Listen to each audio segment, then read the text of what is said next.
Let's make it happen, Captain.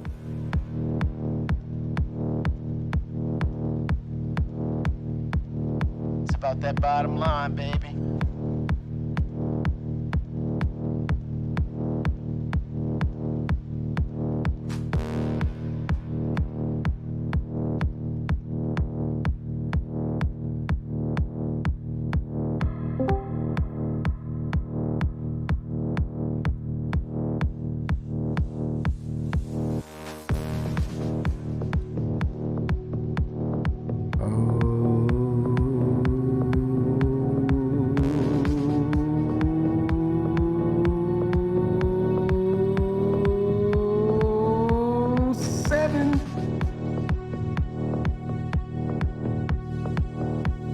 Seven Ty.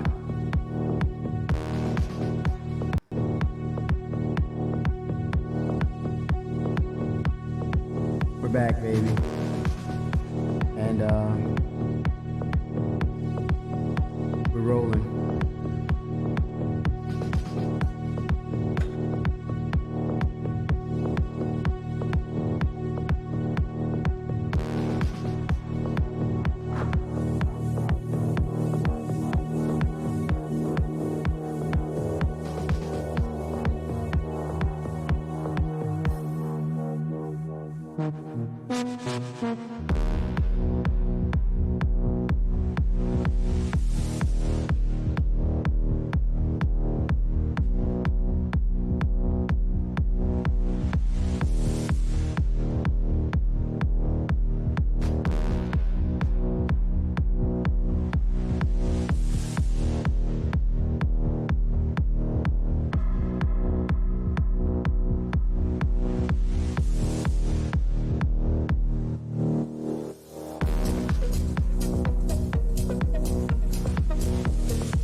Let's make it happen, Captain.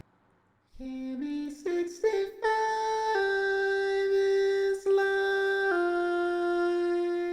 Oh, 7. We're back, baby. What is up? How are you? Wow, I don't have anything on my PC, gaming PC. Let's see here. 07. Yeah, let's get into it. Okay, 1 second. Let me fire up my gaming PC.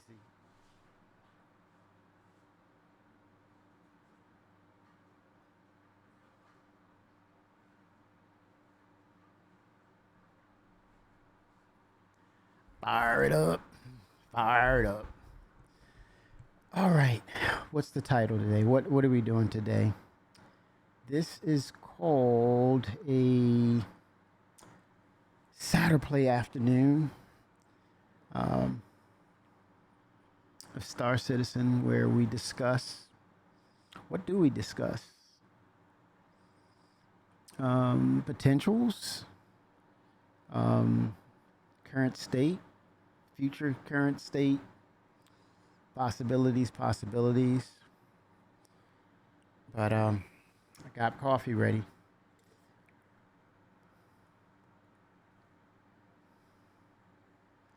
Let's see here. All right.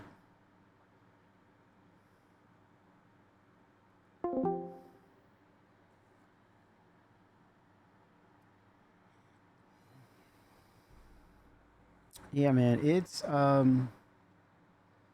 we are moving along.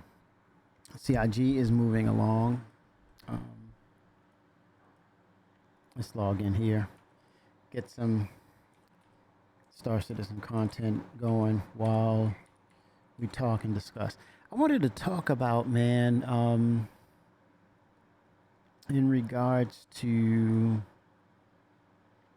the project, some things down the line. I think with I want to stress or emphasize NPCs or missions, NPCs and missions, mission givers, potential of what that could look like.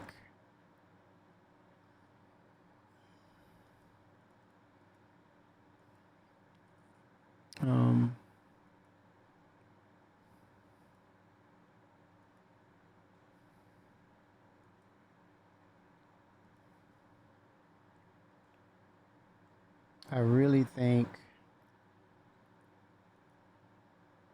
I don't know, the state of where it is now, I think it's kind of, I don't want to say one-dimensional, but it's straightforward. It's straightforward. You pick a list of mission givers in Star Citizen, the game, and then it tells you to go here, and then it commences, and things start to happen. I want to dive into that a little bit and think, are there other ways, or is there a different approach to that, in the sense that it gives us variety and depth? Where we Ta says, where we discuss my previously impound about being yeeted through the verse after trying to spawn it in. Oh my gosh. Ships, man. Ships is always going to be the center of controversy, because it is essentially it is about the ships, for sure.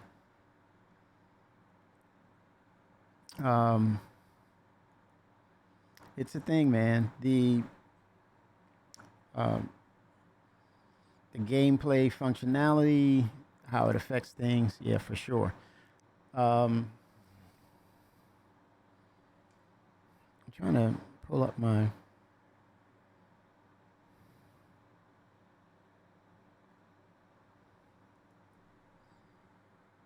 Let me get some ambiance in here, man. Need a little ambiance. There we go. Let's get that ambiance. It's a chillax stream.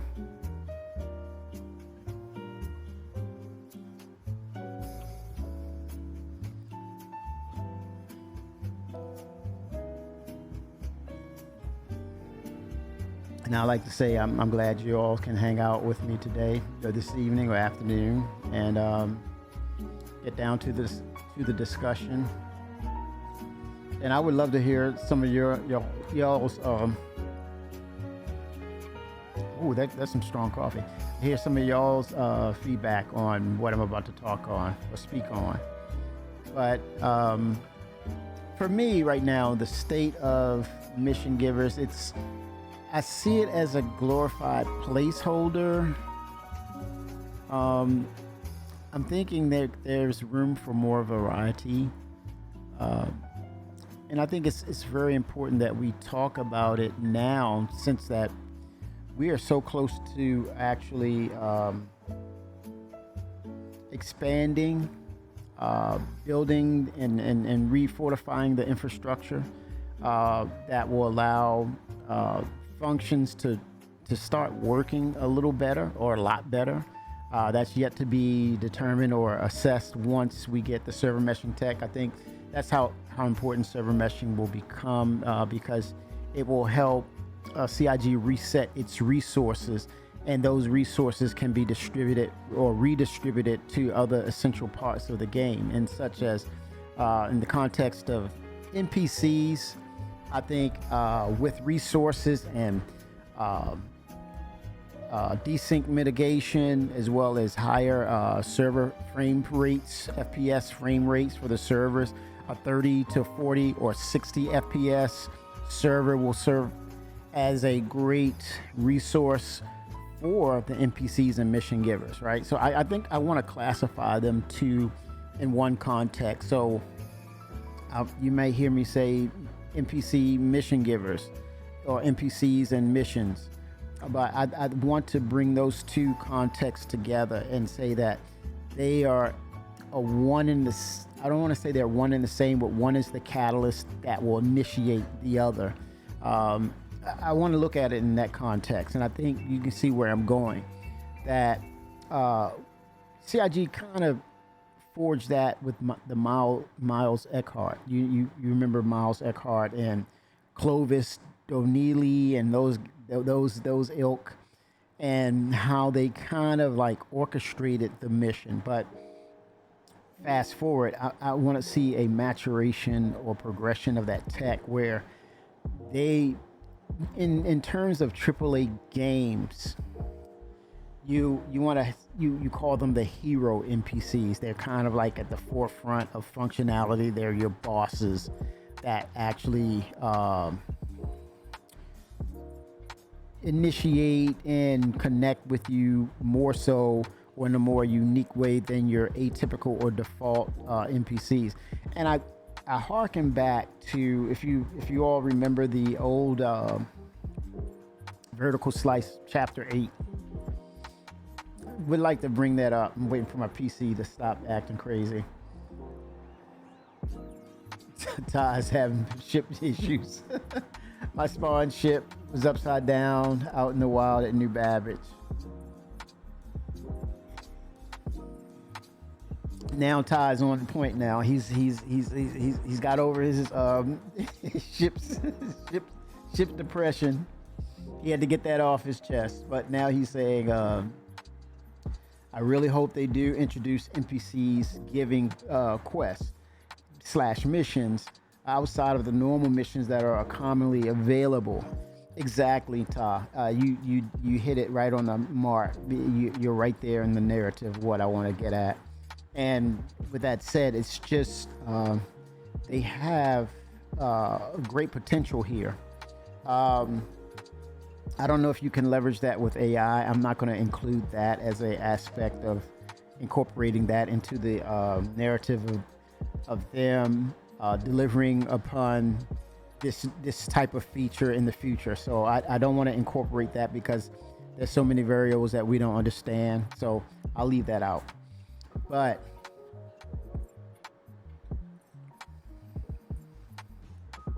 in context of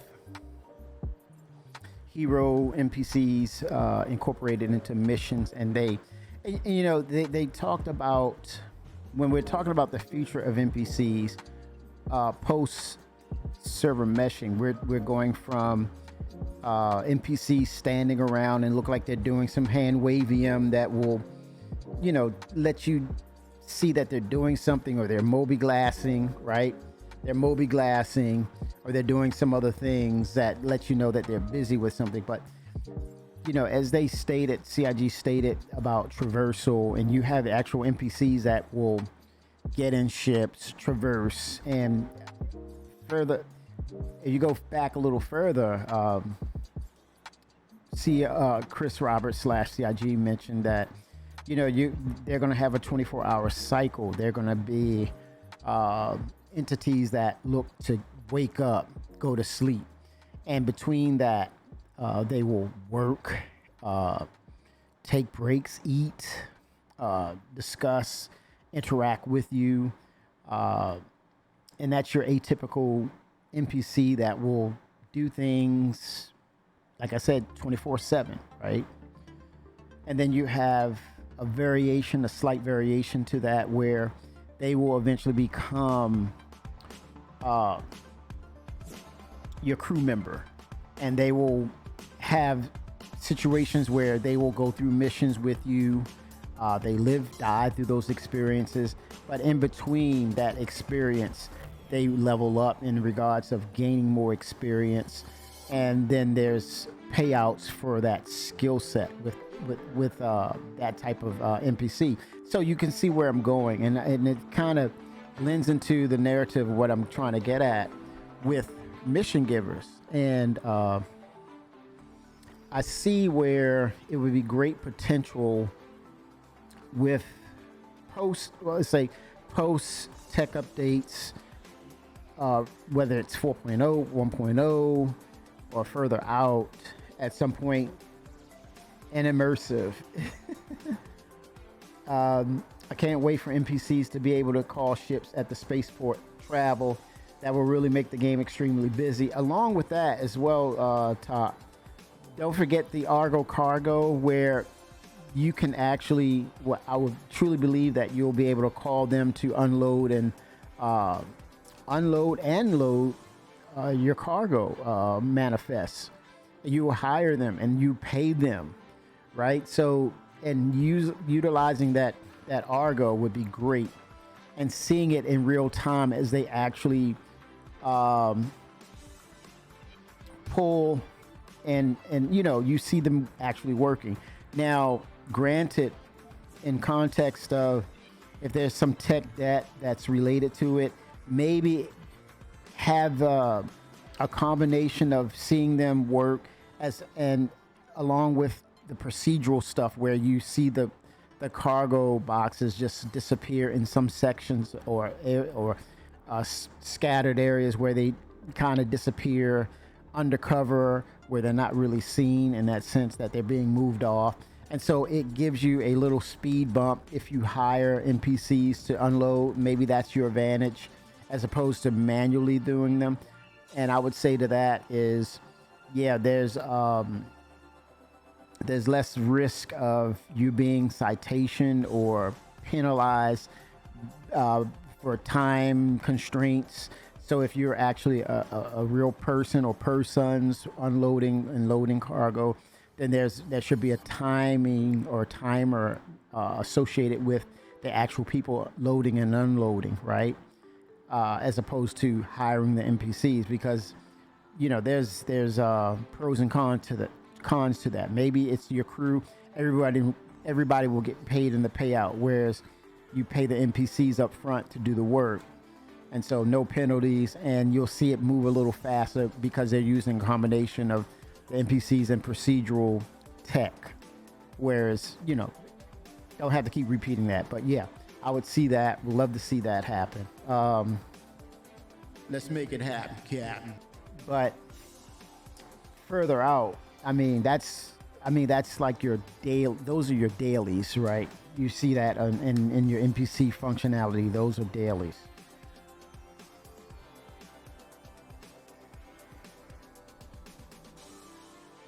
But getting into the heart of it, I want to see like a combination of games that will tie in and culminate to assist or be a part of NPCs and mission givers. So I'm gonna use the Hadesian artifact as a prime example.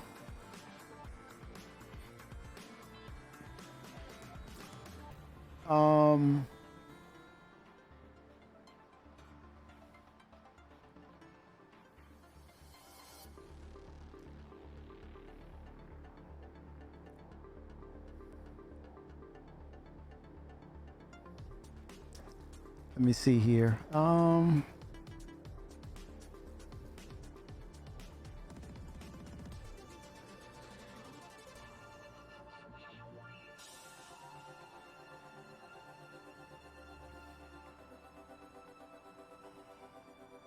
Okay, here we go. I got my, it's up and running. I'm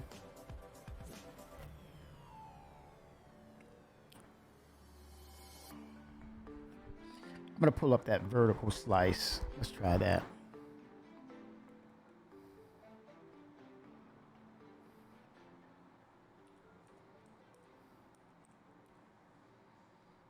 So we can kind of see some visuals that will give us inspiration in regards to NPCs right here.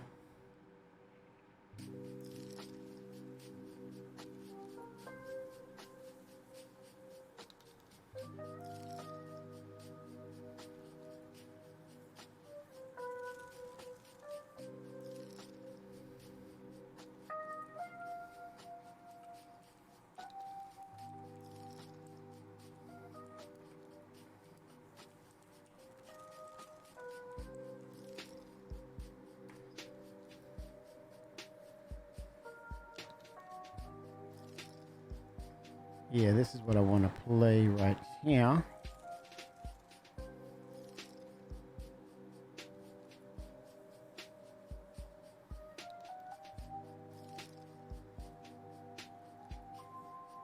Okay, nice. There we go. So, and then I can talk while it plays, and you kind of get a feel for the NPCs and their potential here, what CIG is moving towards. But I'm just want to interject to maybe giving my 2 cents or opinion on, can we set some variations in the context of how the NPCs generally work. And so it kind of interjects some new life, new blood into the mission givers and give it variation in depth, so that it's guided by the NPCs themselves. So it gives a little more realism as opposed to just go to a mission board. It's a little colder, where it's more custom. It feels more realistic when you talk about you're dealing with the NPCs. It feels warmer. You're putting a face on that mission, right? And it bleeds into the context of a storyline, and it's a similar tie-in, similar to Squadron 42. And now we may get that very much. We may just get that post Squadron 42, where the mission givers that we have, they don't want to spoil anything or give any hints as to okay, we can expect, this is probably what Squadron 42 will be like. So who knows, but we're here. But yeah, that kind of interaction we're seeing between two NPCs. But in this vertical slice, you can have it can be different points of interest.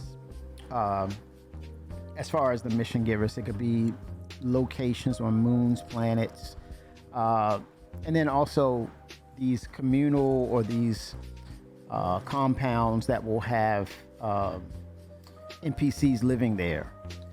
I don't want it to become stereotyped or atypical of how you get missions, and it's kind of scripted. It's hard scripted. I don't want it to be like that. I would love for it to be where there's randomness, there's procedural generations of different NPCs that will interact with you, and you would have to initiate the interaction, and then you may run into that mission giver hero NPC. That's where it will feel like it's random, but like kind of like this, where the actual player is interacting with us, and that is what I'm talking about. Glitch loading 07 ties like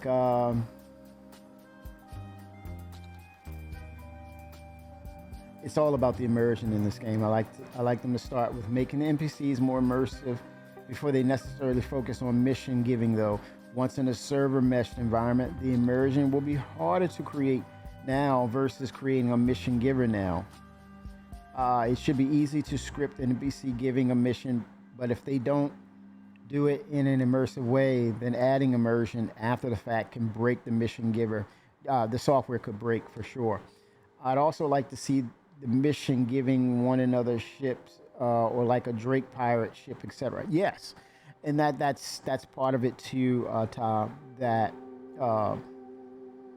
you have mission giver NPCs who want you to board their ship, and you encounter other NPCs, whether you're attacking or you're conversing with them, or you're trying to broker a deal, and it goes bad, right? And then you may have to kind of switch gears in the middle of that situation. You may have to fight your way out of a situation because the NPC said something that the other NPC didn't like, but hence that you're together. And what's that old saying? You're guilty by association. So in that context, that's fresh. That's narrative driven. That feels immersive and realistic to an extent that you want to do it again. You would like that experience, and then you do it again, and it goes well. It goes well. Or worst case scenario, the NPC hero gets shot, and then you have to tag along as a slash hostage slash hey unwilling partner, because they smelled the double cross, and then you have to tag along. So those variables right there will change context of, I can take advantage of this as a player because I know the script. So you want those variations to happen, and that's what I would love about the mission givers, where you're immersed into this story and it changes randomly, or what do we say, when you generate, it's the technical term for generation. It's kind of it could be scripted in so many different ways. 07 Coffee, he's back. Coffee, I brought coffee. You may be cool, Coffee, but this one's hot. Coffee 07 to you, sir. Hey, Kevin, how you doing, buddy? How you doing, man? Doing good, thank you. Always a pleasure hearing from you, man. Yeah, great to be here. Oh my gosh, Coffee. What do you are you feeling this, what we're talking about? Where's it taking you, man? What are we talking about? I just got in here. Okay, if you're looking at the screen, we're talking about changing, well, not exactly changing the mission givers, but giving variation to the mission givers, sort of like the hero NPC players actually connecting with you procedurally, right? And you happen to interact with them, whether it's going in a bar. You don't go to seek out the mission givers through the list of the, you got the chart, you got the black book, and it's all there from the mobiGlas. What about just walking around and they interact with you, and it generates this hero NPC, and then they take you on this journey, and from there it opens up the books on where mission givers can be so much more in depth. So, like, for example, you can say, hey man, I got this, you're in a bar, and you look over and you don't you're not told to go and say find a Miles Eckhart. You just happen to go into the bar and you talk to somebody, you have a conversation, and that's it. And you say, damn, nothing happened. So you next day you go to another bar, maybe you have an interaction and say, hey man, you seem like a nice person here, Coffee. I like talking to you. I'm pretending I'm being an NPC. I got this thing called this Hadesian artifact, and I just need a partner to come with me to make sure it's legit, but I'm gonna try to broker this thing and see where it leads me. Are you in? You say, hell yeah. It's gonna be perfectly safe, right, Kimmy? Of course. It's gonna be great. I'm not gonna get hurt, right? Hey, look, man, it's all about the cut. You want in or you want out?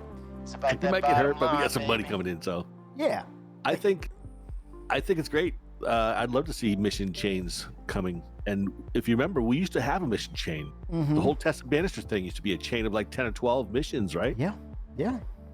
So, they had them before. So I think it's just a matter of changing the tech, the mission, the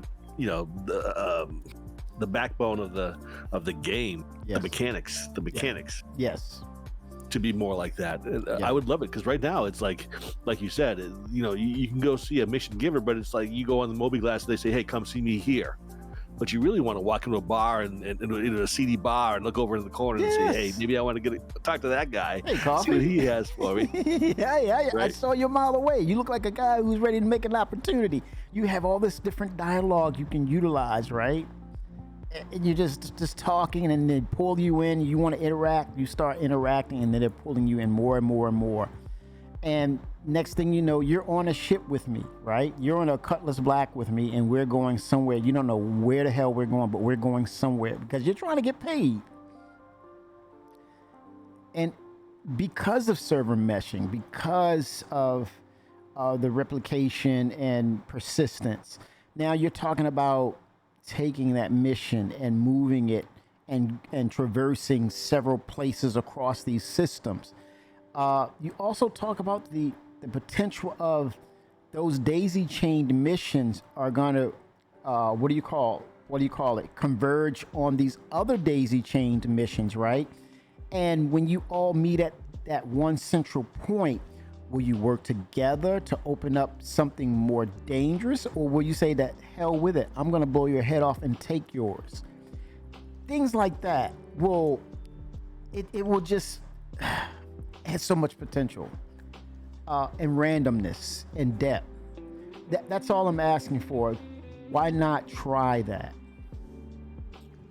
Well, that's Elliot Maltby's wheelhouse, so we got to call him and get him on. Yes. We got to talk to Elliot. Elliot wants to. As if Elliot wants to talk to us. Keep in mind that the mission system is going to change, right? Yes. It's going to eventually be based on tasks that have to be done.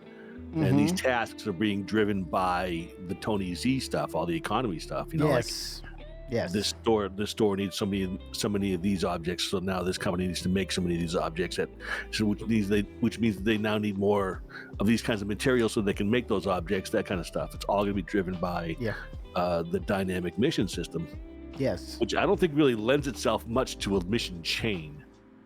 Okay. Right, because maybe it will. I don't know, but it seems to me like a chain is something that's made up ahead of time. That's already pre-scripted, right? Like you said, you walk into a bar and talk to this person. Mm-hmm. They're gonna have a mission chain of maybe 5 or 6 or 8 missions that you go on to eventually get the prize, right? Correct. But I don't think that's going to be part of the dynamic mission system. So that's probably entirely two different tech trees. But what's wrong with incorporating multiple aspects of that, where it's not an all or nothing, or it's a one solution to everything? You have variables. You should have, with a game of this scope and size, you should have variations in, like what you talked about, things that I've talked about, so that it doesn't lend itself to be figured out, or saying, okay, this script is getting a little boring, we figured it out, and then people are telling other people, how do you get the advantage to this? And how's the advantage to that? And I think that's where we are in the sense of this community figured things out quickly and they share information. And so it kind of undermines it a little bit, where it's about hey, I just want to make the UEC. I'm going to do this. I'm going to shake that. I'm going to jiggle that. I'm going to pull that. I'm going to stretch that, and I get paid. And I think that's where it undermines the whole point of them creating and putting time into this. Whereas if we talked about all these different variables, and if they happen to put them in the game, then they have to play out, or you have to kind of look at, okay, there's going to be a fork in the road. I don't know which way this is going, but it may turn left and it may open to another fork in the road. I just want that kind of depth where it keeps us guessing, it keeps us interested, it keeps us interacting to the point of where does this lead us, right? And what situation will happen accordingly at the end, whether it's a double cross, whether it's you're interacting with actual other players who then say, well, I'm going to make it a double cross. So it's the randomness that will keep bringing us back. That's what I want to see. That. Yeah. You agree? I do. Yeah. And I would like to see that because, all the pre-scripted stuff that we talked about would get old very quickly. Yes. With this for instance, that old Darnell did no wrong PI mission, right? Darnell did no wrong. Yeah, I mean, it was fun to do, but after you did it a few times, why would you really want to do it? Because you've already done it 3, 4, or 5 times, right? So or people put spoilers out there, and it's like, oh, that's cool, but I'm not going to do that, right? Because I already know what the answer is, right? Yes, and this community, give them credit. I mean, I don't look at that as shame on the community. Damn it, this community. I'm just like, great for the community, because isn't this the reason why we're here though? Because we have gone through those games like that, and there's a whole wasteland of those games like that. This is why we're here, because Star Citizen offers us something different, and they want to exceed that expectation as well by giving us something different. So they're going to aim for the stars on this, and that's why I hope that they will look at this and see if they can kind of formulate or sculpt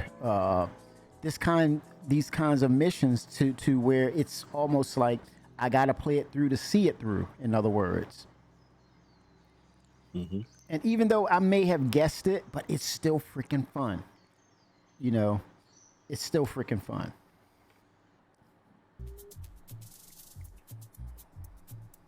So how do they do that? I mean, how would they make these pre-scripted sort of chains dynamic and variable? Well, I'm glad you asked, because the first thing is, I think the necessary components to make that a thing, Coffee, you need the points of interest first and foremost, correct? Would you agree? Because they want us to travel, of course. Yes. Yep. Points of interest. And then once you get to that point of interest, what will that look like? What will the interaction become? And I think there was aspects of it in other games that proved that it was successful. So, case in point, did you not like Tomb Raider, the games? I loved them. That's it right there. That's one of the aspects right there, right? What about Go ahead. Go to this place and talk to this person and get this key to go to this new place, talk to this other person, that kind of thing. Yeah. I mean, but what about other people? What about other people doing that as well, coming to that same location? Like in the Tomb Raider games, Lara Croft, she had a nemesis, or this group that was this nemesis. What were they? I don't know what they were called, but groups like that. And they don't necessarily have to be NPCs as well. I mean, it could be a hero NPC in that group, or a number of them, along with in their company actual players, and bring them all together. You talking about factions? It could be factions, it could be gangs, it could be syndicate members, it could be explorers. Yeah. That's what they're going for. I believe what they're aiming for with the Star Citizen gameplay is the typical faction kind of thing. Mm-hmm. So now if you're saying those mission chains are tied to a specific faction, that would make sense. Yeah. You want to go be naughty and do this naughty mission chain, you go talk to the naughty people. Yes. but and then the potential of, let's say the end game for this, where it's scale. When you want to scale this up, I think, like you said, keys and tools have to come together and unlock, and then they unlock something else, and it gets bigger and bigger and bigger. So the pieces of the puzzle come together, and so in essence, you all congregate to this one location, and then there's business decisions to be made, whether you want to share the wealth or someone's a little itchy with their index finger with a gun. Anything can pop off randomly. So it's kind of like, how do you want to handle this? What is the interaction? Or say something, or maybe the NPC says something out of context, and the next thing you know, you're in a firefight. So you may not agree with it, but you're guilty by association. I would love that outcome. And once the air clears, then you pick up the pieces and say, okay, wins and losses. Yeah, consequences. The game's always Rizzy. about consequences. 07 Rizzy. Yeah. And it's again, to the randomness. It could be anything, Coffee. It could be the points of interest that you go to, the puzzle solving, a la Tomb Raider. But in the end result, what are the rewards? It's endless in regards of reward. Maybe it's at some point it's a cache of Quantanium, a hell of a cache of, like, maybe, my mind's going like 96,000 units of Quantanium in this huge facility, right? And the next thing you know, Coffee, your mission giver becomes well, I'm gonna call the boys in. I'm calling Rizzy, I'm calling Top, I'm calling Glitch. Come now with your cargo ships. I got the mother boatload. We're rich, baby. We're rich. But at the same time, go ahead. It could be something like that for sure. Absolutely, yeah. Yeah. I mean, like a surprise ending to your mission chain. You started out playing this solo mission chain, and then by the end, all of a sudden, the guy gives you a point of interest that happens to be a warehouse. Yes. And as you go in, you see, oh, well, my boxes are right here, but look at the other side of the warehouse. It's 100 other boxes of this other stuff. Yes. Hey, look at this. What am I going to do with this stuff here? That kind of thing. Also, another thing I was thinking of was keep in mind that points of interest that you're traveling to don't necessarily have to be a place. They can also be a person, right? Hello.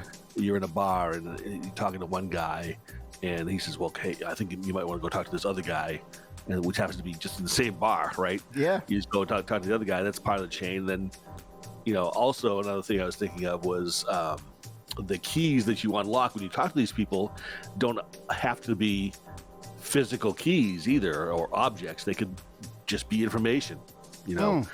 Talk to this person, and they give you either a key code or some kind of information that allows you to get into this room, which now you couldn't get into that room before, but now you can. So essentially it's a key.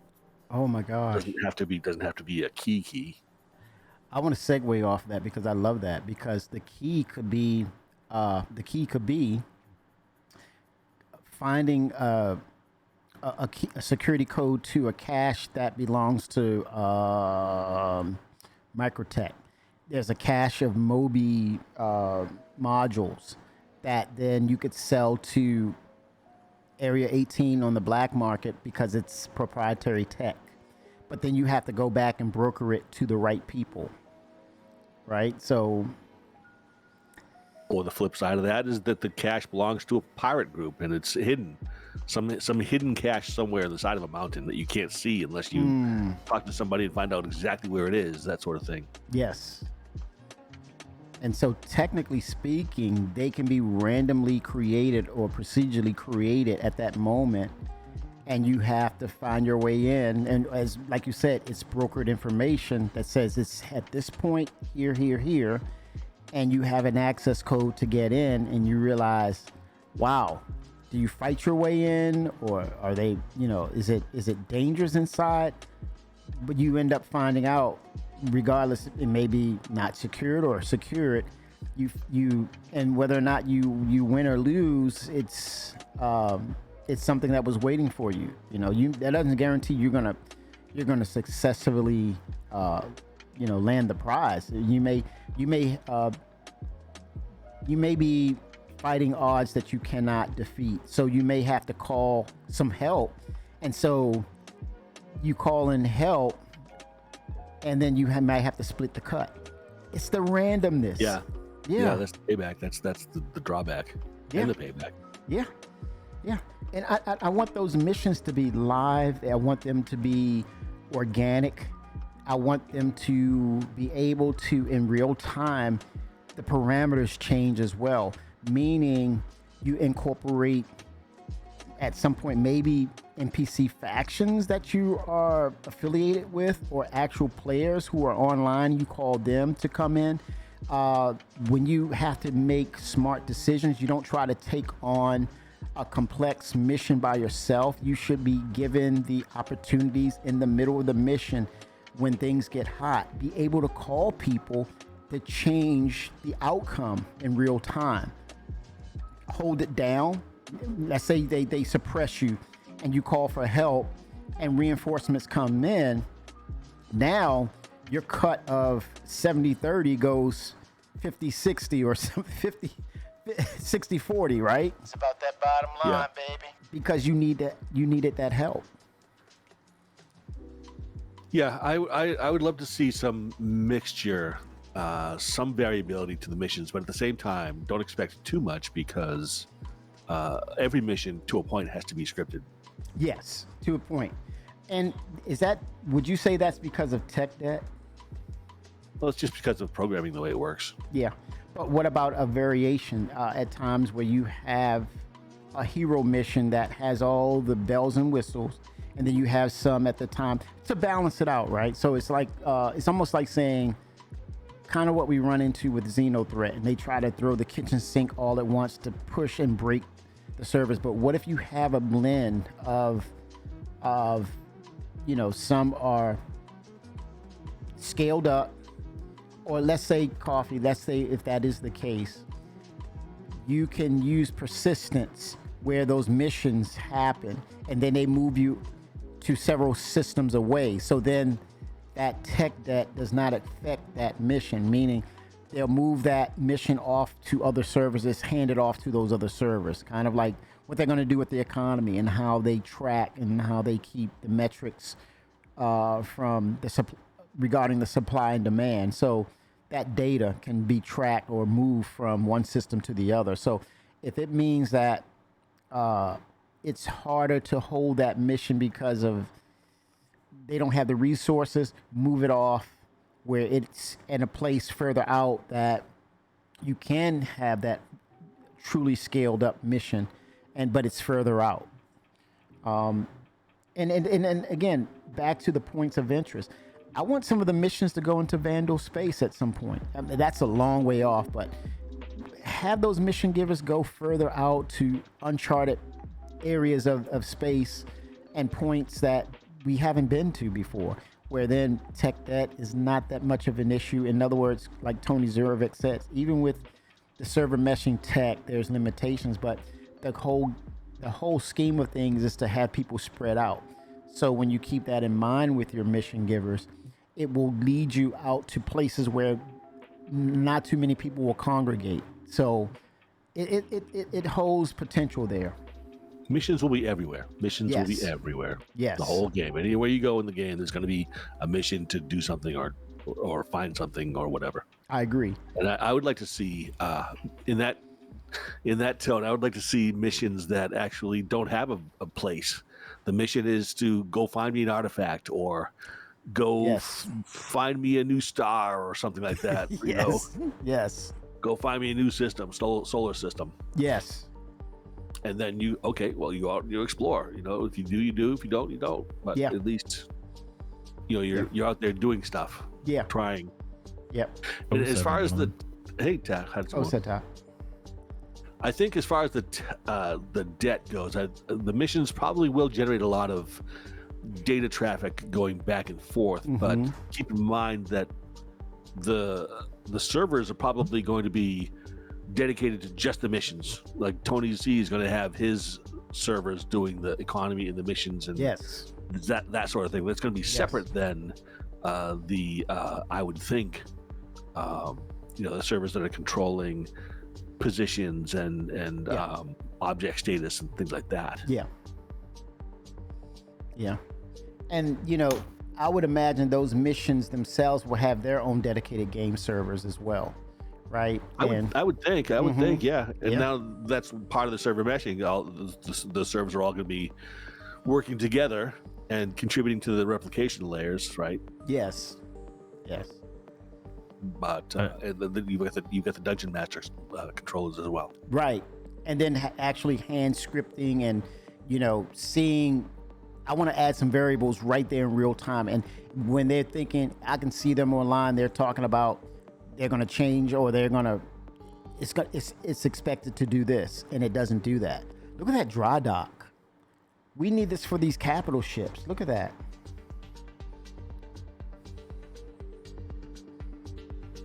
So if I can, I'd like to chime into this. Yes, sir.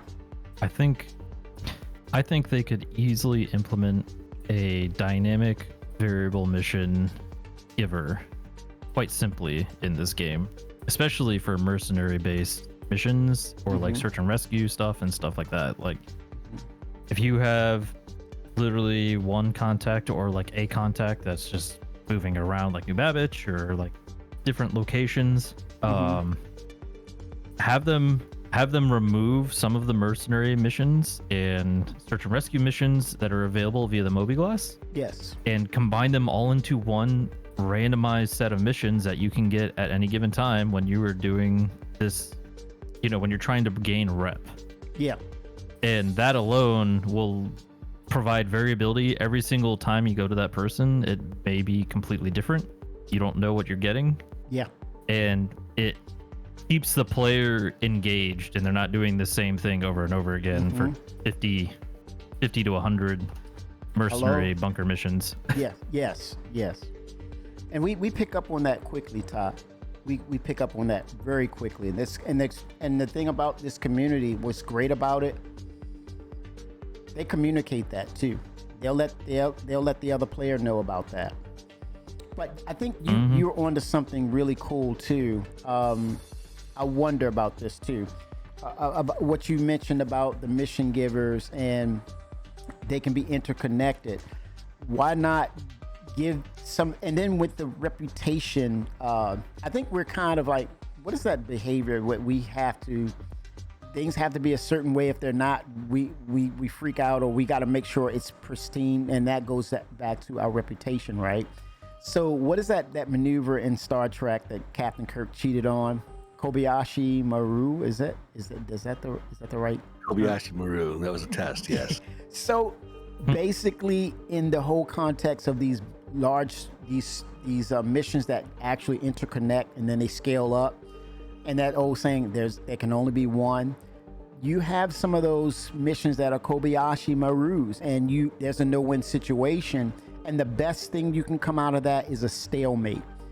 We need those kind of missions that will make us stick to it based on the reputation. And everyone does not, we better not have no one in this game better have a freaking perfect reputation. I'm talking to you, Chris. you even, Chris Roberts, you better not have a perfect reputation in this game. I will call you out. You better not have a perfect reputation. Everyone needs to have a notch or scratch on their reputation. And by habit, we're creatures of habit and we can't help ourselves. We will test that theory. We will push that narrative to say, I have the best reputation in game. That's who I am. Well, you're going to go through some Kobayashi Marus in those missions. And it's a no-win situation. It's going to be a ding on your reputation. We need that in game. I don't know if anybody want to play a no-win mission. Really. Right. If they know it is, right? But if they don't know it, if there's a way for them to figure it out, I mean, where you scale that thing up where, oh, Coffee, you know this. And this is a generational old school narrative that I'm speaking on. And this relates to Chris. Back in the day, man, when you had the 8-bit Nintendo, Those games, they did not hold your freaking hand. They did not show you, oh, okay, over here, that's where you need to go. Go here, let me hold your hand while I walk you through the door. They never did that.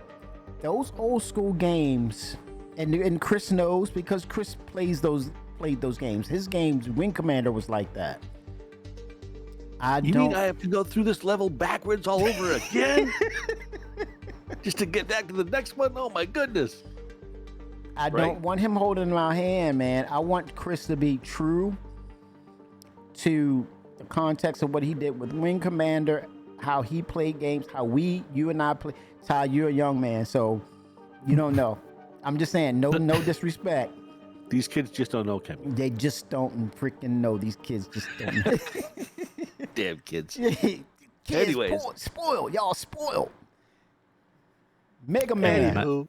I grew up on the Windows 95 era. Shaking head. Mega Man. How about Mega Man back in the day? I know Mega Man, yeah. I really like that though. I like the idea of signing up for a mission and you're halfway through the mission and it turns out to be not what you expected it to be. Yeah. Go south. I like that. Yes.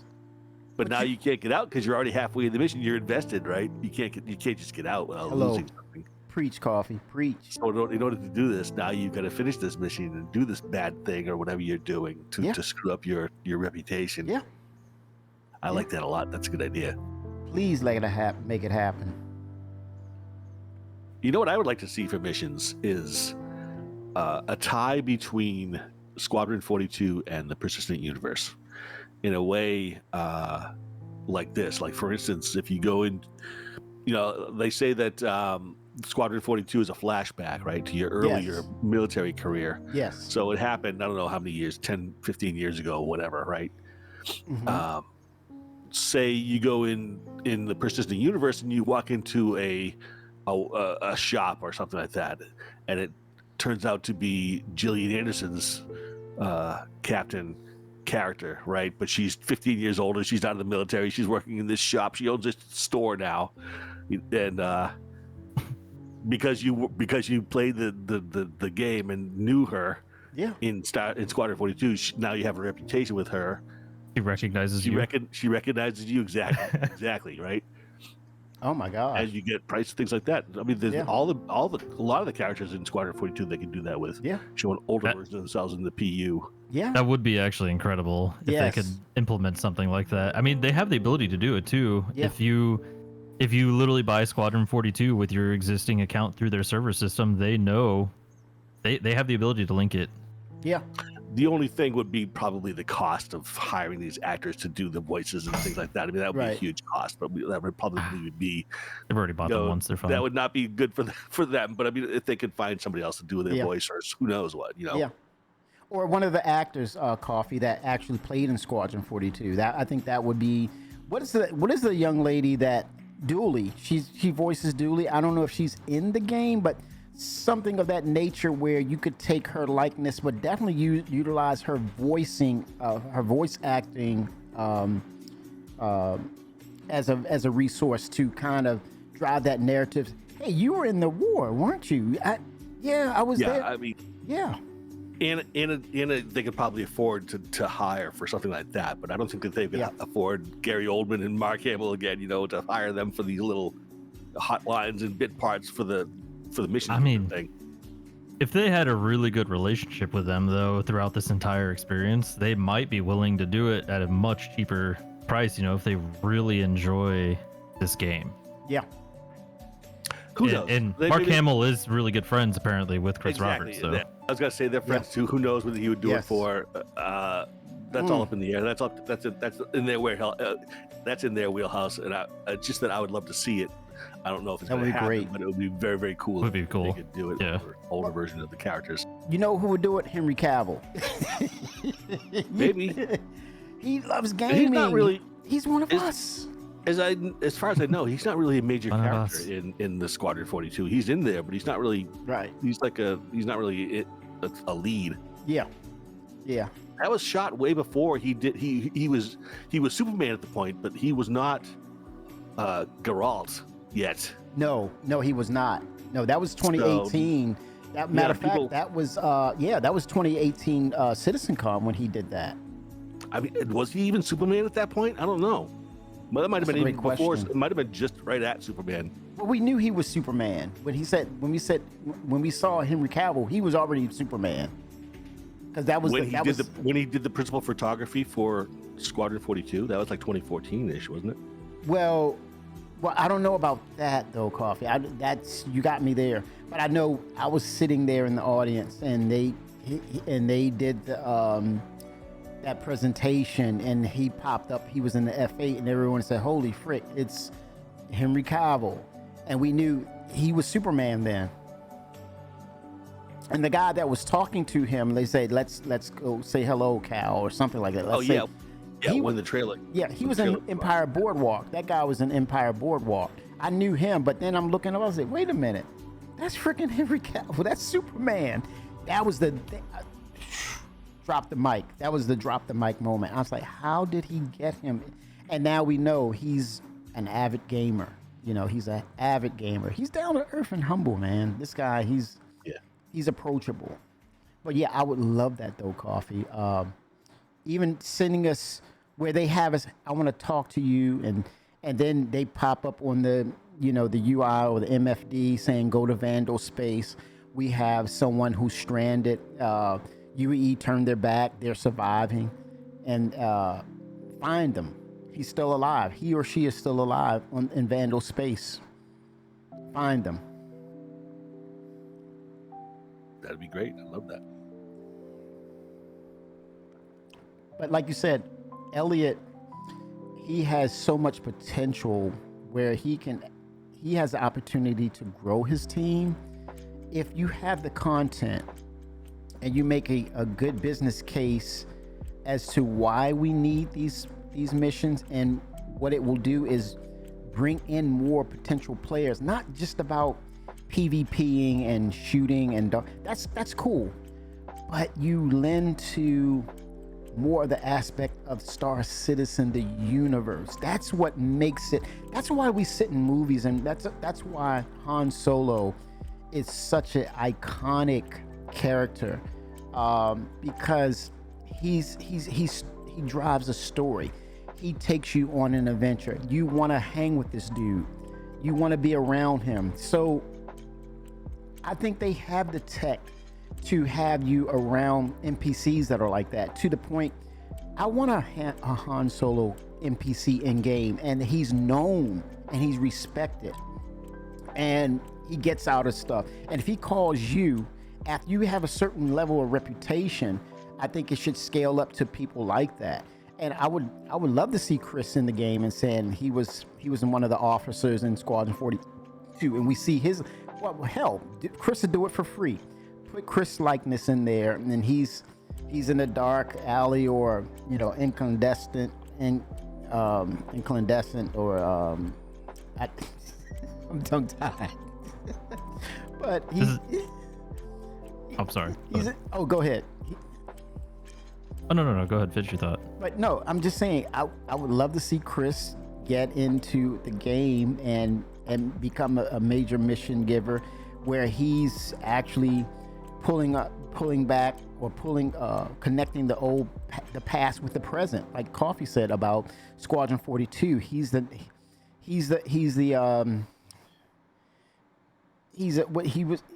I would call him the Reacher. In other words, he touches on all things Squadron 42. He has old intel. He's like the section. He's the dark section, or the black ops of Squadron 42. You hear his voice. You can see his likeness, and he's trying to close the chapter on the war and things that are there's weapons out there in Vandal Space that shouldn't be there, and they get their hands on this tech, blah blah blah, or get the black box from these destroyed ships. That lends well to the mission givers as well, because we're putting a face, we're getting interaction, and it feels real, not going from a list on our Moby glass. Take it off the Moby. Take it off of Moby. So, and this is exactly why I was talking earlier about I really want them. I love the idea of trying to get NPCs like being mission givers and stuff, Yes. but I want the NPCs to be immersive in the world first, because it Hello. will be 10 times harder for them to make and implement immersive NPCs and then try to build contracts on top of that, it'll be easier, I should say, to do immersive NPCs and then just add contracts to how they behave. Hey, you're coming across this random NPC in area 18 who you hear talking about this particular mission set, that you can just all of a sudden you listen to his conversation for like 2 minutes, and then you get this thing show up on your Moby Glass as a, hey, you have an option to accept this mission. Yeah. Do you want to do it? It's personal.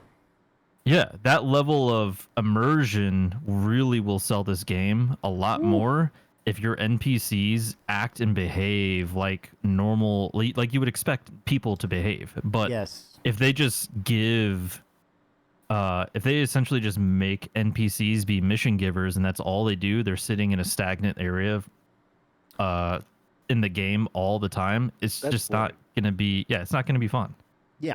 That's boring. If they're doing the same thing, Yeah. that sucks. It's so undermining to all the efforts and all the work that they put into this to make it Exactly. feel like a universe that we live in, and that you're not living in it when you're talking of interacting with a script, literally a list, a laundry list, and you go to that laundry list and it's like, I don't know about that, right? But I love what you two brought to the table, because I want to stitch it together, because we're talking about kind of like what we see with, it's kind of like CIG did Xenothreat, Nine Tails. What is the other group? We got the Nine Tails, we got the Xenothreat, Dusters. Rough the and Ready. Dusters, Rough and Readies. But yeah, it's kind of like it's flipped. What we're asking for is, I want to start the narrative team talking about individuals, right? And bringing those individuals to life to us, meaning, let's say I want a Han Solo, I want a Gillian Anderson, I want a Mark Hamill, I want a Gary Oldman. You see where I'm going? The hero NPCs, you really do need hero NPCs in there with a lot of Yes. hot lines, and they're interactive, and Yep. yeah. Characteristics. What they've said in the past is that we'll get NPCs that we could hire as crew. So if you get this hero NPC, if you can afford them and you want to pay them that kind of money, then you can now hire this person and bring him onto your ship. Now he's your co-pilot with all of his interactions and hotlines, and Yes. how fun would that be? And you know what else I was thinking about was kind of the flip side of that is, what if instead of hiring that NPC to be part of your crew, what if that NPC wanted you to be part of his crew or their crew, right? You on it. How fun? You hot. How fun would that be if now all of a sudden this hero NPC has a Connie, and he wants you to be a turret gunner, and so you hire on for his crew, and now you don't really have to fly, but you're part of his crew, and you've got all their hotlines and everything going on, the interactions. All these hero NPCs are going to have interactive dialogues and things like that going on. Otherwise, it's just boring. Why? Preach. Right? Yes. Preach. So, how great would that be? How interactive would that be if you were just part of their crew and they were all interacting and you were just part of it? That would be Yes. awesome. Yes, and exactly, Coffee. And it also feeds into now you blew my mind with that, because now you're opening the doors to different types of narratives, especially when it comes to people just getting into the game, right? Let's say, I'm going to use the names that we adhere to, because kind of like it shows us they already have metrics that it's popular, because look at the politicians we were using in the game, right? And we went nuts over that, didn't we? Did we not start it? I mean, Costigan and all these other entities. Oh, I'm going for the person who's for the people. Well, this person's for the actual humans. This person's for the technology. And I mean, we were having almost that. We were that far from actually arguing about it as opposed to debating. I mean, it was a heavy. You guys remember that with the voting for? Oh yeah. I know. I know this community very well to know how it went, but I didn't really honestly keep up with the election stuff very much. Right. But I'm saying it. Yeah, you were spot on. It just we started eating it like I mean, it was like grabbing cookies out of the cookie jar, and they were like delicious cookies because we were. I mean, we were eating and drinking that Kool-Aid. Like, wow, are you serious? Oh. And oh my god. Do we have something that we can come on different sides about and yell at each other about? Oh my goodness, let's dive in. Yes, I can't wait. Right. We're not arguing about ships anymore. We're arguing about the people who will lead us. And it was like, what the hell? Something new to get angry about. Yes. Yes. And what Coffee said literally goes into what I talked about earlier, like wanting to see NPCs call ships from the ASOP terminal and being able to, you know, go to a hangar and walk into their ship. Like that kind of stuff will just be insane. Yes. You can't do that now? Mm. Well, they don't. I mean, yeah, I know that. Well, wait a minute. I've seen NPCs at the kiosks before. They don't call up their own ships? Not yet. No. We're not there yet. They just stand in front of the kiosk. That's all they do. Look pretty. They're posers. They're posers. Yeah. I know that if you land at a landing point, that the NPCs will walk onto your ship. I've seen that happen a Oh, few nice. times. That might be by accident. That's definitely not right. on purpose. It might be a bug, but they do. They'll they'll walk onto your ship, sit down in the seat. Yeah. That's awesome. Yeah. But yeah, I mean, I use those names, Scully, Han Solo, Mark Hamill. I would love for CIG to, well, specifically the lore team, the same thing that they use with the politicians or the potential next emperor. Create your regional, or let's say your heroes of that system.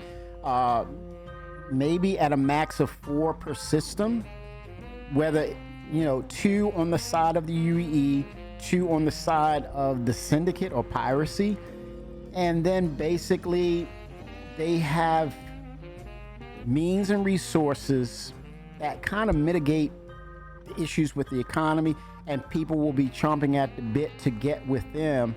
But at the same time, give them a choice whether they gel with you or not.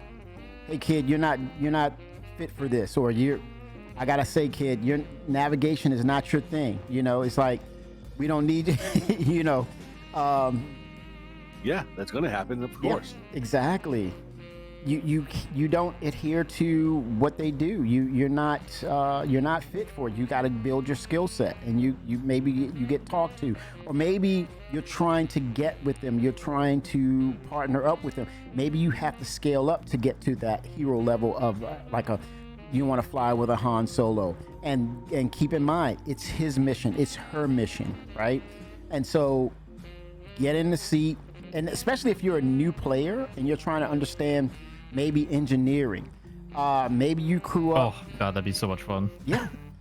Like you're not ready, kid. Come see me in a year. Yeah, you're not ready, kid. Yeah, you get evaluation. Hello, and it will humble you. It needs to humble some of us. And then it goes to say it's a Kobe Mara, the Kobe Mara.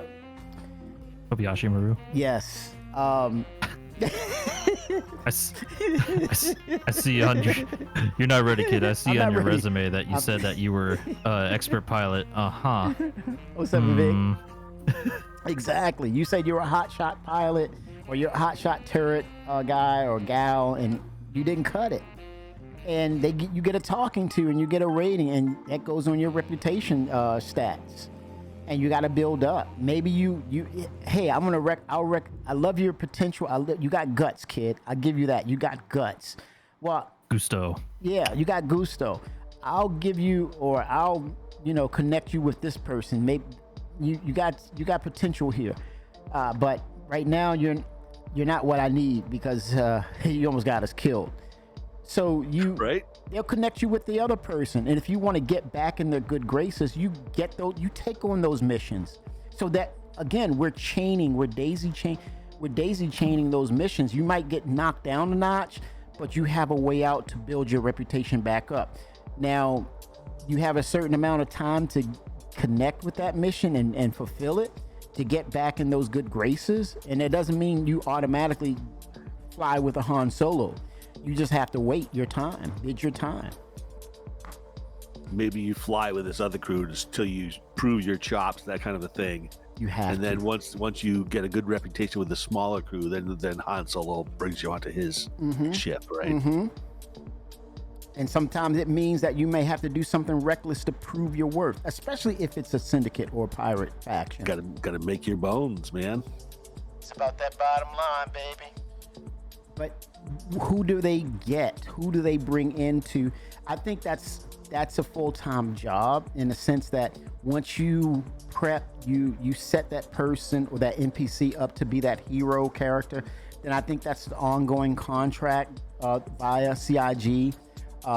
Probably an actor who's, an unknown, but then we get to a point where we recognize them. And then this is CIG using their mocap studio again, right?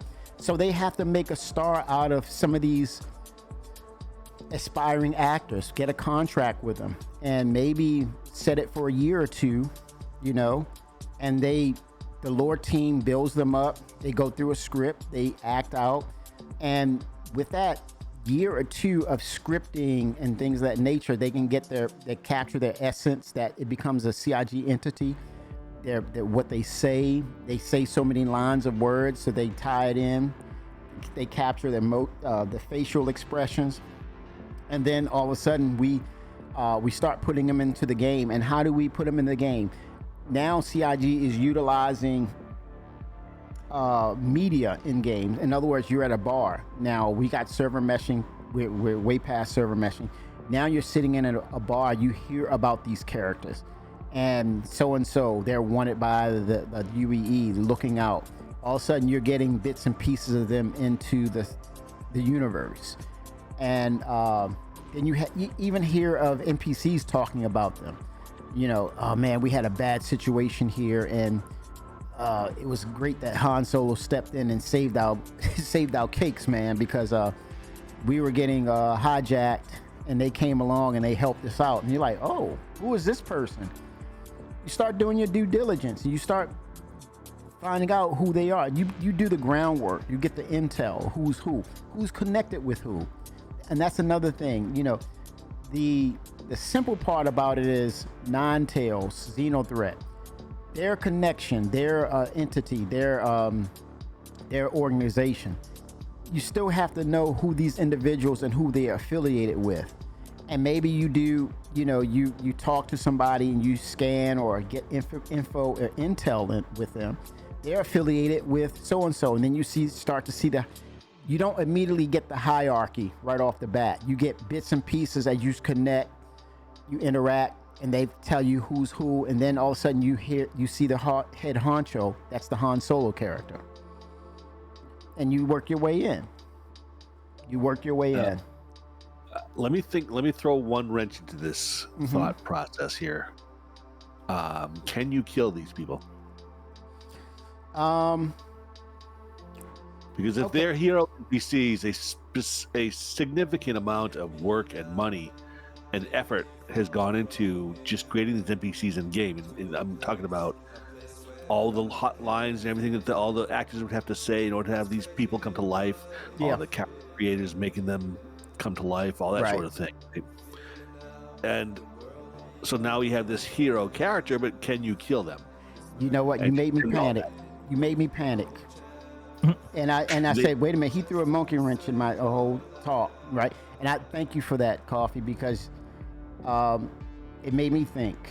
And I would say immediately, at first I would say, no, they got a twitchy hand trigger. They're going to shoot you down before you shoot them. And I would say, no, what if you just randomly pull a gun on them and they don't have armor? You get a headshot, they're done. And I said, damn, Coffee got me. I said, well, he's actually thinking about this thing, and it's not about, hey, I'm undermining, or I got you there. It's more of, okay, Kimmy, you're talking about this, but let's really round this out, because these are the questions that need to be asked. And I said, wow, thank you for that. Now, because of that, you make me think about it. I have an answer, sort of. It's the same thing with us, Coffee, right?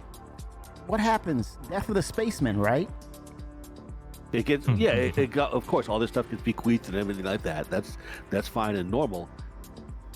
But I mean, you're going to give them all the same hotlines and everything too? Right. So in other words, they have a certain amounts of time to live. Maybe they get shot down and they come back, right? Now here's the thing. You unjustifiably killed a hero NPC. Well, guess what? And you got and I'm glad you mentioned this, because you're gonna have trollers that say, I want this game to burn. I'm gonna kill Han Solo, so now I want to see it break. Guess what? Quantum entanglement. And with the game itself, I don't care if they complain about this, but they have unlimited quantum entanglement. In other words, because of who they are, maybe the lore team says they have access to that quantum machine where they can make sure that they come back. But here's the caveat. Because you've trolled and your behaviors was unjust and it was verified, they're bringing hell to you, man. Public enemy number one. Hell, where you're just randomly somewhere and they just pop you in the back of the head, especially if they're a pirate syndicate. You just get popped randomly. CIG did hint at this long ago when they talked about the news system, having the broadcast news and what's happening in the verse, and how the news is going to actually reflect what's happening in the verse, as far as who won the latest rallies and things like that, right? Racing things. And they did mention having, if somebody gets killed, somebody of importance gets killed, they want that to be in the news reports. Yeah. So they've talked about having hero characters being killed and reporting on it. Yeah. My question is more along the lines of the mechanics of how the game works and everything. So they have the NPC hero. Say Han Solo gets killed. Okay. Yes. Han Jr. gets everything that Han Solo owned. Of course, that's death of a spaceman. That's fine. But no, does Han Jr. get Does Han Jr. get the same voice as Han Solo? Basically, is what I'm wondering. All the because they put all that work with all the recording of the audio for that actor to do. Now, is it now all gone, or is it now going to be part of their son's character? I just don't know. That doesn't go to waste, right? All that effort and the resources that put into that doesn't go to waste. Go ahead, Tat. I think you were about to say something. Go ahead. Oh, sorry. I was going up the stairs and went straight back downstairs. I was gonna say though, just like in Star Wars, there's always the dark side. You can't ever get rid of it. So there'll always be a replacement to whoever you kill. Yeah. I mean, right. The beneficiary. Yeah. But that's after, let's say, the quantum entanglement no longer works with them. But knowing that it's an NPC hero, it's probably their rules will not apply to us, right? And it's just one of those things of, in the narrative of that hero, it's perpetual, reincarnation through the cloning system, what they call the quantum entanglement. So it's a hand-wavium. Yeah. But eventually Han Solo is going to die because of the death of the spaceman stuff. Eventually Han Solo is going to die. And Han Jr. is going to take over. Yep. Now, Han Jr. is going to need... What I'm wondering is Han Jr. just going to be automatically a hero NPC just because he's Han Jr.? Right. Maybe... Or is he just now a dumb NPC? I don't know.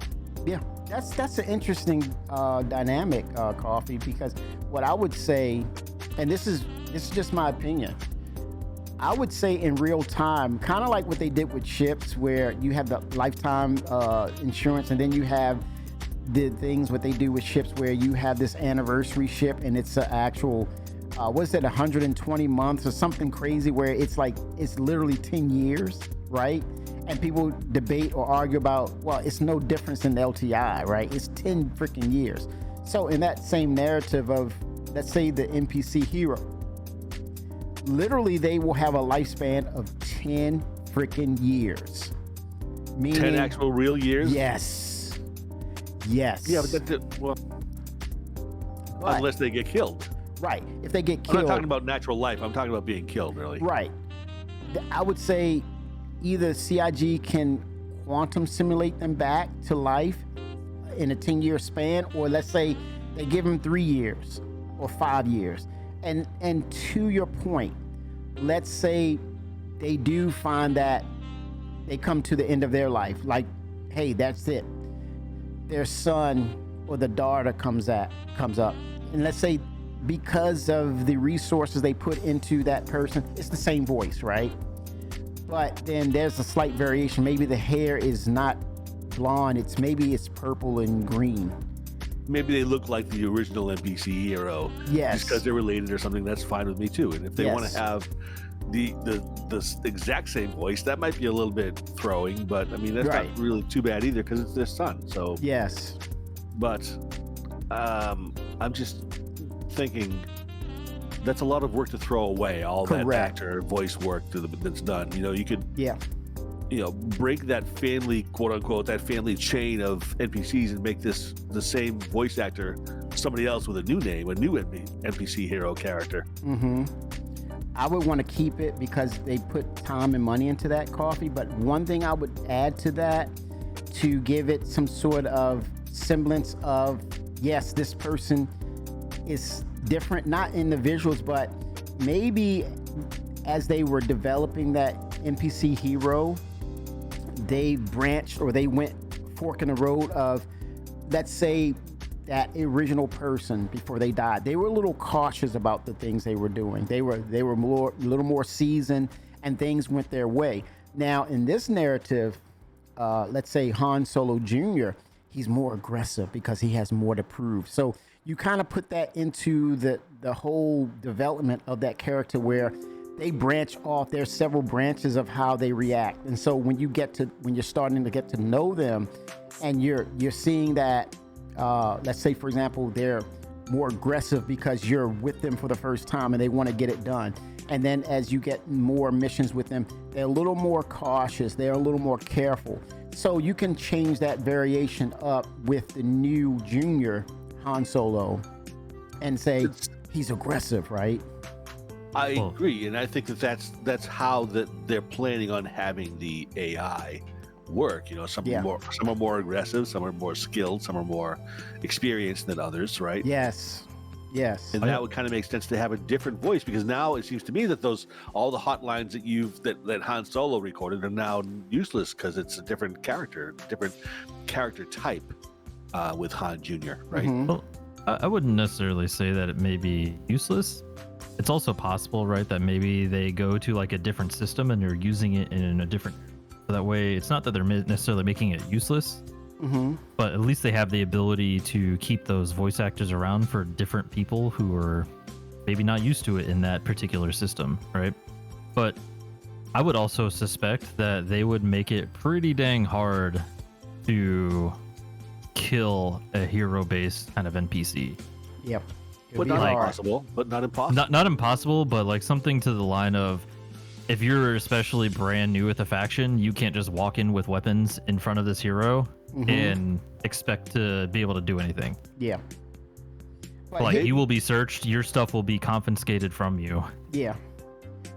Maybe they should just have. I'm sorry, Kevin, go ahead. Oh, no, hey. Maybe they should have what, coffee?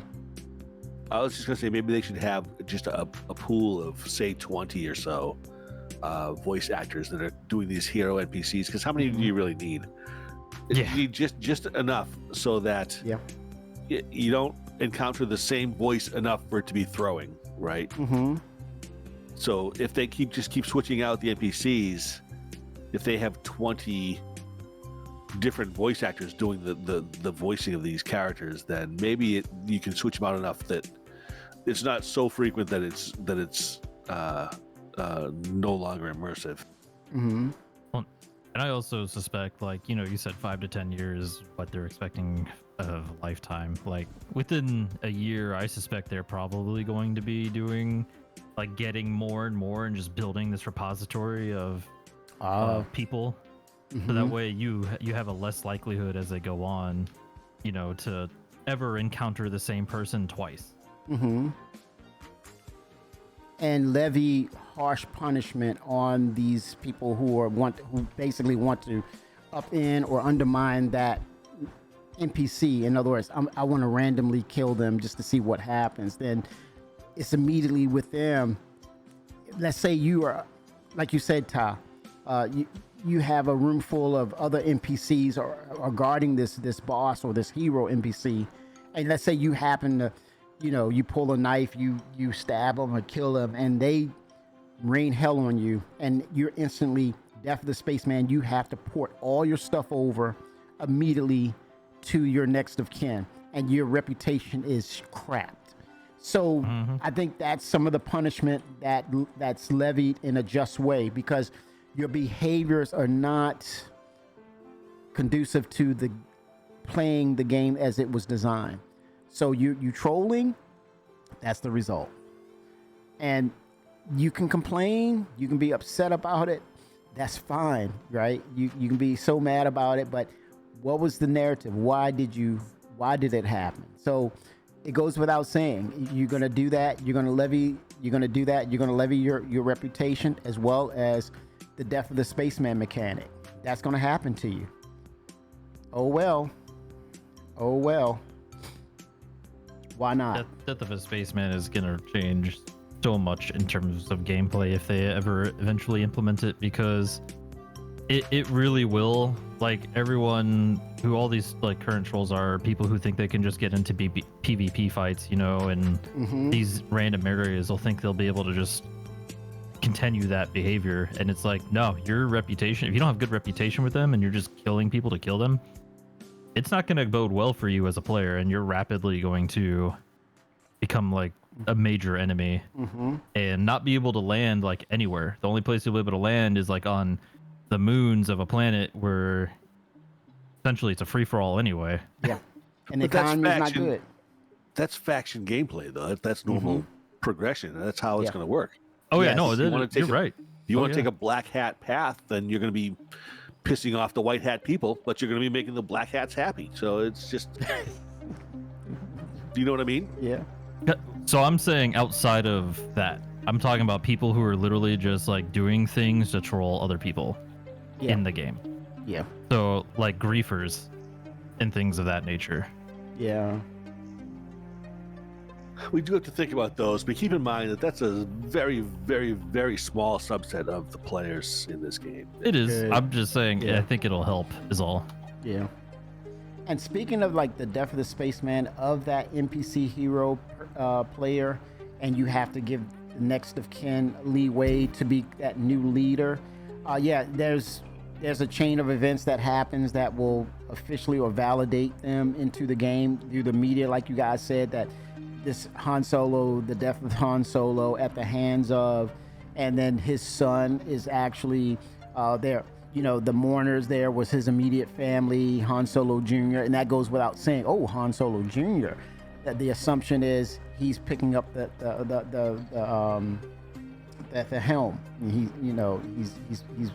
He's filling in. Now, when you say the actors who invested, CIG invested so much in them, I think it's also the unsung heroes that can come in to kind of mitigate having to find someone else and redo that process again. In other words, all that work put in. I think the unsung heroes, the audio team, could actually lend hand to say, okay, we have that same person, but we want to make it seem that like Coffee made a great point. It's a little off-putting that Han Solo Jr. sounds exactly like Han Solo. Exactly. So, Exactly. That's what I'm saying. Yeah. Exactly. That's very good. It's not very immersive when you get that. It's weird. It gets weird. And so the audio team, in the sense of mitigating of CIG putting more resources to fill that in, because someone said, hey, let's see what happens when I kill him or if I kill her.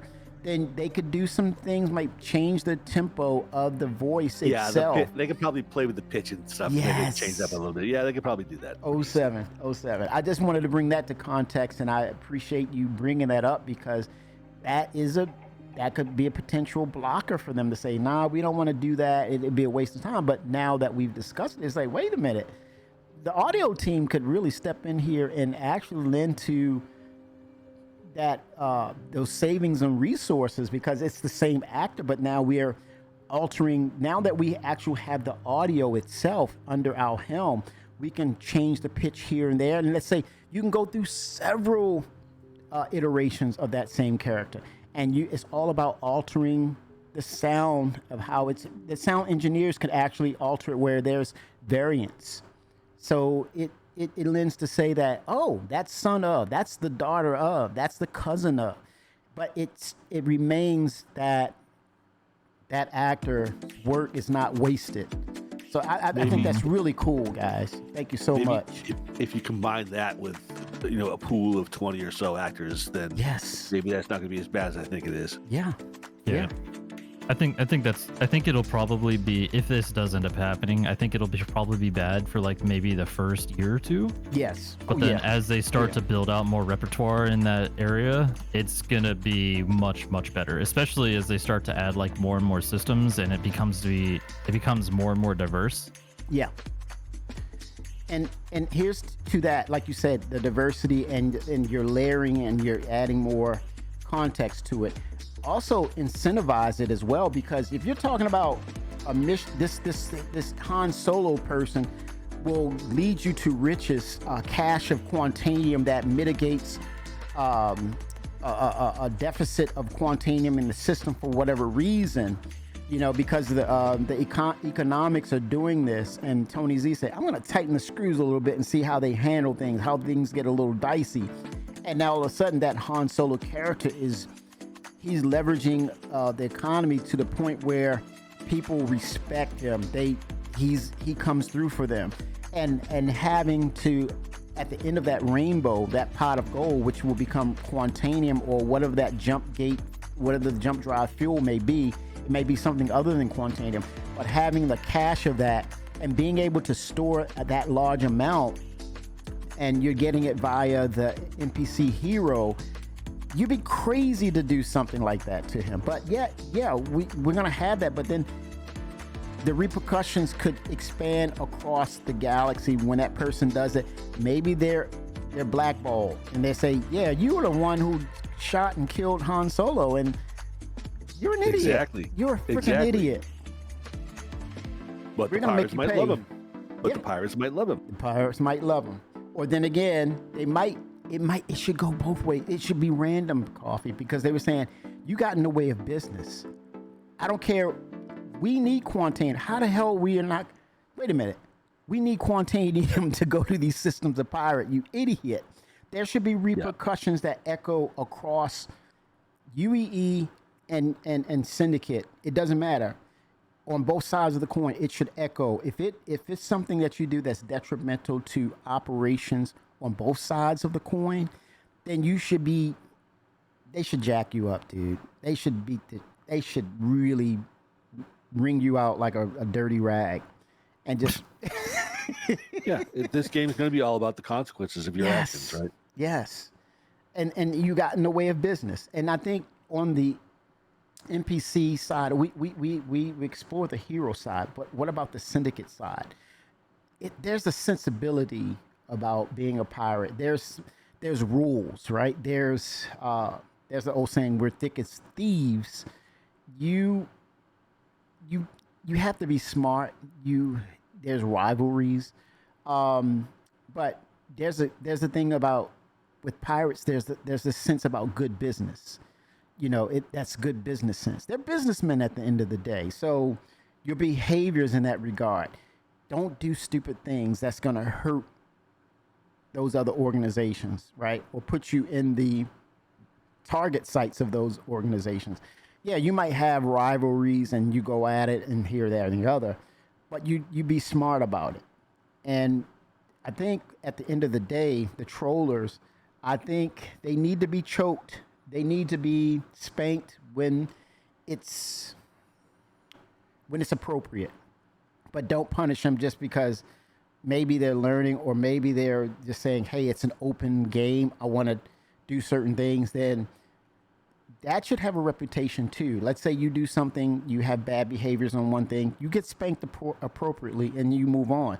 But then it's a thing, there's a difference when you get into the game and you look and target certain people, certain things, certain aspects of the game to undermine it. Then you need to paint yourself, you need to be painted into a corner and realize that you're not playing the game the way it's supposed to be. It's the way it's designed. That's a balance, though, because there's an old saying that says, "Don't attribute maliciousness to incompetence." Mm-hmm. Right. Mm-hmm. So just because they're being a jerk doesn't mean that they really want to be a jerk. They just can be just a jerk by circumstance.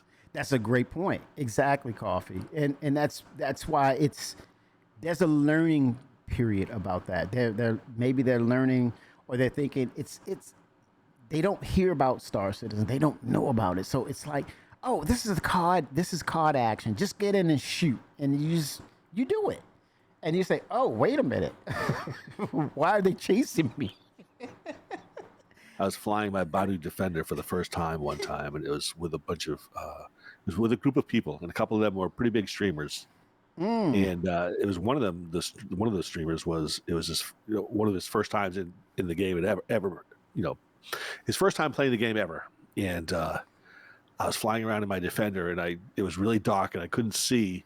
And basically, I just slammed right into him and destroyed his ship just by mistake. Complete mess up. But that happens. From a perspective, it could look like it was me just ramming a guy. Maliciousness. Yeah. Being exactly maliciousness. It wasn't malicious at all. I just was being a really poor pilot. But it didn't really look that way from a certain perspective. So you know who I am? Wait a minute, man. Wait a minute. You want to get a reaction from me. That's what it was, right? The streamer was kind of pissed too, and I don't blame him. I'd be pissed if it was me too. Yeah. But it wasn't meant to be a bad thing. Yeah. So don't. So punishing. So I'm saying, if you're talking about punishing people that are being jerks, okay, if somebody's a jerk over and over and over and over and over and over and over again, that's one thing. But just for being a jerk by mistake, you don't really need to punish them too harshly. I was there in that situation. Yeah, yeah. I usually try to give people the benefit of the doubt the first time. If it happens again, then that's suspect. Everybody should. Yeah. Yeah, that's a great point, guys. It's so important to know that the mechanics, I think this muscle memory that we've acquired from playing Star Citizen, it doesn't happen overnight because of the interactions and how this game is designed and built.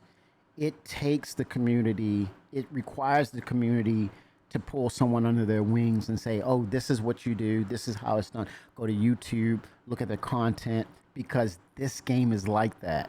You don't just go in and boom, boom, boom, you're off and running because someone else made it look easy, right? And it's like, you lean on this community. The community, that's the beauty of what makes Star Citizen so special, is that the community is a part of the process, and part of the process is the community lending itself to guiding and giving feedback, things of that nature that helps and put eyes on things that CIG cannot see.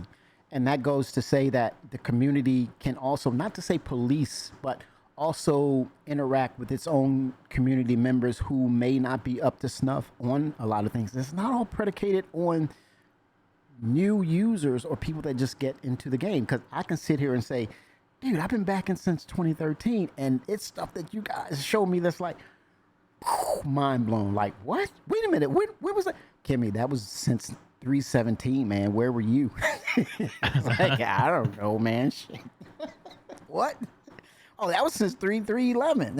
Where were you, Kimmy? Oh, that's like crickets. That's like all the people that literally watched the new Star Engine trailer from SitCon last year and like, since when could you land on planets? It's like, dude, you've been able to do that for a long time. What? Wait a minute. You mean there's no cut screens? Huh? You mean to tell me the whole time I was traveling from that moon to that planet, and it was the real distance? Yep. Actually, traveling. Well, hybrid traveling, but yeah. I really can't wait for them to implement the new traversal systems, so that way, God, man, I really want that new quantum effect so bad. Oh, yeah. It's like it's not more, it's more of, they went away from, to me, that sample that they showed and where it was the light show. It was a beautiful light show that it was like, oh, look at that beautiful light. And it was like, look at the colors. And they went away from that to say, the effects, the physics around you, they're warping, and it's like more of a, oh, they're maturing.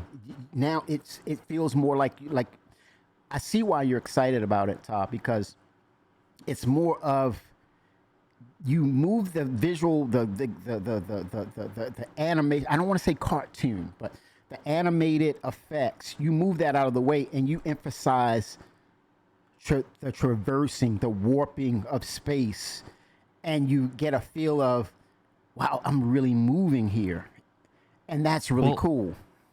It's not only that, but it's also the fact that that actual traversal system is you legitimately this time moving through space. From, if you listen to SitCon, from this last SitCon, they literally said that the way that they are currently doing traversal is kind of faked. It's not real. This new quantum system will literally be you traveling through the space in time, and with server meshing, it'll actually pull you through that traversal space. Wow. As you transition. Mind blown. Holy smokes. And then on top of that, we interact and we move through the jump gate itself. Now we're going to see the real deal of moving through the jump gate. It's, whew. Yeah, incredible. I'm curious to see that animation. Yes. Yes. And that's the thing. NPCs need to be a part of that. They also need to be in a leadership role in that regard as well, because they're going to take us, they're going to lead us to places that only they know. And if they can procedurally and randomly create those logistics and have the NPCs actually kind of guide us in that, in this universe, I mean, it opens up a lot. It opens up a lot to now. It's not where you see them and they're doing something and you walk past them. Now you want to interact and say, okay, are they going to take me somewhere? Are they going to be a part of something? I should listen to them. Then maybe it's just a casual conversation and we move on, right? But if you keep digging, you're going to find something. Or you don't get it right away. You get little bits and pieces and indicators. You go to your neighborhood bar, your watering hole, and you start to form relationships and interact. It's kind of like, well, the system sees the player wanting to interact. And maybe there's a number of times that you interact and the game system recognizes that. And they're getting metrics of, oh, you're interacting with this person. You're having conversation with that person. And maybe it builds up to, do me a favor, collect me. My ship, my Mustang it needs a freaking cooler, man. It's 4,500 UEC. Damn it, I'm busted. I'm hurting.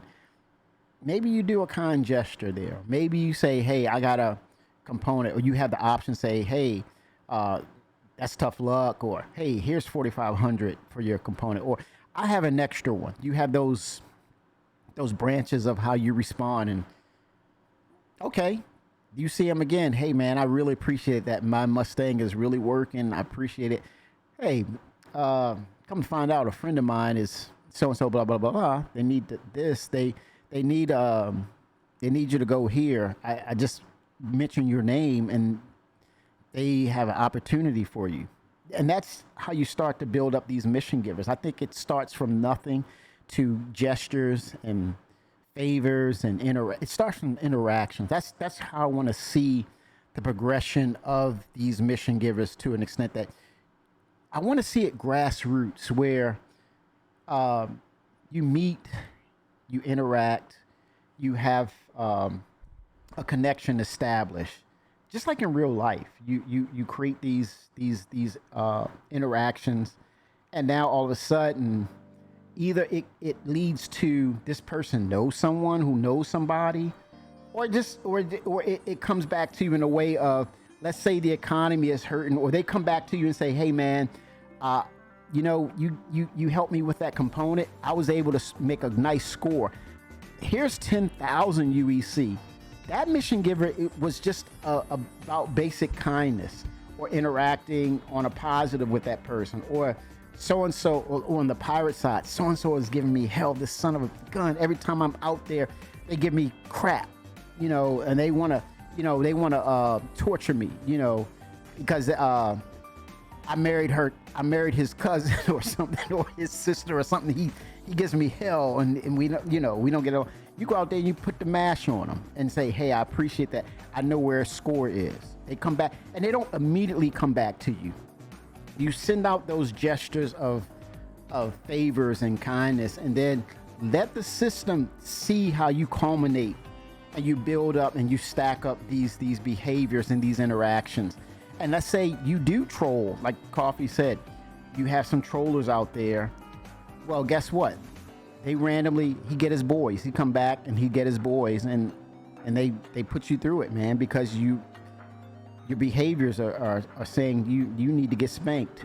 So I want that with NPCs, because then it levies how interactions should actually happen. When you do bad stuff should come back to you. When you do good stuff, who's to say it always has to come back to you good or bad? It'll say, hey, this guy is we're going to take advantage of him. He gave me 4,500, or he helped me with a component. They might set you up to say he's probably got more. I want that randomness to that extent, that you made a mistake by helping that person, right? Because you don't know who they were. I want that randomness. I like the idea of having a shopkeeper be a mission giver as well. That'd be pretty cool. Mm-hmm. Build up your reputation with them by buying and selling from them for a certain amount of time, and then all of a sudden one day you go in to sell some stuff, and they say, "Hey, I know this guy that has this thing. I can't really do it myself, but would you like it?" Coffee, I really love hey, that. I have a friend that needs help.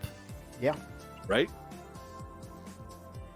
And it's, why I love that. Chris Roberts is probably saying, I love that because that screams Star Wars. It screams The Mandalorian. He goes to that shopkeeper, the old lady. She's a mechanic. She's friends with Baby Yoda.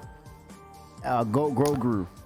I love that because any and all things centered around engineering, repairs, components, then that's and your go-to. Bartenders. Yeah, the bartender guy. Isn't the guy like on Microtech that's supposed to be able to give you a mission? Like, what happened to that? Who is he? The bartender thing that I guess they've given up on. The bartender is supposed to be their pilot Yes. AI behavior, but I don't know if they've gone any further with that. That's another layer, guys. I'm glad you brought that up because those are distinct layers of mission givers. Like when Coffee said the mechanic, right? All things component, ship parts, it comes from there. It derives from that. Top mentioned the bartender. I know a guy who knows a guy that needs to get into a security of this, that, and the other, behind the scenes or inside jobs. Data integrity, hacking. He's they had a spy name for that. But he's basically is It's a Information broker. a broker. Yes, exactly. He's a broker, but he's a bartender at the same time. He slips people that drink, and that the alcohol gets through, and it comes out, man. They start, yeah, man, I'm working at this job. It's tight there. I hate it. Or you can sit there while he's working the bar, and you overhear some things, right? There's another dimension, another layer to that. You hear stuff. You hear conversations. You sit there, right? And either maybe the bartender says, hey, he don't really know you, or say, hey, you want another drink? Or someone... Eddie Parr, that's the guy. Eddie Parr, Eddie Parr. Yep. That is right. Eddie Parr. Wow, that's a good one, man. There are other games that do that, where if you're sitting in a bar and you overhear a conversation, now all of a sudden, ding, this thing comes up in your journal that says, hey, they said something, and now you can go and talk to this other person first. Hello. That sort of thing. So it's been done before. So I'd love to see that in Star Citizen. And it's successful. It's good. I mean, you hear a security code, or you hear of a location with the security code, and you put it in your mental and say, let me go there and verify. Or you call your boys up. Hey, this guy's having some trouble with some bad folks. Let's, he's looking for help. And you can jump in. Yeah, you can jump in. Hey, I'll be your Huckleberry. What I would also like at some point is, say you're another player in the verse, right? And you're just passing by and happen to hear this other guy getting a mission from another NPC. You have the ability to also get that mission if you just sit there and listen. And you can jump it. Yeah. Oh yeah. You can jump in there, get it before them, or like try to fight them to get it, make it happen, Like player interactions on that level would be absolutely insane. The question is, how do they tie it into the Moby Glass, though? Because eventually the mission has to be in the Moby Glass at some point, right? Otherwise, it's not going to work. They're not going to just not going to get paid. Let's say data. Let's say info. You put it in a slot that says data, and you punch in that security code, and then it comes up. It does a it pulls up, hey, location, blah blah blah, Microtech. Maybe it pulls that. Maybe it can pull from a database or something.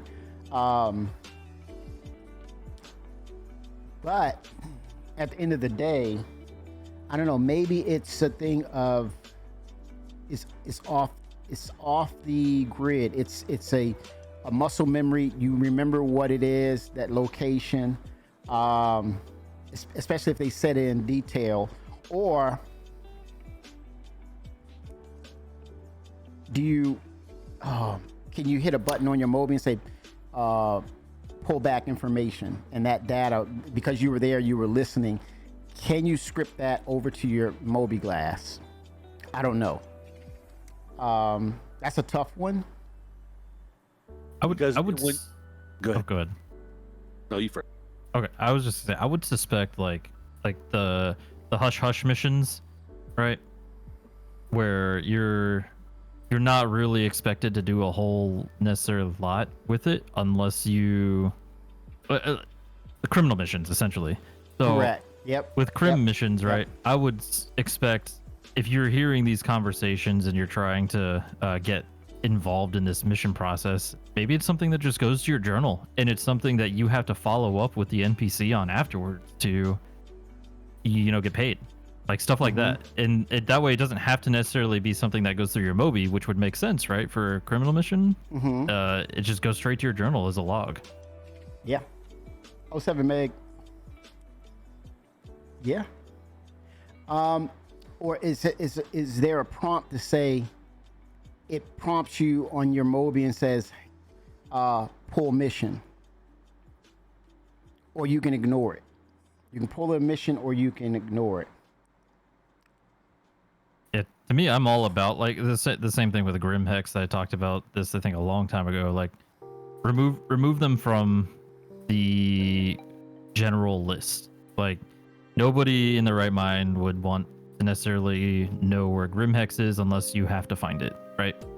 And yeah, it's supposed to be something that's always on the brink of the cusp of where Crusader security knows where it is, but they can't really do anything about, so they just don't even try to always find it.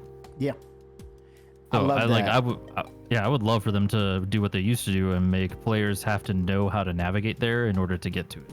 Yeah, I would say change the whole narrative of Grim Hex. I'm you got me excited about that, Ty, because when you go back to the old days of what Grim Hex really was, it's in clandestine. It's not really put on the map.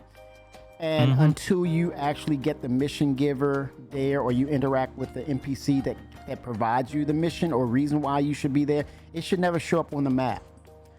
With that said, the narrative that I would love to be a different or updated or change with the Grim Hex, kind of like the kind of scope of what they had with the distribution centers, right? Let's say you randomly go there and for some reason, you know that's a hot spot, right? And like you said, let's put it into the narrative of reality. You happen to be there and you're on a mission giver. But guess what? UEE had reasons or got intel to say there's a big Widow transaction going down, right? But yet, you as a pirate, similar to Jumptown, there's a cache of Black Widow that needs to be, is it Black Widow or Widow? Just Widow. Or Maze Widow. That has to be moved, right? I mean, a huge cache. For some reason, I don't know, maybe there's, like we talked about earlier, where mission givers connect the blocks like Lego. So it brings to security people. There is a faction or actual faction or group or org that are security people. We've not been talking about them, right? It's always been piracy, Xeno threat, but there's actual real security people that will patrol and want peace, right? And they're doing it for free. Now, let's say now that we're bringing them into the narrative, they get hired by UEE because in the narrative of UEE, they're stretched thin. Their resources are stretched thin because of the war with the Vandal. They don't have the resources. So same thing with them selling planets to these corporate entities because they want to make their money back. They go, 07 Hellfire, hope you're feeling good, man. They actually talk to these security people to say, we got wind of, and it has to fit the narrative. Like the Drake data runner has to get that information and serve it back to the UEE and say, hey, generate a mission, pay them out. We want to nail these son of SOBs of this Widow and Maze. You happen to be there because you as a pirate, you're moving Maze. All of a sudden, you're in a firefight. Actual security forces, no NPCs. No, wait a minute, I take that back. NPCs and actual security forces in ships and on foot. Either you want to surrender or you going down. You make a choice. What the heck did I get myself into here? What the F did I get myself? It's hot, baby. Grim Hex, it gets on the news. And guess what? Now, I think I need to take my wares to Pyro because I don't need that heat. It's hot, and now the word is on the piracy side, it's hot in Grim Hex right now. It's hot. So you wait till things cool down. But in that narrative, it's like you give up. You hands up, give up, you get smacked, you go to Klesher or whatever that new jail will be, depending on the severity. More than likely it's Klesher. Allegedly, you were going to move Maze. If they got proof on you and it was on your ship and it's a firefight, you fight to get on that ship and fly away and get away. And so in that transaction, you may say, I'm going to sell it or I'll turn it into UEE. But then you wrong that syndicate leader who maybe he wasn't killed. Maybe he went to jail. Hey, man, you sold my Maze. You owe me, brother. You owe me. Better bust ass to get that money back to him, right? Either that or they're coming after you. I love that with the dark side of mission givers. I love that because now you're in that. Oh, go ahead, Ty. Go ahead. I was gonna say, tying everything that we talked about earlier together regarding heroes and stuff, right? Yes. if somebody ends up killing a hero or what have you, and they sell their maze or whatever, as their reincarnation coming across them in a future life, like just randomly going like, "Hey, I'm here for a mission, man. I'm the new guy, just coming back around." Like, Yes. I know yes. what you did. You Yeah. killed my brother. You killed Killed my my brother. brother. But then And you sold his maze. yes, the whole organization is coming after you because they have to. Here's the thing, organized crime. I don't know. Here's the thing. No, it doesn't. It doesn't suck. Wait till we get to 4.0 and 1.0 Hellfire. You just need more org members. But here's the thing. I want that realism to these syndicates, meaning the next man up or the next woman up, the boss lady, whatever the case is. In order to show my leadership and get that respect, I gotta prove that we're not playing around. Now, who was the last person that punked or did wrong to the dead leader, right? They gotta put you down, man. Because if not, then that leader is not proven. So they're gonna hunt you down. Or Well, this is yeah, no. You go ahead. I'm gonna get real quick. Or you go to give fealty to say, I was wrong. I come in, hey, hands up. I want to make it right. Or they have spokesperson say, hey, I'm just telling you right now, you have an opportunity to make it right. You make it right, and they're gonna put you through hell. Meaning several missions. It's gonna be aggressive. Now it won't be they won't put you through a no-win Kobayashi Maru. They won't put you through that, but you're gonna do aggressive, dirty missions. Then you gain your respect back. You've been slapped on the hand. You made it right. Or depending on the severity or how you disrespect them, of saying not wanting to make it right, they're taking you down. And you could be on that last leg of Death of the Spaceman. So it's you probably want to make that right. Go ahead, Coffee. I'm sorry. I was going to say, all this that we're talking about is going to be tied to the reputation system.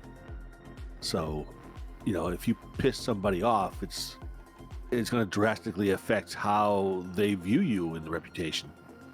For example, if Yes. we're talking about factions, if you've built up a real good reputation with a pirate crew, so now, for example, you're a trusted affiliate with them or something, right? Yes. Now, if you kill their hero NPC, their leader, you're not going to take a small hit to your reputation. You're going to go from a trusted affiliate to the enemy number one to them. Yes. So now you're hunted. Yes, you're hunted, and they're gonna track you. They're gonna look where you are, or your last known address. You gotta vacate. In other words, you gotta vacate. They're waiting for you, man. They're waiting on you, and it's gonna be a constant harassment until you make it right. And so, in the narrative of Death of the Spaceman, and the way that the game will be designed, it puts you into that lane of I gotta make it right because they're on my ass all the time. It's making me be responsible for my behaviors. I'm forced to be responsible because that's how things work in real life, right? You do bad on a job or you break the law, they're gonna spank you, man. And the quick and easy is you get a sentence. You're in this facility. That's how it goes. But if you do something bad and within a bad organization, usually you get whacked. Simple as that. So what's the difference? It's the same. I don't care if it's sci-fi. You're in the future. You can fly spaceships, but human behavior, human nature is still the same in the narrative of this game. So you can't cry and say, "Oh, this game is horrible." Blah blah blah blah. I did this and this is what they did to me. Well, hello, isn't that how it's supposed to work? Yeah. So you got a chance to make it right, but they're gonna keep harassing you until it's that wrong is written right. Love that, especially with the syndicate. Love that. God, and then with regards to like immersion and stuff, like one thing I would really, really like to see as a player is if that kind of thing even happened, have the other NPCs around that area that are part of the affiliation with that syndicate that doesn't like you at the current time. Be like, I heard that person was a traitor as you were walking by. Giving you have the other NPCs give you snide looks and other stuff. Make it Yes. make Yep. it immersive. Man. Yeah. Again, all part of the reputation system. Yeah. Well, yeah, that's what I'm saying. As it ties in with reputation, make the actual NPCs behave the way that you would expect other people to behave in real life. As you're a part of the org. Yeah. It's like as you're walking by, is that the guy that killed so and so? Yeah. Well, Coffee, you said this. You shot my brother. Right? Is that the guy that shot so and so? Yeah. Shot so and so's brother or something? Yeah. There he is. He's right there. You start running. and your mission giver, you should have something hanging in there to say, hey, try to settle. Then it should be a thing in the narrative in your mobiGlas, settle an old debt. It should be hanging there. As long as they're after you and they know who you are, settle an old debt. Go to this in clandestine area to meet with one of the Petrelli family members, right? And you set it up. And I think it should be fair. I think they should have a representative, or they're looking at you like, yeah, is that the SOB right there? Yeah, that's him. You just say the word. I'll put his ass down right now. What if you walk into, say you piss off the Rough and Ready crew in Pyro, right? Yes. And you walk into a Rough and Ready bar and you see a really crappily drawn bounty poster of you on the wall. Scratched up, looking great. Oh my God. That's scary. That would be awesome, That's actually. scary, man. Wouldn't it? That'd be great. Especially based on Oh, your I don't wanna behavior. I don't want to be here. Either that or you try and take the bounty poster down or something. Who knows? But what an awesome interaction that would be. I'm glad you guys mentioned that, because didn't CIG mention bounties? Oh my God. And then say head in the basket, 100K, 200K, bring them in alive, 1 million. Let's say then all of a sudden you're bleeding, you're walking over to the bounties. Bounty hunters don't give a damn. I mean, they're on both sides of the law. They're in the gray lane of black and white. They're literally driving that gray lane in the middle. And if it says based on your, what do you call it? Your offense, maybe your mission didn't go well. You screwed up. Like Coffee said, hey, I flew for the first time. Okay, you screwed a mission up. Then, yeah, bring them in alive. As opposed to, let's say they catch you without you trying to make it right. They bring you in alive. Well, and they really need to make, because I know this is coming at some point, but they really need to make bringing in people alive worth the cost. Ooh, yeah. There's too many people that are just like, nah, kill them, get rid of them. And it's like, there needs to be also, if you bring him in, like say your contract or whatever says you have to bring them in alive, but you kill them, then that's a pretty big repercussion, not only against your potential reputation, but also against expected pay. Like everything is potentially goes out the door once you do that. They have Guys, to be worth a heck of a lot more than the value of their armor and weapons. Yeah. you know what? Exactly. I'm laughing because I see Jared. I hear what you said, and immediately, oh my God. You remember they talked about body parts? You see where I'm going, right? If they catch your ass without making it right, first of all, they get you in the meeting room, and you're subdued. A bounty hunter, of course, is gonna subdue you, bring you in alive. You're in that dark room with the light bulb, having that conversation. Smack! The screen does this. You see blood in the smack. Have the conversation, and next thing you know, guy, yeah, you SOB, boom, butt of the gun. You go to sleep. You wake up. You're on the table. Maybe your arm is gone. Oh yeah, we sold your liver. You SOB. Like, whoa, you still owe us. You got I think- cybernetic leg. I think they probably have to draw the line at torture. Right. They can probably legally depict torture in a game You won't and depict get Yeah. away with it. Right. But I'm saying they slap you a couple of times, then they take the butt of the gun, pop you over the head. You wake up, right? You're on the table. You look. You do this. One arm is normal. One is cybernetic, or leg is cybernetic, or Oh, you want this finger back, man? or your Oh, that's vital. crazy. Your organs have been one or two of maybe your kidneys were sold, and If they were going to cut off an arm to prove a point, why would they give you a new one? yeah, that's true. That's true. Well, Lost your arm. I mean, lost your leg. they may not give it to you, but whenever you go to a hospital next, that's when you get it. Right, exactly. That's The severity of injuries. hmm And and then they send you on a mission. They pimp you over to a mission. You got a cybernetic arm because they broke your arm so badly. You got the hack doctor there.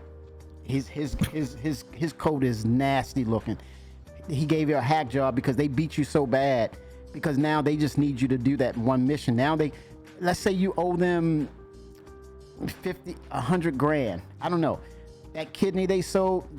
Okay, that took 50,000 off of what you owe. Finish the mission. Or you go to the pyro doctor, who's some random guy who gives you a completely different, like, it's not even a, like, say that somebody cuts off a finger and keeps it as a keepsake or whatever, right? And then all of a sudden you need a new one, your trigger finger, and they give you somebody's big toe instead of My God. completely different color. yeah. Oh, so much wrongdoing. That'd be so much fun though. Like, oh, this is not right. You say this is. I don't like Oh, this. heck 07 no. Blackwater. It's like, what the hell did I get myself into? And then you have to be on a ship with them, and you're running a mission on a busted ass ship, and you're like trying to be the best crew member because your life depends on it, right? You're the navigator. You have to navigate through an asteroid field. You got the UEE on your back, right? So you're the getaway man now. You're doing a heist. You might have to do a heist. And that's And I'm whether, yeah. I was just laughing. And I'm supposed to do this with a big toe for a thumb?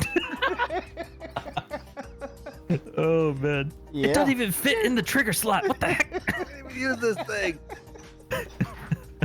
What do they do to me, man? And it's like you have to rework your reputation. And even in the underworld, maybe even in the syndicate, your reputation, you need a reputation there, and how you conduct yourself as a boss, as a syndicate member.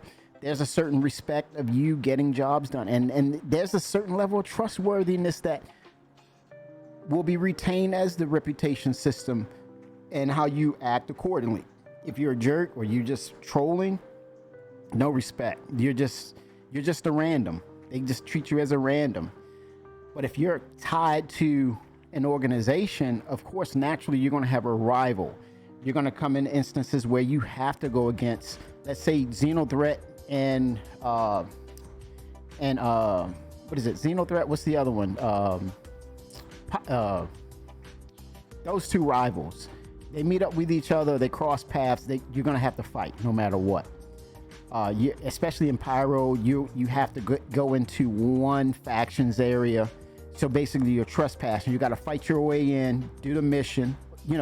Go past their location, fight them, get out of there, do your mission, come back, fight again, and then get back to your territory.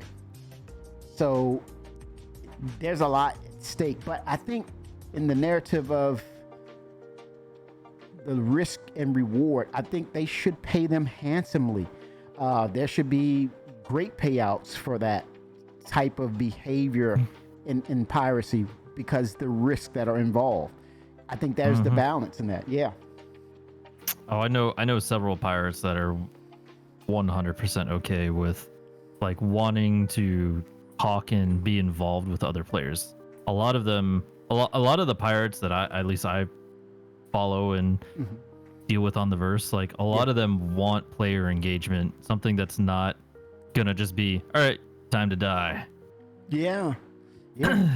and going to places and then you're interacting and then seeing deals go bad and you're fighting your Mm-hmm. way out and then you make business decisions. Do I stay loyal or do I keep this for myself? And then maybe once the dust settles, no one knows any better. No one knows anything. Or maybe that person there's someone that survived and got wind of it. Oh yeah, they're coming after you, buddy. They saw what you did. You're like, oh damn it, I gotta go make it right, or I'll see him when I see him. So, good stuff. Good stuff.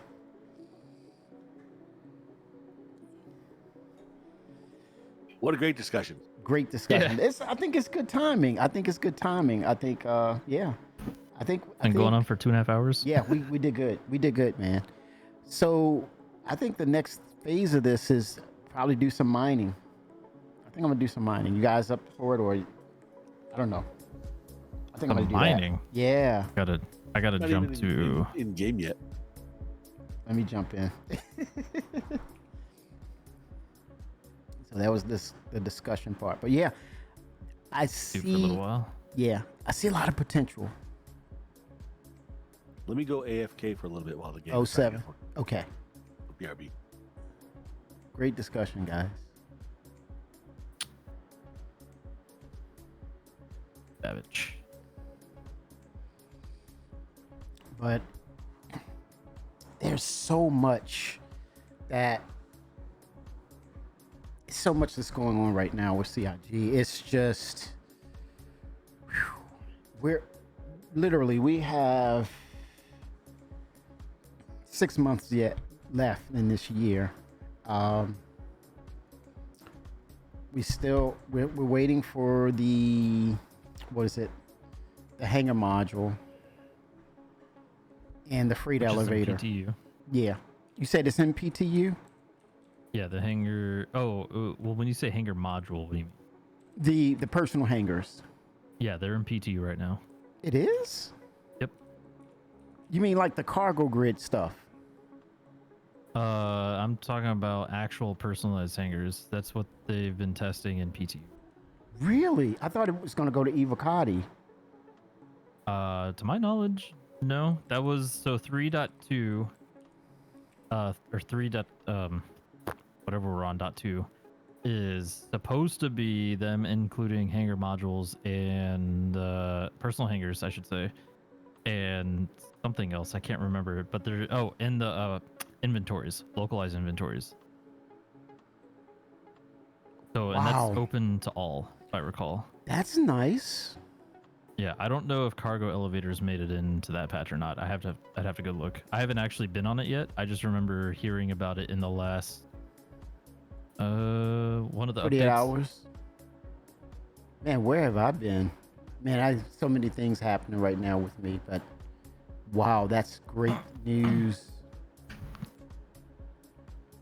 I'll bring it up actually. We'll go look Probably at that. worth playing the PTU then. Might be, testing. yeah. That means I would have to download.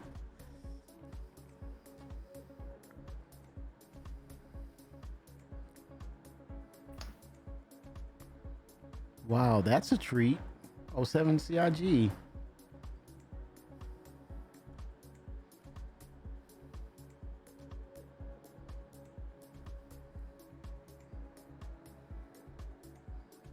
Cargo elevators, yes.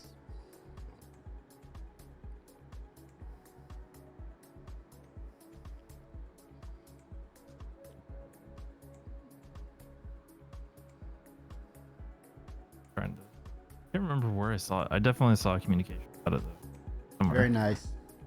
Oh, no cargo. Twix he's on top of that. He's like, no. There are no cargo elevators yet. Okay, so that's the next I think that's next week, I believe. Yeah. Very nice.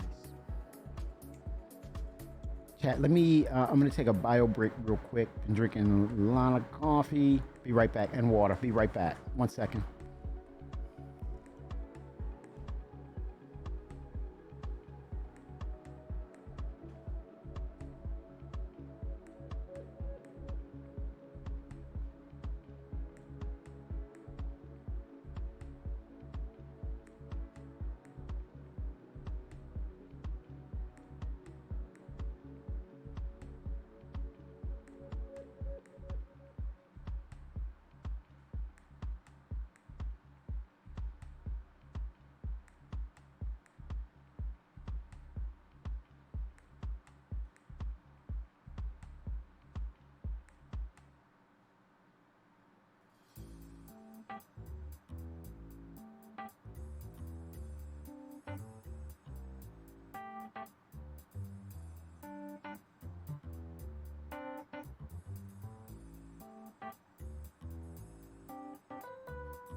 Oh, 07. We are back. Bio break confirmed. So, yeah, your top. Yeah, Twix is correct. Sorry, 323.1a is in PT right now. So, but 323.2 is supposed to include the other things minus the cargo elevator. That's like the only thing not in. So the personal hangars, they have it in PTU? No. Okay. Yeah, that is ePTU stuff. Whenever they decide to do it. Yeah. Want to make some real money and go salvaging, Kimmy? Why not?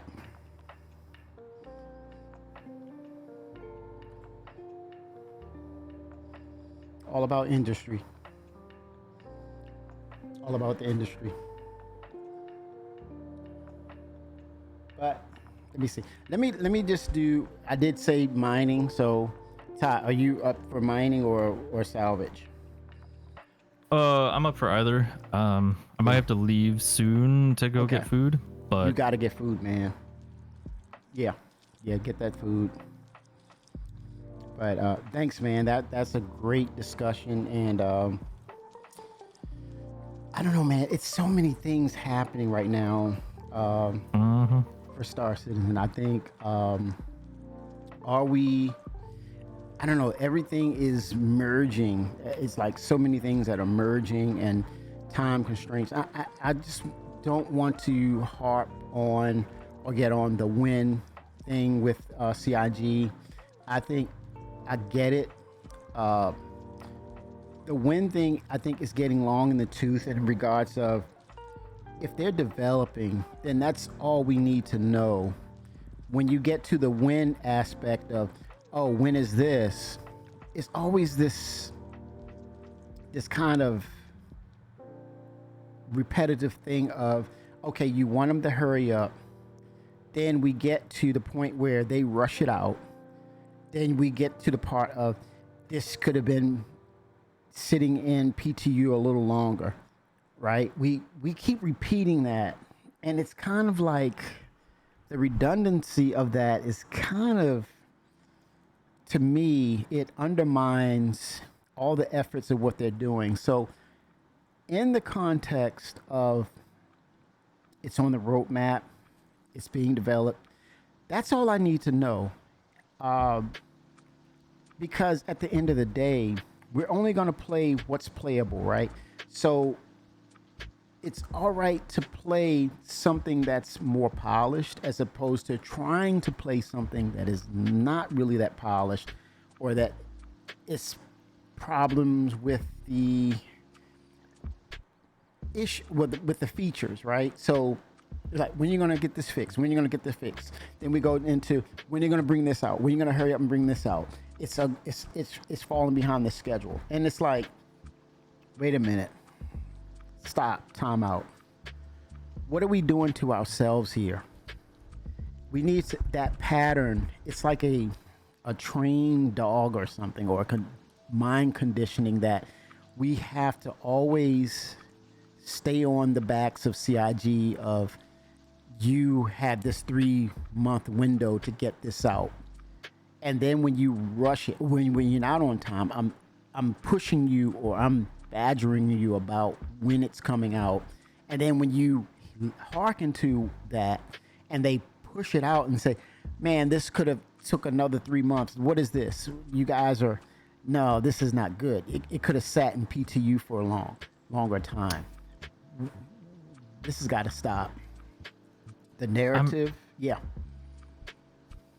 Tom. So I would say I think they need to put. I think they need to have a timeline, but I think they also the problem is with the community, and we need to also be able to accept the fact that when they come forward and say, hey guys, we wanted to get this done, but we came across some issues and we want to make sure it's right before it gets to you. The community can't just be like, well, what the heck, man? Like, yes, you guys promised this. It's like, no, they were open and honest with you up front. Like, be willing to accept the fact that at least they were open and honest with you that there was a problem. Yeah. And too many people are just willing to say screw this because it wasn't the way that they wanted it to be immediately on release. And it's like, dude, you got to realize not everything is exactly as you expect it to be the moment, something comes out for the first time. Yeah. I try not to be too concerned about the whens because some of the Thank you. whens make me very sad, to be honest. Like when is the Endeavor coming? That kind of thing. Right. Oh, Right. that's- Right. For my own, We'll get for that my next own, year, for I'm my sure. own personal mental health. I'm very happy to see. Yeah. I'm very happy to see any development and forward movement and all that stuff. But the whens don't really concern me. I wholeheartedly agree with you, Coffee, in the sense of it's on the roadmap. The expectation is they're going to deliver it. They have it on the roadmap for a reason. Now, in the context of how this feature or this particular feature, if it interacts with so many things, I think the best example of that is the real life example of that is the personal hanger.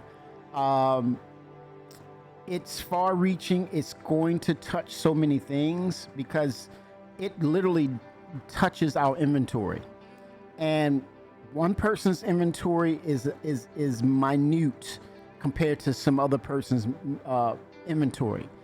Some people talk about, hey, I'm Legatus status. I'm not Legatus, man.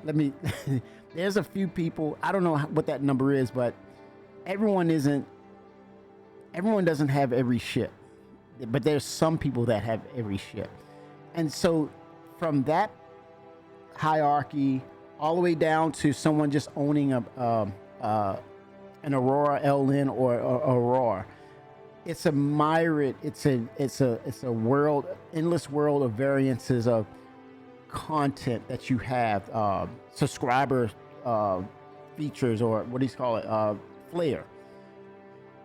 Handling all of that and making sure that is accurate, and then you have scripting that tracks when you lose it, when you get it back.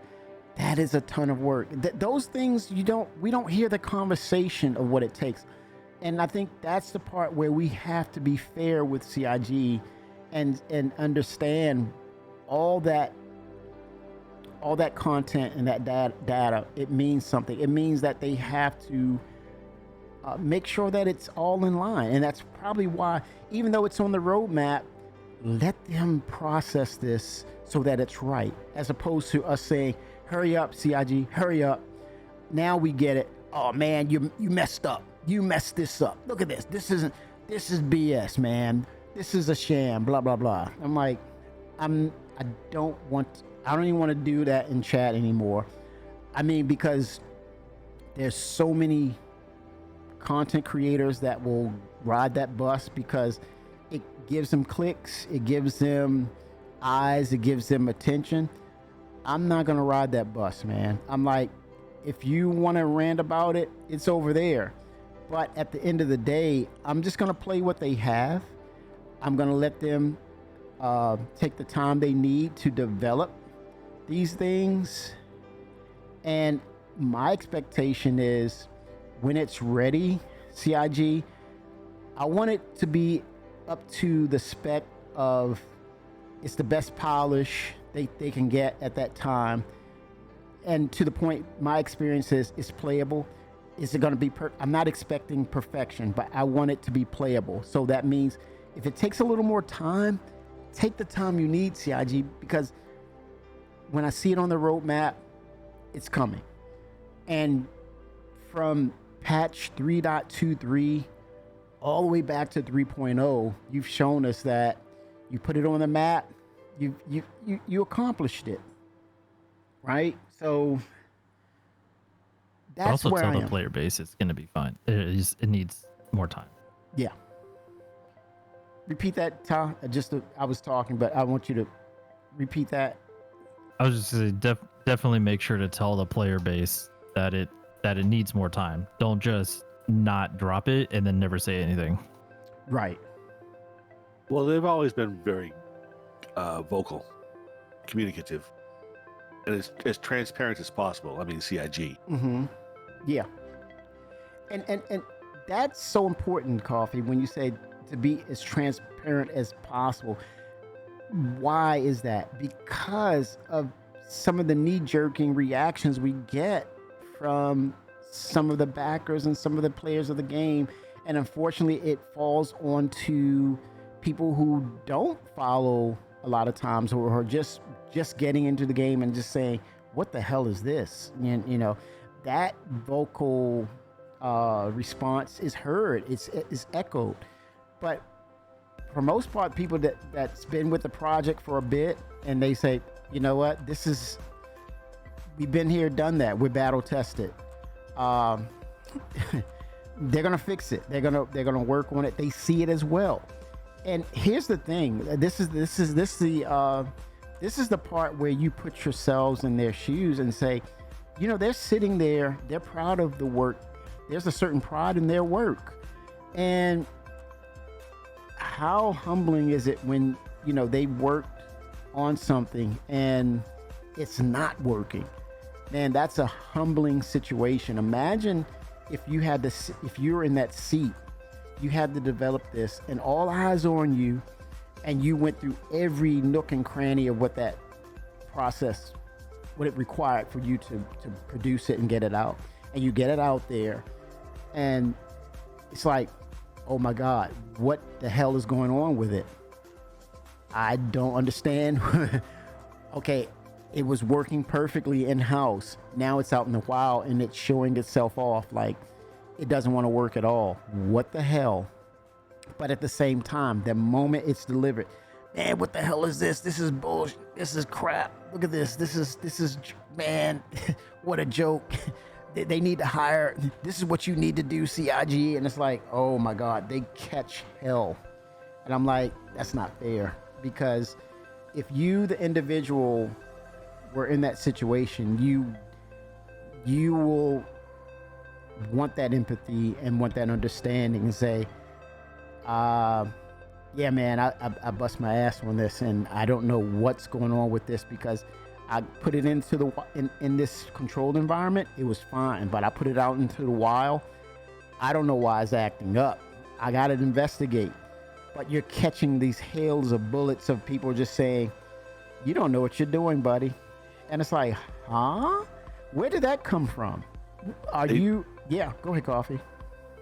I was just going to say, they tell us over and over and over again that, you know, all the problems that you guys are telling us, we know.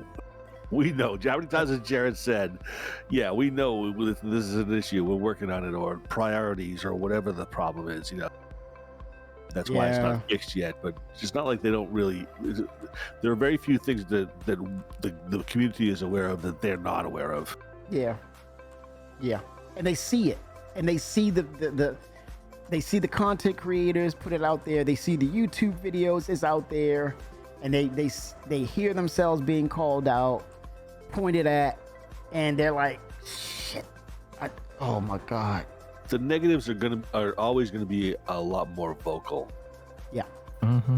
Yeah. But I think the important thing is to not put too much weight on that just because they're vocal, right? Yeah. Doesn't mean that they're the majority. No, it's not. It's not the majority.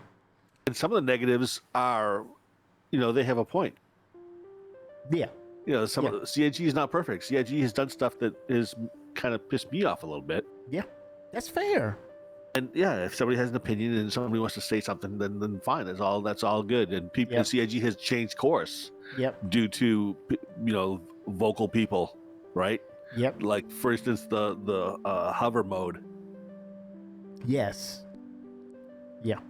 And you know what, Coffee, and the fact that you're speaking to that, I appreciate that, because it's you're only framing the fact of, if you're a mature person, you're being real about it. You're only talking about what's happening, as opposed to, and I'm glad you mentioned this, it's one thing to say a certain thing or have it in a certain context, right?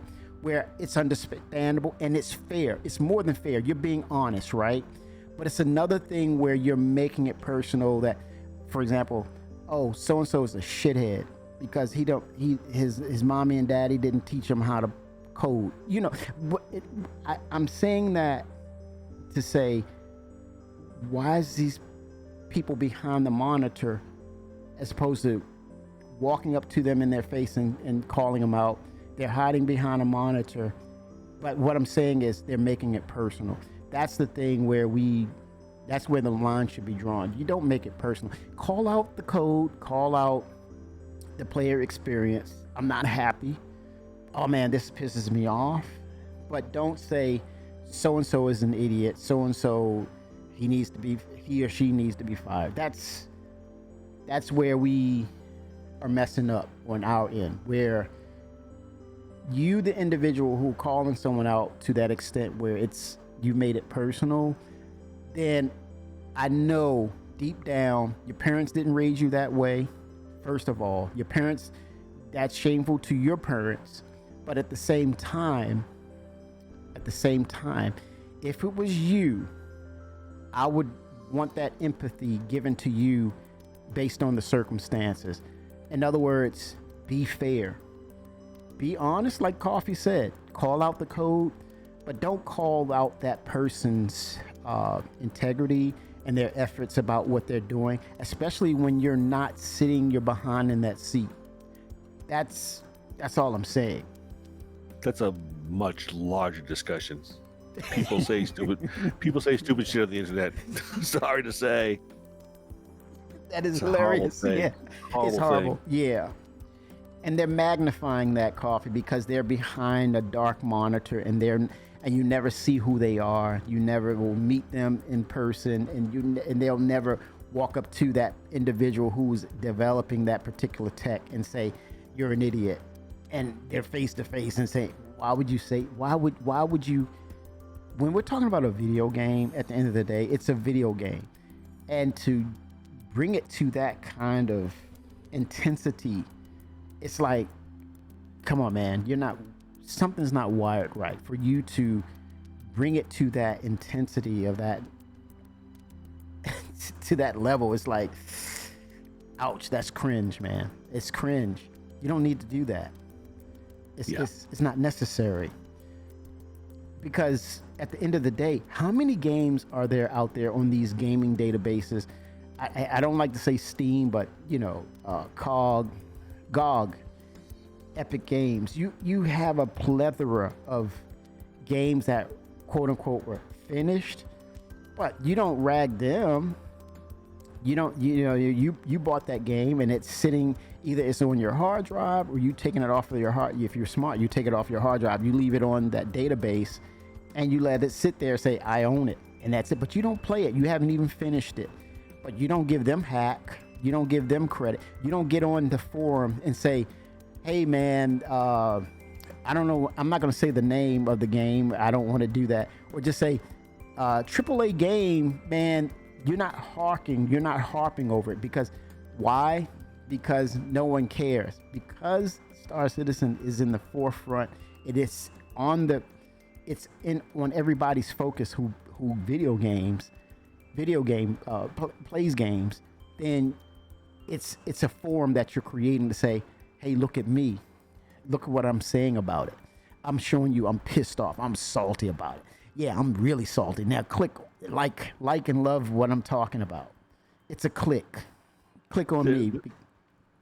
There is a stigma with Star Citizen for sure on the internet. It's become a meme to put Star Citizen down, right? The vaporware meme, right? Yeah. True, Twix. Yep. But God, I had a point. Give me a minute. But it's a meme. It becomes a meme. It becomes a nasty meme. Whenever I see people just bashing Star Citizen, and I'm always just like, I get your point. You guys are upset, but tell me something that you like about the game. Like, what is something that you're like? Are you just doing this just because you want to bash it, or do you actually have aspects of this game that you like, which you're just trying to put down as the forefront? Like a good example, 323, right? 323. Whether you've this current release. Okay. What people don't necessarily realize is this is probably the most successful release of any patch they've had in a very long time. Preach. And not only did they release this and it was mostly stable to the point where many people could continue to play it without issues, they also released it during a free fly, which is like that would have been unheard of back in the day, right? Like people dropping in, like imagine 318 not only releasing immediately but during a free fly. Like that would have been significantly worse and completely destroyed the reputation of the game. Yeah. And this was able to stay up and continue working the entire time. It may not have been the best experience, but it was still better than whatever happened at 318. Yeah, my point is that there is a stigma about Star Citizen out there. It's become cool to hate on Star Citizen, but Star Citizen is not the only one that gets hate either, too, Kemi. It's not like other games haven't gotten crap from the internet just because of vocal jerks, right? Yeah. For instance, No Man's Sky, Hello Games got a ton of crap for their release. You know, maybe CD Projekt Red not as much for Cyberpunk, but it wasn't great. It wasn't a great launch, you know. Yeah. For that, but it has definitely become like a thing, like a meme. Yeah. To hate on Star Citizen. Yeah. And but like I said before, that's a whole other discussion, really. That's about internet in general, and social media in general, not just about Star Citizen, right? Yep. Yeah. Well, I mean, look at all these big streamers that are starting to get into it, and like the first thing you see whenever they like either talk about the game or launch the game is like scam citizen. Like, seriously? Right. Yeah. Have you guys played this game? I was watching Summit play. Yeah. And one of the great things I saw about him was that one of the things he said was, you know, you guys in chat saying Scam Citizen is pissing me off a hell of a lot more than any bugs I'm seeing in the game. He said that, right? Really? Yeah, seriously. No lie. That's exactly what he said. You guys saying all that crap is pissing me off a lot more than this game is. So, you know, and that's what kind of proves the point that it's just a thing. It's like a meme, you know? Yeah. And the people that are hating on it, it's always the same stuff. It's always the same useless, debunked crap. Yep. That's why I kind of get really upset about seeing this hatred, because it's just brainless. It's stupid. And I've been defending Star Citizen for years. Right. Yeah. Against these same stupid stuff, and after a while, it just really grinds on me, you know, seeing this in chat. Yeah. And there's levels of stupidity with that, those kind of memes or those remarks to Coffee, to where you to the extreme. It's that Scam Citizen. That's the extremity, right? To you dial it back to more of a low level vibrational response or knee jerk of, when is it coming out? They promised this. They're late again. Never going to be released. The CR said this. CR said that. Oh, it's going to take them 2 years for that. I mean, it's like it's kind of like that subtlety of that toxicity as well. And I think on all levels, it needs to be identified and say, look, ma'am, you download your Steam game. Go find an indie game. I mean, because you got a forum out there for it. Go to that person's channel. We're here playing what they give us, right? So, I mean, I get it. I've been, you know, we're battle tested. We're playing what they give us. So it's nothing new that we don't know in regards to the narrative of them. Well, putting it out on the roadmap and developing it, right? Well, and part of the problem, it doesn't help that you have large companies like IGN, right? And one of their recent posts after we hit that $700 million milestone, which is an insane feat, right? Like no company in the world has ever raised that for a single game. Well, for two games, going on simultaneous, right? Crowdfunding, yeah. And they're the first thing that you see in their headline is Star Citizen raises $700 million and has no release date. And where is it? Exactly. It's always and it's the like same thing. X number of dollars, and where is it? Yeah, and it's like whoever wrote that obviously hasn't played the game, because they expect a full release to be able to jump into the game and play, and that's not the case at all. And you know what? In that context, that's a different. Well, it's not different. That's a deeper discussion as well, because Right. when they say that, right, guys, they made 700 million. All of a sudden, the mind that people are gathering is all they can see is 700 million. Oh, you got the money, Chris. You got that money. You got 7 million. Oh, you got $7 million in your bank account.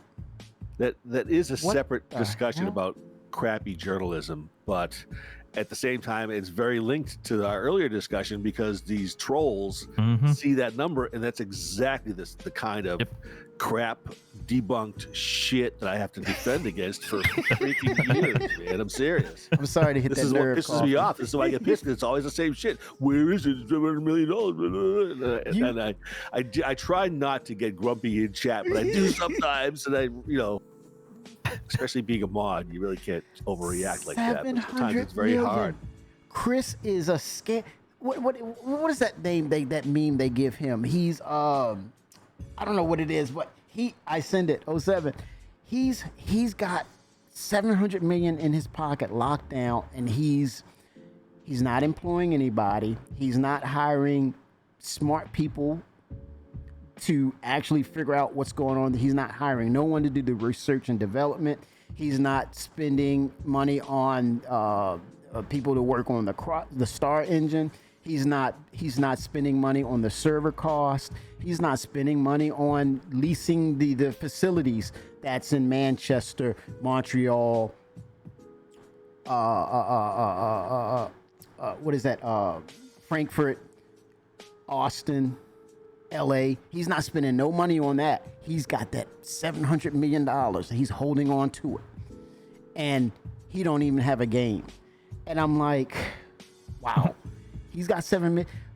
Okay, all those entities that I just expressed to you, you got to pay those salaries. You got to hire more people. You got to claim that stuff. If you're making that profit of 700 million, if you got 700 million, you're paying the freaking taxes on it. You're also paying taxes or different tax brackets on where your studios are located. Whether it's in the States, the US, or whether it's in the UK or Germany, there's different brackets of taxes that you have to pay out. So where the hell is the 700 million then? You really think it's in his pockets? Come on, man. It's all burn rate, man. It's all like the moment he gets it in his hands, he's got to spend it. He's got to spend it. He's got salaries to pay. It's crazy to think 700 million, you got it. And where's my game? But CIG did not make Chris Roberts rich. No. He's not Elon Musk, but he had money before this whole thing started. He was a self-made millionaire. Hello.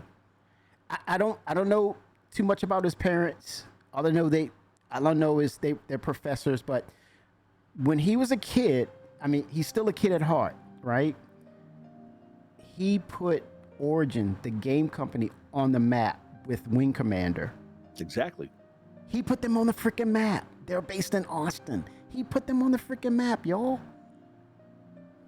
It was Wing Commander and the RPG thing. What was the other one? Was it more like on the lines of Grand Theft Auto? No, it was like a fantasy RPG. Strike Commander? No, not his. There's Oh, basically you're talking about two big Underworld, IPs for Ultima Origin. Underworld. Yeah, that's the one. That's the one. Yes, Sir that's Richard the one. Garrett. Those two Those guys. two games really kind of kept Origin afloat for years. Oh, they more than afloat. They what was their motto? Origin. He's tongue in cheek with the manufacturer of Origin, but that was the company he worked for, Origin. And the motto or the slang was their moniker was Origin. We create worlds, literally, and that's what they did. They created worlds. Yep. The dude that made him a multimillionaire. And then he went on to make movies. Lucky Number 11, Lord of War, amongst other movies he's directed or produced, right? So I liked Wing Commander. Yeah, it was Wing Commander fun. it wasn't really a big hit, but No, I liked that movie. It was pretty good. but he bounced it off of the game, right? Did you know that Wing Commander had bullet? You know what bullet time? When I'm talking about bullet time for like movies, it's like Oh. that slow motion camera that kind of spins around. Like bullet time became famous in The Matrix when Yes. Neo yes. does his dodging of the bullets. It's super slow mo, and the bullets zing by. Yeah. If you remember, in Wing Commander, when they do their quantum jump, whatever the heck it was, when they jump, right? Crew, Everybody- thank you. Everybody kind of jumps up in the air and kind of spins around it. He had bullet time in his What? movie before The Matrix. Wing Commander? Yeah, in Wing Commander. And it was like, Wow. they came out at the same time, but Wing Commander came out like a few months before The Matrix. Oh my and, God. Now The Matrix is famous for that bullet time thing, and nobody really gives a shit about Wing Commander. Right. He didn't get credit for it. Oh my God. But I didn't it know was the that. same technique of that multi-camera is spinning around and stuff. Wow. What? Fun fact right there, man. Yeah, fun fact. Fun CR fact. Oh my God. Crew, thank you for the sub, man. Much love to you. How are you, man? Oh my gosh. I got a busted laser. I'm gonna go in and do a claim on my other ship to get it done. So, but I didn't know that about Wing Commander, and they were using bullet time. And another movie that used bullet time. It was, remember the Jolie was in this one. It was like they were assassins, and they were taking the gun and they would shoot, and then they would move the gun, and the bullets were curving. Was that Mr. and Mrs. Smith? No, it was the oh my God, who was? It was Angelina Jolie, the guy who played in Unbreakable. He was the Beast. He was in it. Was the guy who played Lucius Fox. I don't know why I'm coming up with it. I can't bring his name up. but Morgan Freeman? Morgan Freeman was in it. They were a group of assassins. You remember? I don't know if I saw that movie. Wanted. I send it. He's on it. Wanted. You remember Wanted? And it was Nope, almost like never the saw it. Matrix. He had this ability to kind of like perform bullet time with guns. And his dad was also in the movie. He died, but it turned out they made him the villain, but his dad was really the hero. Spoilers, sorry. But it's been out for years. Oh my God! How dare you spoil it for me? Is that when they curve the bullet? Their whole thing is like about curving a bullet by the way they Yes. throw. Yeah, okay, I did see that movie. Yeah, it was their answer to bullet time. It was a kind of like a, hey, we can segue off of that bullet time idea. And yeah, that's what they did. But still, I didn't know that Chris kind of was like the godfather of that kind of effect. And he used it in I Wing wouldn't say that. Commander. I would say he was groundbreaking in the fact that he was using the new technology at the same time as everybody else was using it. You know, before it was new. Yeah. Now, Before one, it was before it was what, Coffee? before everybody used it. Yeah. But another thing about him with Wing Commander, remember he got on boat with the one speed of the CD, the external player that you plug in, and that's where he had the connection with Mark Hamill. Because they went after Wing Commander 1, I don't know which iteration of Wing Commander, he started incorporating FMV, which is full motion video, and Mark Hamill came on board with Wing Commander. That was 3, I think. Okay. Yep. Prophecy was good. Doing well, tired, sore, cold, but doing well. I hope you are all doing okay. Oh, you mean cold like in weather, crew? You're in Australia. It doesn't get cold there, man, unless you're drinking a cold drink. Yes, Oh, it it does. gets cold in Australia. It gets cold? Yeah. Oh yeah, it snows in Australia down in the southern part. Yikes. Did not know that. Yeah. I'm being schooled. Kimmy is being schooled. Oh, wow. He says it's cold. What? Yeah, our summer's their winter, remember? Yeah. No. What? I did not remember. Oh my God. What? Well, Crew, now you I'm know. so sorry, man. Ouch. Sorry, man. Ooh. That is not fun. Ouch. I send it, what, 12? Is it 12,000 or is it 1,200 employees for, I think it's 1,200 employees, right? For CIG, about that? Must be up to that by now. Yeah. I haven't been keeping Yeah. track lately. Definitely over 1,000. Yes. I was about to say that too. Yep, for sure. And now that they've brought on Turbulent too, that probably bumped up quite a bit as well. Yes. Yep. But yeah, it's like this thing of by now it's supposed to be done. When you look at the scale and what they're looking to do with this game, then yeah, it takes time. But when you really compare it and do your research, it's right in the lines of all these other AAA games that took the development time. It's just the fact that because it was a Kickstarter starter, Chris incorporated the development, opening the window to a degree where you can peer in and see the process and the progress, but at the same time they scrambled to give you something that you could play. And then when you look at, here's the other part of it too, the stuff that they used back in 2012 to start the game, it's not the same tools, it's not the same game engine. So a lot of stuff had to be basically trashed because they wanted the expectations they wanted to exceed all expectations. And so in order to make it better or groundbreaking, that's what you had to do. They didn't, in other words, they didn't settle, and I didn't want them to settle. And some of us want them to settle so then they can put them in the basket of, yeah, they're half-assing it. I can always, refer back to you as you're just doing enough, and then I can gauge you and I can judge you upon that. But if you go and exceed expectations and set your own mark as to what the standard is, it scares a lot of people. It scares other game development companies, right? But at the same time, it makes people impatient. And then you claim that you don't want the run-of-the-mill type of game. You want something better because your intelligence and your expectations of all these other games have failed you. Now you got someone who wants to give you that, but then they're putting in the work. You're saying that that's a detriment of what they're doing for their efforts. You want to ding them on those efforts to say it's not fast enough. Well, here's the thing: they're hiring. Make it happen. Make it happen. Captain? Make it happen, Captain. Let's make it happen, Captain. Roll up those sleeves, get to work, sit in that seat, and you'll realize, wow, I'm in over my head.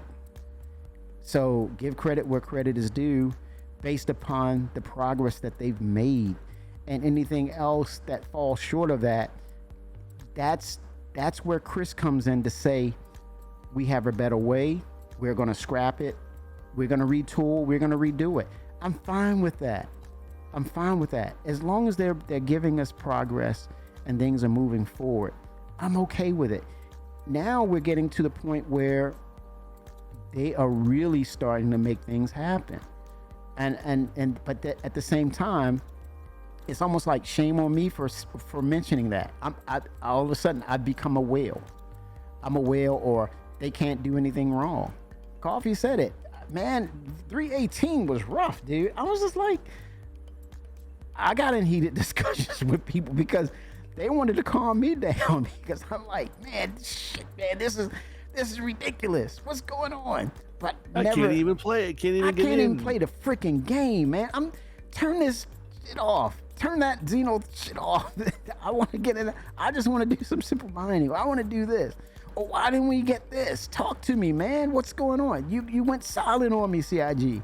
But it's never a thing of I personalized it and said they're despots or they're scamming me and things. Never did I say that. Never did I say that.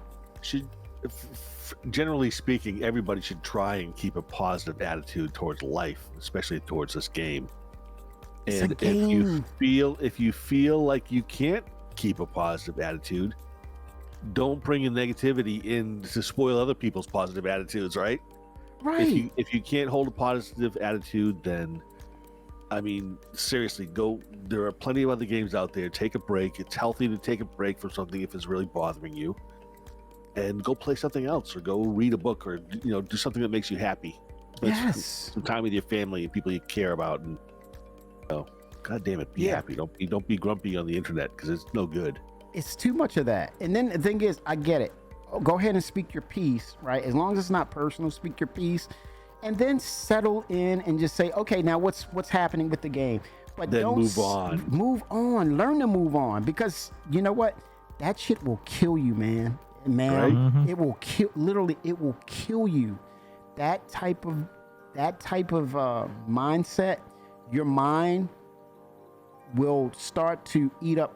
That mindset will eat into your body physically. It will transfer metaphysically over to your body.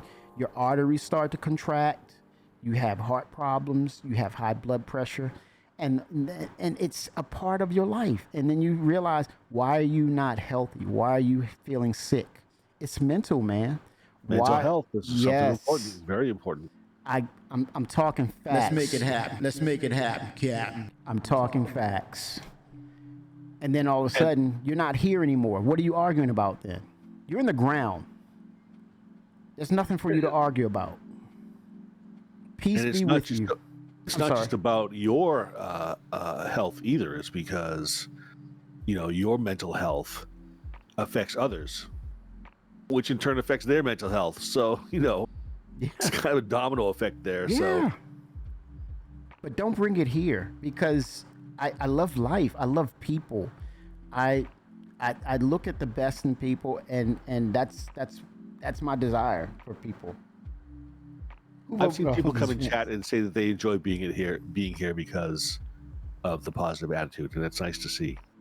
Well, Coffee, you guys are definitely a part of that. So I appreciate it, and I want to reflect that back to you all, because you make sense. And as I hear you, I see you, and I have no issues to say, this is who you are. And that's something to say about.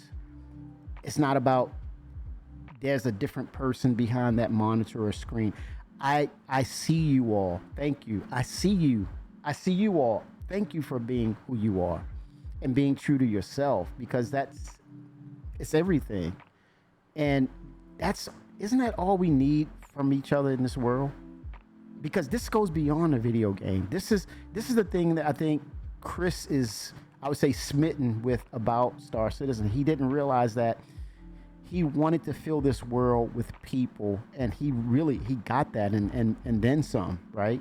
Is it perfect? Hell no, it's not perfect. It'll never be perfect, but that drives them. That's their motivation. That's their inspiration, is that the people are people in his Star Citizen universe. And it will take them to the stars with how they change the narrative of what video gaming is. It literally is doing that. It's got these other gaming studios shaking in their boots, or they're realizing that we need to get back to indie. We need to keep it simple, small, so we can produce something. Or the doors are being shuttered. Those doors are being shuttered. So they're bringing something to the table. They're changing it. They're changing the narrative of video gaming. And I'm glad to be a part of it. I'm glad you're all a part of it on this journey, because we're seeing something different. We are seeing something that's never been done before, with this kind of fidelity, this level of interaction. When you talk about being in a ship together, and now you're opening up to engineering systems, relays, and things of that nature, where now you're playing out your Star Trek fantasy. And wow, Good God, look at that sun surprise. Or It doesn't get old, does it? Does it get old? Does this shit get old? It doesn't. It does not get old. And you sit there, and then I'm back in the day, I would end up crashing because I'm staring and looking at something else, right? As opposed to flying. And people say, I'm "Oh, just sitting Kimmy," here listening to you. I'm like, dang, man. right? Whoa. Or it's like, oh no, you need to play it sim. You need to be in your cockpit. I'm not gonna stay in my damn cockpit. I'm gonna look at this environment. Look at this. Look how beautiful this is. And I'm like, oh my God. And then we're gonna get weather. I'm like, oh my gosh, man. This is like, love it. Never gets old, man. But I think a lot of people will be silenced when we get base building. Woohoo! When base building Don't happens. hold your breath. I mean, when? When we get it. Don't you say that W word either. I'm not gonna say the W word. But what are your thoughts, Coffee? You're saying you got something to say about that. I wonder what. I what do you love think? base building. I can't wait for base building, but they just started base building, just the pre-production of it Yeah, development just started January. this year. in Yeah. January, and Yeah. dude, it's years away. Ooh. Okay. I don't know about years. I mean, maybe I think base building will be in by the time Squadron drops. You know what? I'd hate to say 2 years away because I say 2 years away for every single thing. Oh, It's okay. probably a couple of years away. You're managing your expectations. Yep. I'd say I get it. I'd say at least 2 years away, maybe 3. But that's fair. I think that's fair, Coffee, because you're girding yourself, because what it's basically saying. The translation to that is, damn it, Kimmy, you're making me so excited. You're gonna don't break my heart, because you're gonna get me so damn excited, and then it doesn't come. I'm hurting, man. So I'm gonna put up that wall. Think about what is involved in that process, right? It's not just the base building; it's all the building parts that you're going to build. Yeah. It's everything in those Land parts, plots. Everything in all the furniture and lighting and all the little doodads that you're going to build in your little 3D printer thing. Yeah. Think of all of the materials that are going to have to be physicalized, made. In order to build these things, right? They have to be made of iron and zinc and titanium and all those things. Have to be all the recipes have to be done. How many irons does it take to make a chair? That kind of thing. Not only that, I mean, you need a robust economy, and you also need the security to be in place. You need to be able to have something to defend your base that can be outside of just you being there. Yeah. There's a lot that has to be involved. Yeah. They're going to need all of the mechanics of the things that you're going to build. For instance, the farming. Why build a farming module for your Oh my base if you gosh. can't farm anything, right? The same Yeah. with power generation and mining. The mining module. You're going to build a mining building. You got to be able to mine it with it. They're not going to do it like they did with the ships, where they just build an empty building that doesn't do anything. Wow. So that's why I'm saying it's not going to come. I hate to be negative. We were just talking about right. this. I don't want to be negative. Right. That's And- this is kind of why I don't focus on the wins. I don't think about what we don't have. I celebrate the things that we do. And I look forward to the things that are on the roadmap. Yeah. Yeah. True. I mean, it's okay for me to still talk about it, though.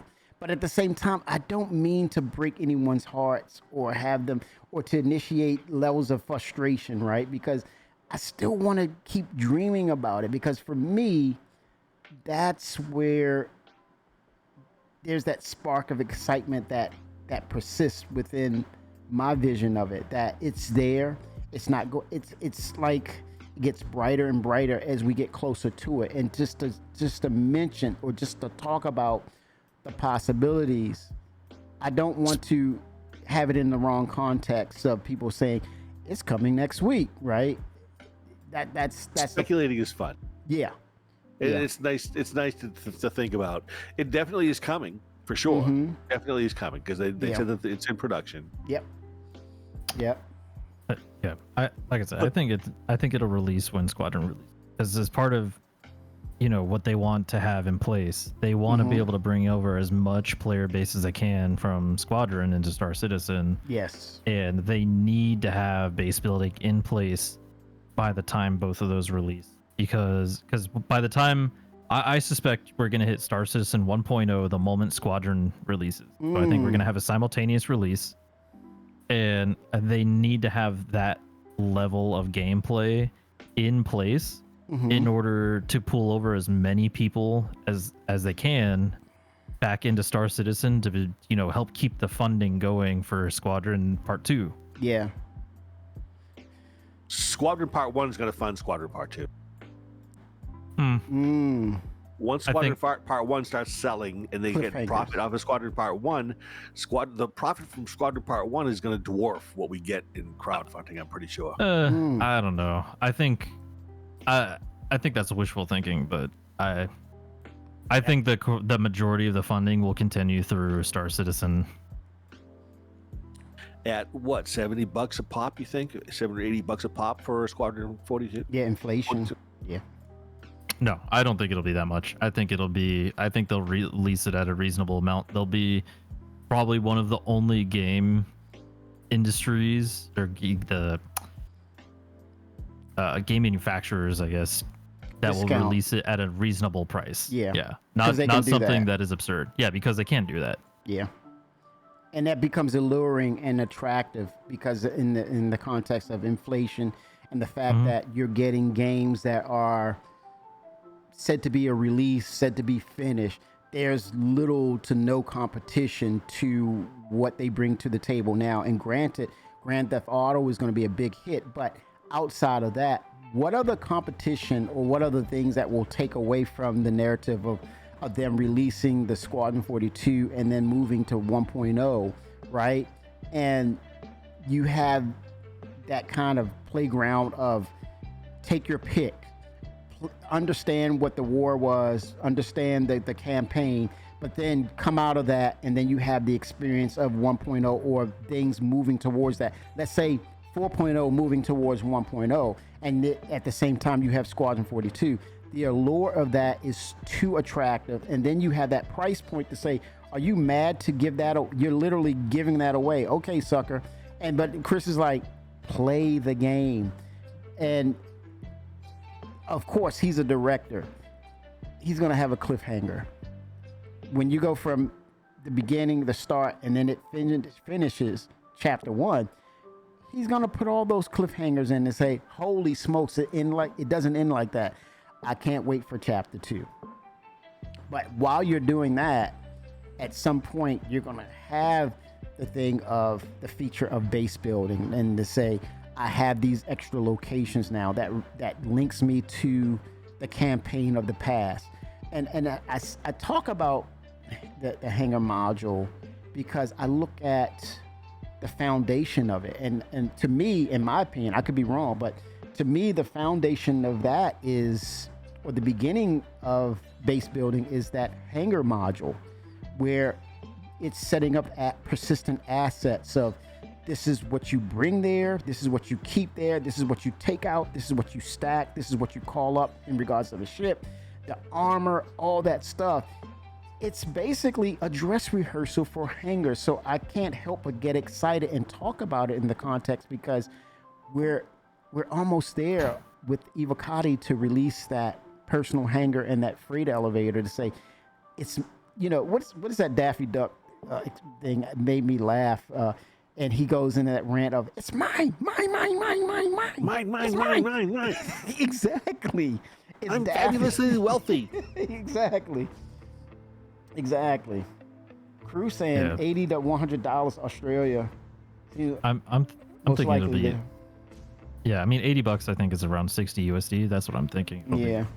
Because if he wants to keep the player base and not destroy the reputation of that squadron and all that he's putting towards everything and actually draw people to Star Citizen, he won't market it more than than like the crazy amount that people are starting to market it for now. And if you really think about it, right, they have yet to go above the norm for a normal game package right now. Like you can still play the entirety of Star Citizen for $45. That's it. That's all you need. Mm-hmm. I can back you And with that. Yeah. So go ahead. Go ahead. Oh no, that's all I'm trying to say. I want to back you on that. We were looking at the recent releases of these new ships and vehicles, and we were going crazy about, oh man, this is going to be priced at. I'll take the example of the Ironclad. Oh my God, that's $900. That's a no gimme. That's a $900 freaking ship. We saw the price. We know what the price is. Oh, there's Twix. We know what the price was, right? It's actually a ship. And we were like, what? And then we saw these other ships that they produced recent past, and it was like, here's a great example. The Drake ship, the Rambler. Is it the Rambler? Yeah. For what context are you trying to? The price points. They've been hitting these price points that to say, okay, this ship is going to be $1,000, $800. They've been hitting these lower price points that says to people, it doesn't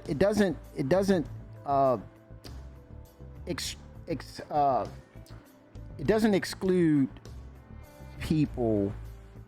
In other words, they kept things at an attractive price that, as opposed to say, okay, with this particular ship, they're going to sell it at $900 to $1,500.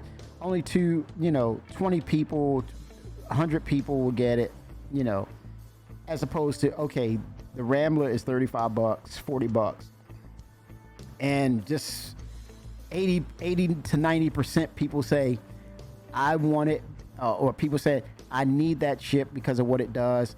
It will leverage very well in pyro. It's low risk. And then on the other aspect of it is, man, I got to get that Pioneer, and I want my Pioneer as a LTI. So I'm going to buy 3 or 4 of those as tokens. So you're talking about many times over, people are buying them in bunches and dozens. And you look at the website when they sold those, you could buy them in dozens. So they're letting us. They were very smart. Marketing was very smart to say low price points will bring in. You what is that old saying? You attract something better with bees. I mean, with honey. You attract more with honey. That was honey, man. that was straight honey, man. Making the price point attractive, where people say, I don't necessarily want the ship, but I want it as an LTI token. Give me a dozen. Well, and that's just it, right? Like, CIG is not dumb. They know that only a handful of people, even though, yes, they can make some money off of very expensive ships, right? Mm-hmm. They make significantly more money off of ships that are marketable to your average player. Yes, or starters. Yeah. Or people on the fence about it. You said it so much better than I did, Ta. Thanks, man. You said it so much better than I did. That's exactly it. That is the Rambler. I mean, and so why not do that with the game where, they're gonna pull people in through Squadron 42, and then they're gonna join in and jump into the verse. But then they're gonna leverage more ships. They're always making ships, and then you're saying, I need that for the next system. I need that for that particular system. Oh, I'm doing this now. I really want that ship for this. And you're like, yep. You need it for that. And now all of a sudden, I'm all in, man. And what's the thing that we usually run into, people who first get into the game? They play the game and all of a sudden they're like, I bought the Mustang, right? But I want to get into salvage. And then it's like they weigh in. And they really go all in. Like, I want that reclaimer because it makes this amount of money. I mean, it happens too many times, more than often. Kimmy. Yes, sir. You're at Area 18. Yes, I am. This is me. This is you standing right next to me right here. What are the odds? What are the odds? This is you. This is yes, hi, buddy. Sir. Let's get that Let's invite. Friend up so we don't walk by yes, next to each other. I love that armor, man. Oh my God, look at this. Quantanium. You like it? It's beautiful. You want to know why I look like a pirate? Why? Because the pirate that wore this, I killed him. Damn. Well, he was a good-looking pirate. I'm a bad man, King. But you look good doing it, though, Coffee. I look darn good, don't I? Yes. Oh my The God. ultimate. Oh. Oh my gosh. That is cool, man. Too cool for school. But I mean, it's just a lot is coming down the pipeline. Whether we get base building soon or later-ish, I mean, they're gonna replace it. Well, they're gonna give us something in the place of it, right? New features. Period. And I think with the next couple of patches, along with CitizenCon, sky's the limit, man. It's no telling what we're gonna get. We know we're gonna get quite a few ships coming along the way, right? We're gonna get quite a few ships. It's just John Crew has his crew, right? Yeah, that was a joke, wasn't it? Yes. I saw what you did there, Kevy. But Somebody has a noob question about insurance. I got a new question about insurance. Okay, I send it. 07. I got 2 more months of insurance left on my starter pack. What happens to my ship when I crash it after insurance lapses? No one knows Months yet. left. Yeah, Your insurance hasn't Insurance started isn't yet, involved. buddy. yeah, well, I just got an ad break, so they may not be able Okay. to hear you. We'll tackle it. It ends in a minute and 12 seconds. Oh damn. Yeah. Okay, If we're you gonna- if you want to make your way to me, I don't know if you want to send me an invite. I have Quantanium that I Oh, can't see the bar for, and I Oh, also God. have a 17,000 mass at 44% gold. What? Okay. Sending an invite. and Oh my There's one more God. with gold. That sounds like a job for me. Come on, Coffee. Let's get it. I've also got there's one more somewhere. Oh, What happened, Kimmy? this Did one. you fall down the stairs? 30%. 30% I look gold. like this every as day, well. crew. Unfortunately, I look like this every day. What are you talking about, man? Of course, the one thing I can break that I want to get with Quantanium, I can't actually crack because I can't see the Help is on the way. thing. Help is on the way, sir. I've Oh, 60% health. Yeah, I noticed that, crew. The health is not moving as, the needle is not moving to the right as often as it should. It's slow. It's really slow now. It's like those bottles of Lux are not really doing the job like it was. I don't know if it's something in the game or if it's something changed by the devs. Yep. I'll address that. 07 crew.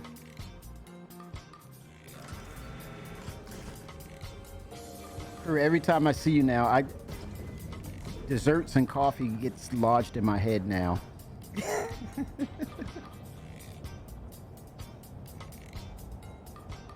Todd, did you get the invite? yeah, I'm in. Okay. Oh, I see you. Okay, that's where you are. Okay, I'm gonna get out of Atmo. I'm on my way. Coffee, you're on it. Taking off now. Doors are open. 07. I hope they fix the mole because I got mine. Okay, we can help.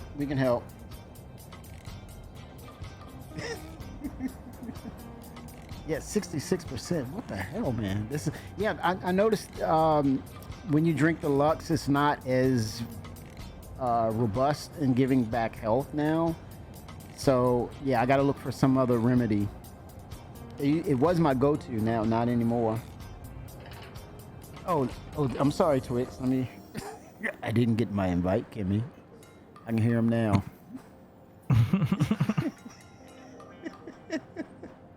Oh gosh. This man is in the Discord Yes, he is. It's silent. and typing in chat.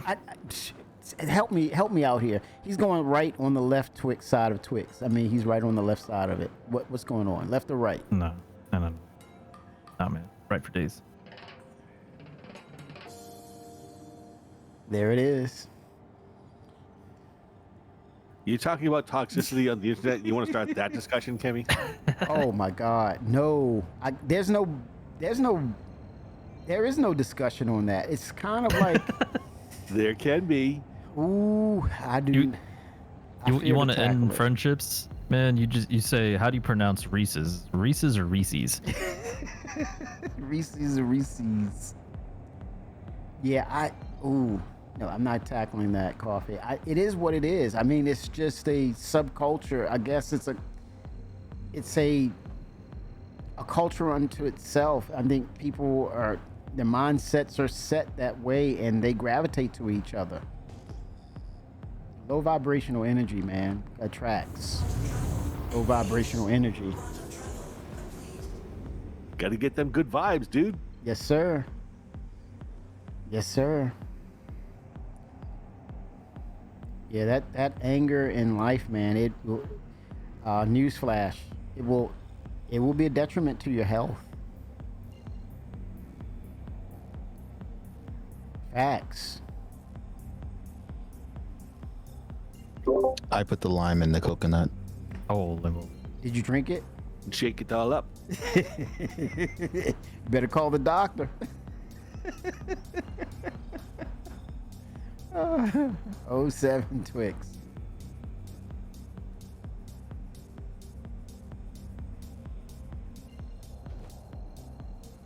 That's crazy that we can go to your marker.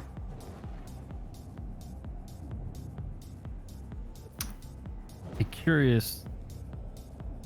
I'm landed on the planet side right now, so I'll be curious to see what happens. Okay. I calibrated, spooled up, but it's not letting me jump to you, Ta. Let me see. You might have to jump to Lyria first. Okay. Let me go OM4. It kind of resets. It's kind of doing the old stuff from the Legacy Star map, but still, hey, this is so much better. Now it gave me Lyria. Now I cleared it out by going to an OM4. So you want to do clearance, and then it resets, and then it allows you to.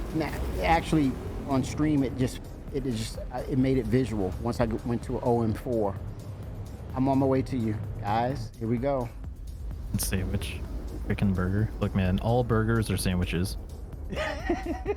Better friendship breaker.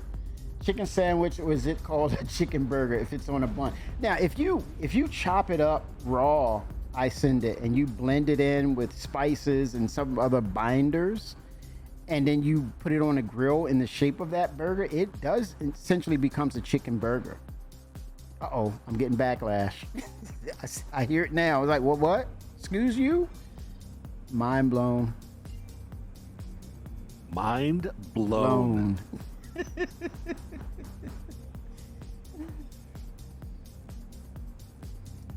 Take grilled onions, you put it in a blender with raw chunks of the chicken, olive oil, some other binder. What would I use as a binder? Maybe a little cornstarch, maybe? I don't know. Or cornmeal to bind it, or what is that? Japanese, what is that called? MSG. No. Oh my God. What is that breadcrumbs? The Japanese breadcrumbs called? Panko? Panko. Yes, panko. I would knock it down with some panko. Yeah, and then I would proceed to saute it. Maybe non-stick skillet with olive oil or avocado oil. Throw some chunks of garlic in there to get that garlic up in there. Yes, indeed. Maybe it's some cumin. And definitely got to do some grilled onions. Some chilies in there with the grilled onions. You got a shrimp burger. You got a chicken burger. That's a legit chicken burger right there. Oatmeal, yep, panko. I send it. You know what I'm talking about. Go ahead and season that oatmeal as well and grind it in the grinder with it. And put some seasonings all in there. Maybe you can do, if you want a little spicy, some sort of chipotle. Yeah. Make it happen, Captain. Let's make it happen, Along Captain. the same lines as burgers being sandwiches, it's just like all cereals or soups, right? What is this? Cereals? Wait a minute. How did that? Wait a minute. Well, with the exception. That's gonna end the friendship.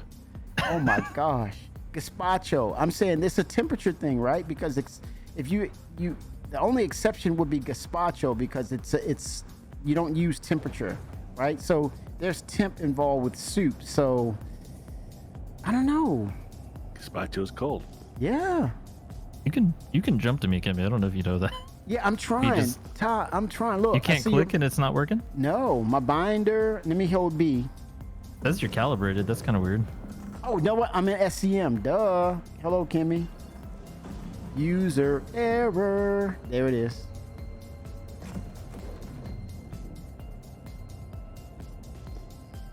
Oh, you know what? And I'm pinging. I'm not hitting the. Oh gosh.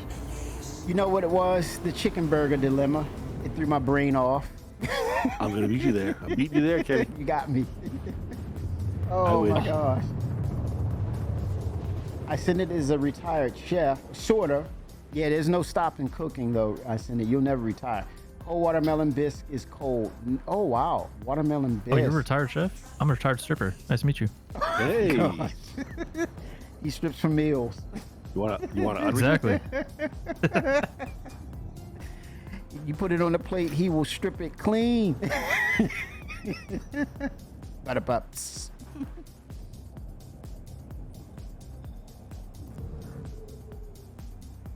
Almost. All right, I guess I can get out of bed now.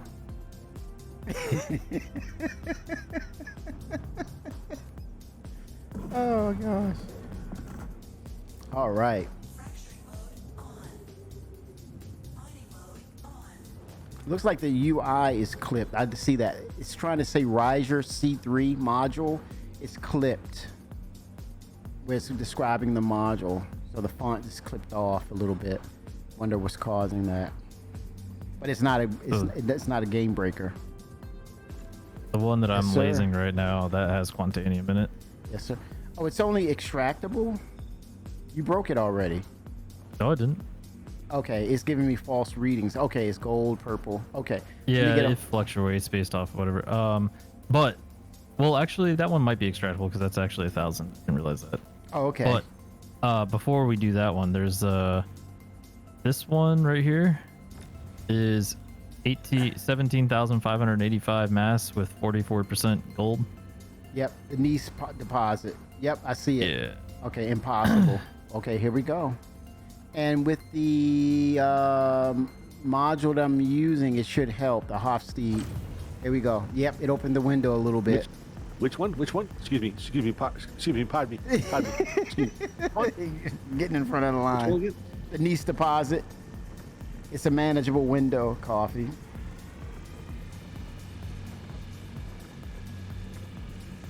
I'm keeping my UI in the shady part so I can see it because of the The shady transparency. part. Yep, the shady part. I can see it better. Okay, Alright, we're I'm moving. at 100%. Okay, I will modulate. I thought Gator was in charge of the shady business. Hey, I got it covered. Yes. He just spoke.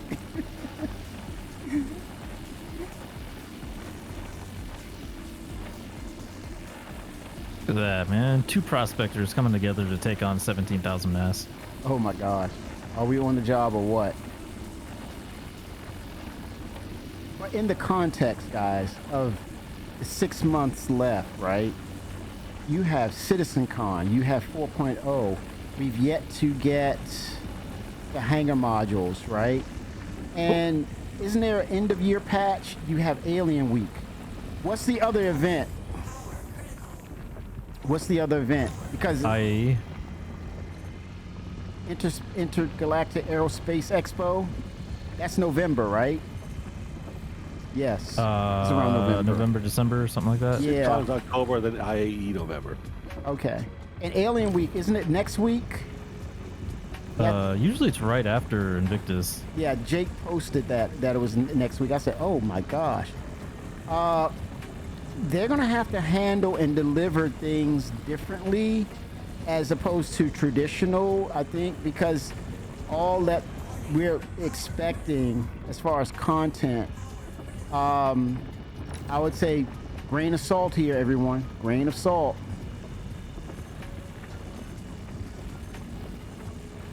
I think at the forefront, it should now, granted, once we get the hangar module 323, that's complete, right? Then it's on to the road to 4.0, right? That's a reset, man. That's a major step. If you look at the, yeah, that's a major step, everyone. So is that a September release? What? 3232? After 323, yeah, exactly that, Ta. After that is, that's road to 4.0, right? After that's 4.0, I thought. Right. So, well, they're coming out with 3.232, and then after that is going to be 4.0. Yeah, that's what I mean. Yeah. Yeah. Have we looked at that roadmap? Oh, I've looked at it. It's awesome.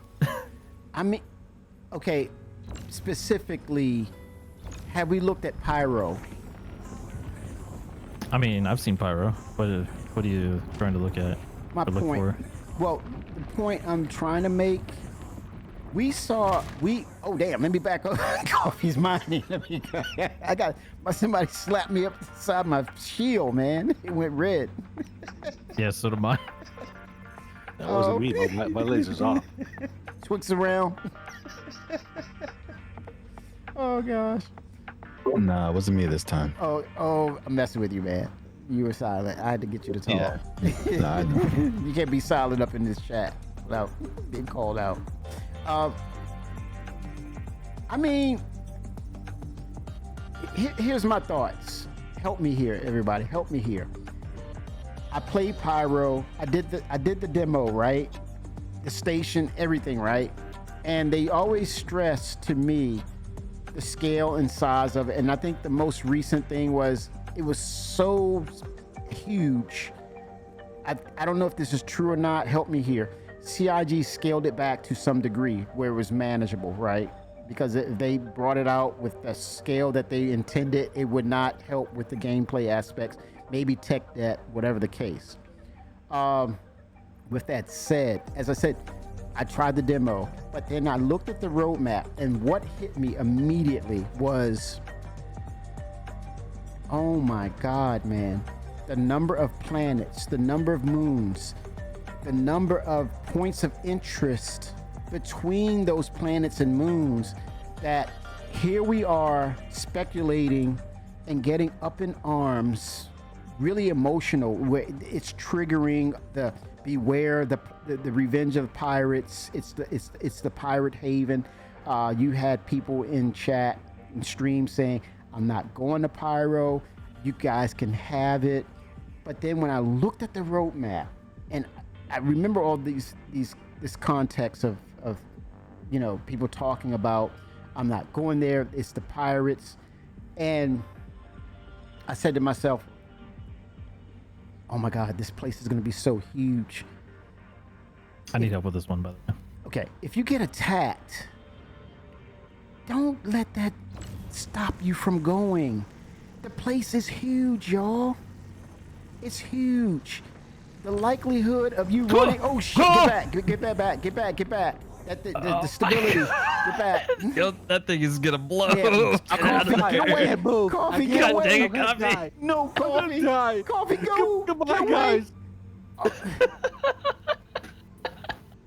Oh my God. I don't know if the kilometer is gonna be safe enough to. On a lighter note, Isenden says, after my first trip to Middle East, I decided to go into black market bacon selling.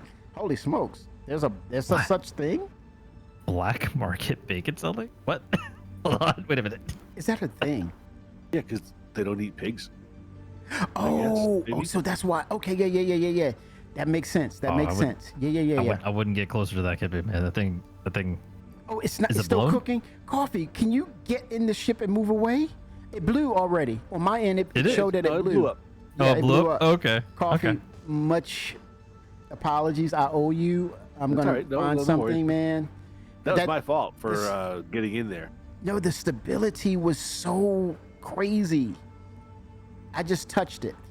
That was my fault because it didn't go No. haywire until I jumped on there, Kevin.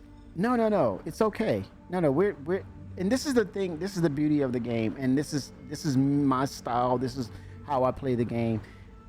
And Coffee expressed this earlier. We come full circle. Coffee said he got into the gameplay with a big streamer. He crashed, and they went off on him. Everybody, temper and Stuff understand. This is a video game. Shenanigans are supposed to happen. Let them happen. Don't take it serious. When you have somebody react to you because of something that wasn't their fault or it was a mistake, Yeah, that's all we're here. having fun. And Sometimes the screw ups are the funny part. yes. Oh yeah. That's part of it. That's why we play it, because it's unscripted. Why are so many games on Steam? And I hate to say Steam because I like Steam. I like GOG. But let's face it, let's be honest. It's too many games it's a wasteland. It's a graveyard for finished games. Why? They're scripted. They're easy to figure out. You're on train tracks, right? That rail goes one direction. That caboose goes one direction only. This is so unscripted. It's hard to figure out what's going to happen. And when you have randomness of this degree and level, it's great. That's part of it. Embrace it and enjoy it. Seriously, don't feel like you got to be this expert in my channel and feel like some content creators don't even play the game. They constantly talk about the game. Why? Because they're upholding this rep to say, I'm an expert. You can talk to me about it, but you will never see me on gameplay doing stupid things or messing up, because it's gonna hurt. It's gonna hurt my look, right? My reputation. Some of them are like that. Wow. If only we had the roster right now. Oh my God, the Arastra. I can't wait. I found an 87,000 mass with a 36% gold. Yeah. Let me get in there. Oh wow. Yeah, I send it. Dang man, there's huge ones over here. I don't think Job for that's me. gonna happen. I can text you about that narrative. I send it. I don't want to put it out there in chat, but there's a history. There's a past history about Microsoft. If it changes, that'd be cool. 100,000 mass. Holy yeah, moly. I can. Let me directly. All right. There's like 2 impossible ones here that would be really great that Okay, I don't we can think do it. any of us could do. Okay, let's say What'd never you say? say We can do never. it? Let's try. Man, they 80,000 mass. Oh no, never mind. Coffee, you. There's one 80,000, the other one's 100,000. Never say that. What, can a mole do it? We'll find No. out. Do you need? Do I need to land and get in, Coffee? No. Oh, You maybe I help would- me with a prospector though. yeah. Yep, I will. I would try to help, but I picked up the Quantadium, so I need to go. Oh, see ya. You got to go. You better go. Go. Okay, where is the rock? Let me see. Coffee, can you spot it? I'll spot it. Yeah, spot it for me because I'm in the Yes, driver's sir. seat. Yep, exactly. Common sense right here. Okay, tungsten. I got agricium. Oh no, it's not letting me map the route. Deep breaths.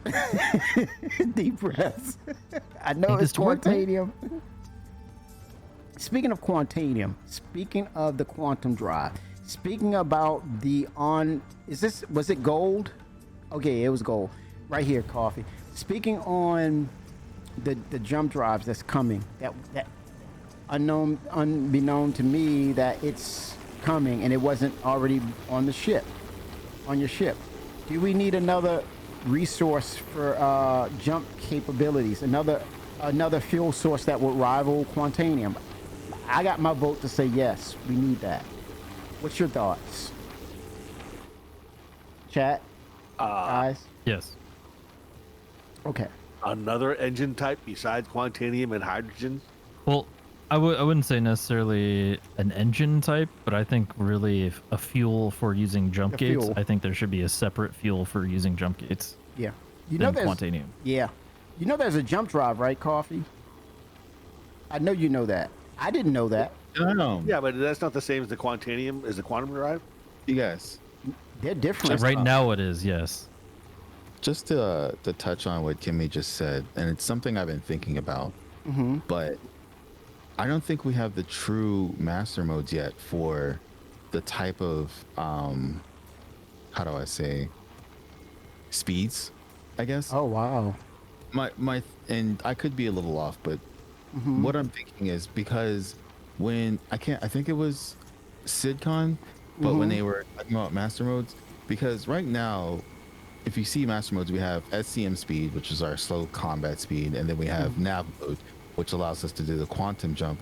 But there was another mode essentially where you were able to move fast, like you're moving, like the nav mode we have right now isn't the real nav mode, because like, you know, when we do the jumps, we're gonna be able to manually control them. But there was like a sub jump mode where like you like looked at something and you were still had to control it, but it wasn't like a full quantum jump either. Do you guys remember that, or am I like, Oh my imagining god. things? You could be right. Like, I'm like, am I imagining things, or does anybody else remember that? Because I remember there being like a mode where it's like, oh look, I want to get over there, but you're not quantuming over there, but you weren't like in your nav mode either, unless nav mode is going to completely change. But if it goes to those kind of speeds where you're like blurring or whatever, Yeah. like, you guys remember that shot, like when they were like, oh, I'm gonna go over there, and they jump, like they didn't jump, they didn't spool, they just, you know, went really Yeah. fast. Yeah. And we don't have that. We're getting quantum jumping to anywhere points. We are Yeah. getting that. It's I not. think that's happening in 4.0. Yeah, I Oh my believe. I gosh. believe so. Yeah. Where you can just quantum to anywhere. Yeah, point and click. Or point and go, I guess. Yeah. Yeah. So we're not hindered. Are you at 100%, Kemi? I'm at 100. We're not breaking this. We're not. Coffee. We're not. We're gonna move on. Okay. But y'all got this. You guys should keep at it. You quiet. Supervisor. Just because you were right doesn't mean that You you're need all to- right. You were right. You need to make that drop off, man. I'm here. I'm good. Okay. What about Agricium? Agricium is profitable. I hate it when Todd's right.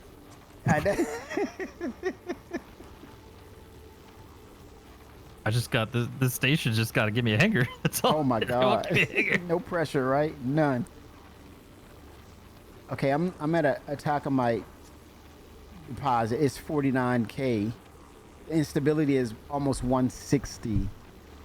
It's Agricium in there, 50% of it, and I am not budging it. Coffee, you see me? I'm behind. Let me see, where are you in relation I gotta to me? move.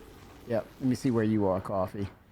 I Yep. think they also lowered the ability for the prospector to like, because before last patch in 322, I was able to break like 15,000 maybe up to that. But now I can barely break above like 8,000, 9,000 in my prospector. Because they're preparing for the Arastra. Oh wow. Yeah, I would suspect that's probably. Yeah.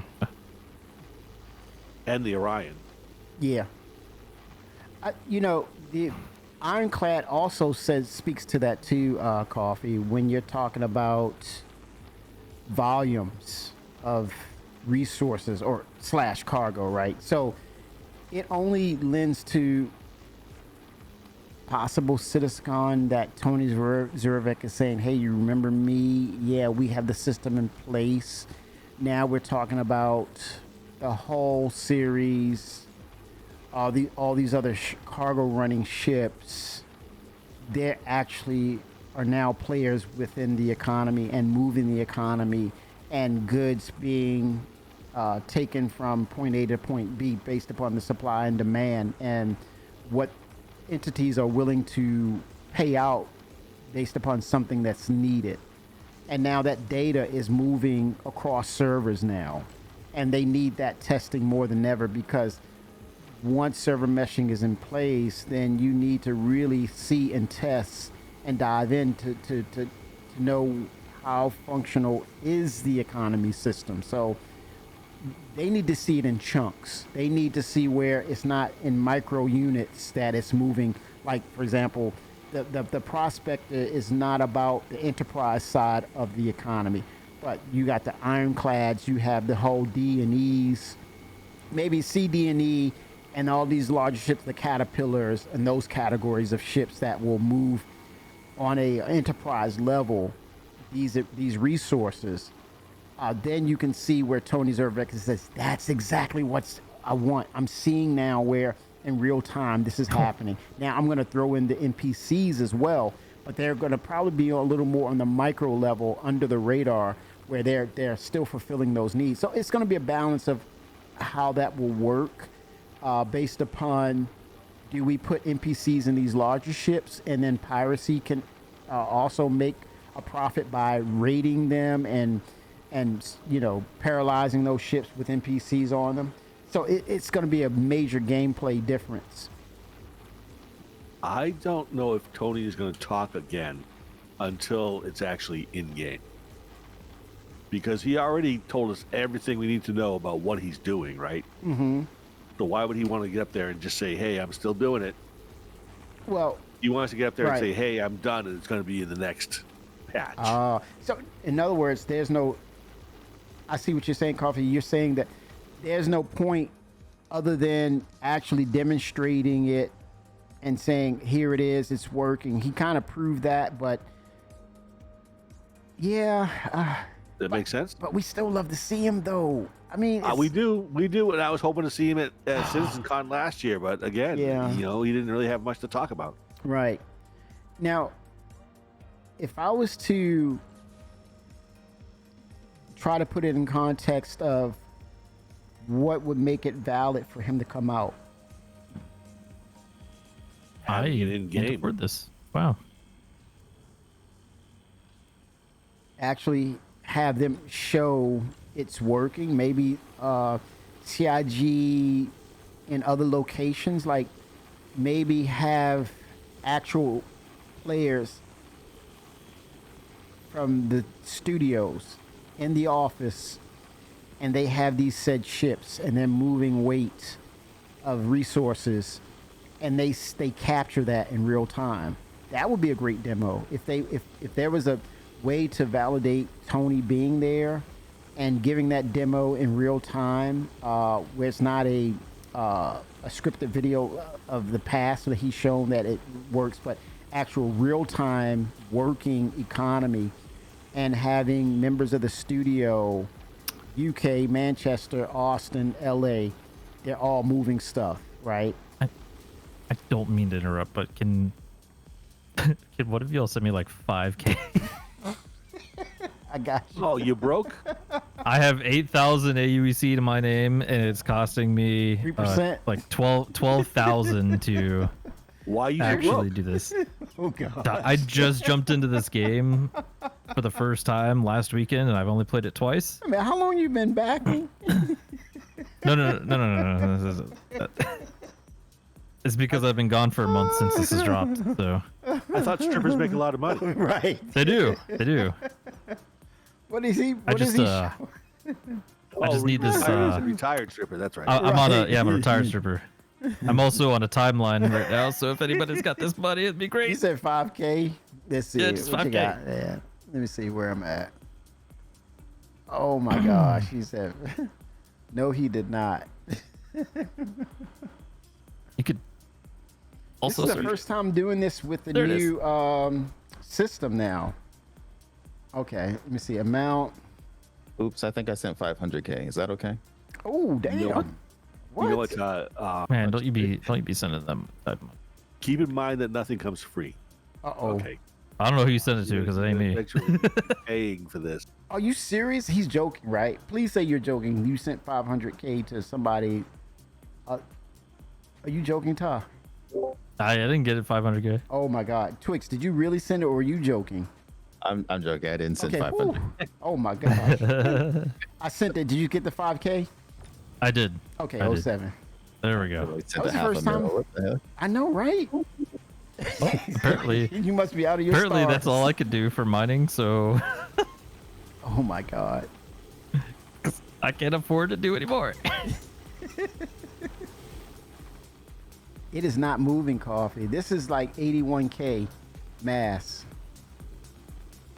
Oh wow. You said you're earning change. Oh gosh. I gotta unretire and start making my way around.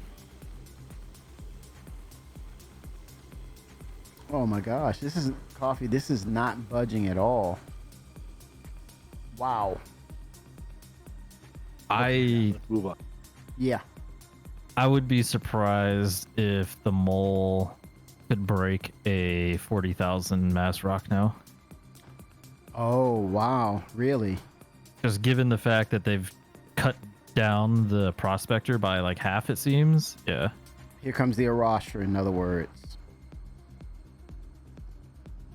Setting those scales, you know, changing and rebalancing them. It's making room for these larger scale ships to come into the equation now. 1 second. I need to turn, adjust my AC. 1 second. Not going anywhere. Take me a second.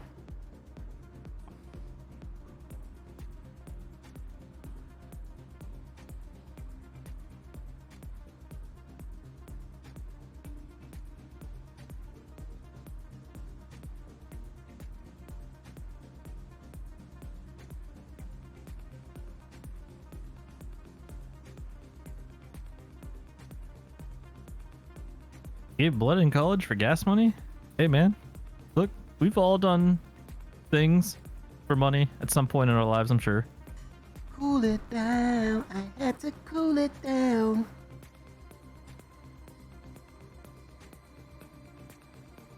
Check your bank account, by the way.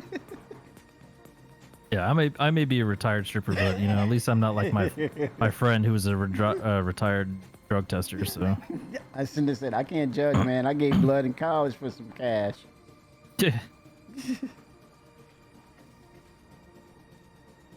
Uh-oh, 1 second. veggie dog. My light. Gotta fix my light. 1 second.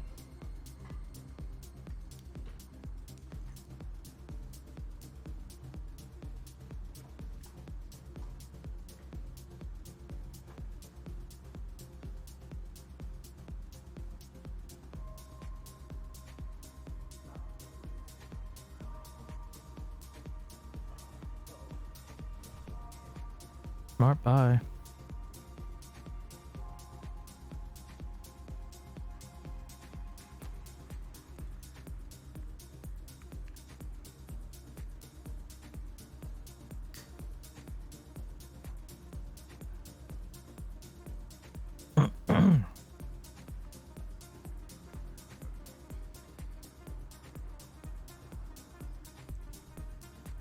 All right, I am back.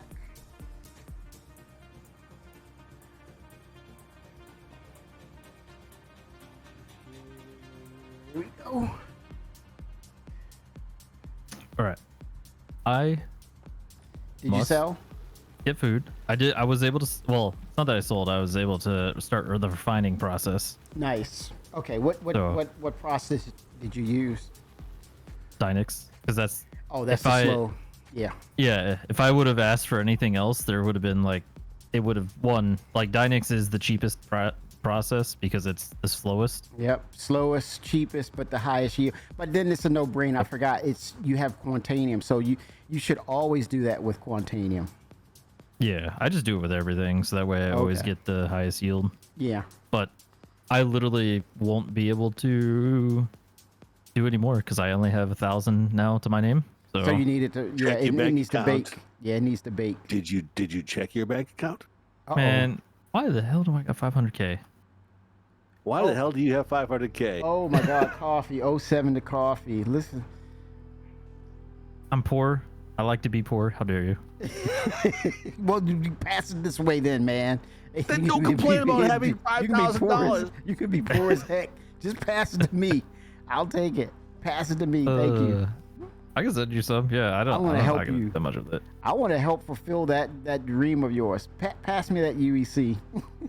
My dream is to have fun with friends. So Oh man, yeah, so true. Yep. This is the vehicle, man. This is whatever we get into, whatever happens. I mean, you just bounce from it, you rebound from it, and continue to have the fun. And that goes to say, if you're pirated, that interaction can be so interesting because it's unscripted. You want to see how you handle that situation. You want to see what that interaction is like. So, oh my gosh, you sent me 250K. Oh my gosh, man. I ain't got that much. Holy I know Coffee smokes. would be okay with it, so. Whatever. Oh my But gosh. the other reason is because also I need to go get dinner. So Yes, sir. Always a pleasure, Ty. of course it's been fun. Appreciate Man, the conversations. Great conversation, man. Thank you so much. Much love to you, brother. 07. Same. If y'all are still on when I get back, then There's a chance. and keep going. It's the weekend still. It's still Saturday. Oh yeah. 07 to you, man. See you. See ya. 07. Coffee. I found some gold, 23% over here. Fill up, fill up, fill up. You want to come grab you some full? You salvage fill up. panels? You feel it first. Okay. Oh gosh, I'm at 100%. It is hard to break this one, it says, but we'll see. I'll be right over then. Hang on. 07. I send it says, I managed to send 3 kids through university debt free just to keep my daughter off the pole. I failed she polishes the pole for 1 more month. If she polishes the pole for 1 month. Holy smokes, man. That's some real talk. But she's a probation student at the firehouse. Holy smokes. I send an 07 to you. 07. And Twix is teasing me and tempting me. You want to come grab some salvage panels? Holy smokes, man. Tempting. Speaking of salvage, where do we go from here with that, Twix, Coffee? Where do we go? I already found them. Holy smokes. Where do we go for what? Salvage. Is there an end game for salvage? We know that it's not. Oh boy, it's not. When I'm solo, I just take salvage missions, and they're expensive, but at least I don't have to worry about hunting it and finding it. Mm-hmm. But when I'm with a big group, they usually make the salvage for me. Oh wow. They're doing all the pew-pews, making all the dead ships, and I go and clean them all up. Ah, got it. I'm trying to break the cycle of military service in my lineage. Nothing wrong with that. I send it, and I think as a dad, you always want the best for your kids, and knowing that the effort is there. 07 to you. 322K. Oh my gosh, I might want to get in that vulture. I made $5 million with my reclaimer the other night. What? Yeah, it was me and 2 other guys. I made I cleared $1.5 million. Holy smokes. Each. But yeah, it was like $5 million for maybe 3 hours. That is awesome. Do you think they're going to get to the point where they actually munch and break stuff up? Is that the end goal? Are they still on that to try to make that work? Do you think? Eventually, but don't hold your breath. Again, that's another Correct. thing. Yeah. They closed that loop with the disintegration of it, and it still works. It's fine. Not what they wanted, not what I wanted, but it works. Yeah. Why would they really want to go back and do it unless they had Maelstrom and everything going? And even when they get Maelstrom going, We don't they would know. have to decide how they would have to make how it works in Maelstrom, that kind of thing. So it's a lot of work. But doesn't it fit to some of the things that, some of the feedback was given of saying, people will say, we just need the mechanics, right? We need to show that it works and then come back to it. Did they not follow that narrative with salvage? They closed the loop of chopping up a ship fully, but I wouldn't say that they get the mechanics Okay. of chewing it up yet. Yeah. But Because it's what they had in mind was, if you look at the reclaimer, there's a big toothy part of the bottom of the reclaimer on the butt of those it, the gears. back end. Yeah, those It's grinders. some big grindy wheels that spin around, Mm-hmm. and I think what they had in mind was that the claw would grab a big chunk of the bare frame, Mm-hmm. and it would. They said something about slicing it off with laser beams, and then Yeah. what I thought is the claw would just kind of swing around and then dump it into the teeth in the back of the Yeah. back of the ship. Yeah. That's kind of what I saw, but because otherwise, why would the grinders need to be there? Right. Right. Exactly. So that's what I thought that they had in mind, and then hopefully that's what we're going to get eventually. But that's not what we have now. I would totally be on board with that. Where if the claw, kind of like if you cut it and it's in manageable chunks, and the claw actually closes in, like it's consuming those parts or pieces, and then it goes through the grindy chamber, right? I'm good with that. You mean through the claw? Well, yeah. Let's say, what's that expression? Wavy handium. Let's say the chunks are there. Oh, look out! Look out! Look Oh, out! shit. Look out! Look Oh, out! shit, Look out! what Look out! happened? Back off! Back off! Back off! Oh shit! Excuse That was me. me. That was my bad. Oh, That was God. my bad. My bad. I'm cussing. Sorry, coffee. It's We're coffee. gonna blow up. We're gonna blow up. Get We're out gonna of blow there, up. coffee. We're gonna Get blow out up. of there. I'm gonna die. I'm Hold dead. on. I'm No, dead. no, I'm no. dead. I'm dead. It's not there. No, it's reducing. It's reducing. Oh, it's going down. Oh Yes. my God, that was so close. I, when you said get out of there, I thought you were crashing into me or you were above me. Boy, oh boy, oh boy. Okay. Well, the good news is that we can break this one. Yeah, it can work. Yep.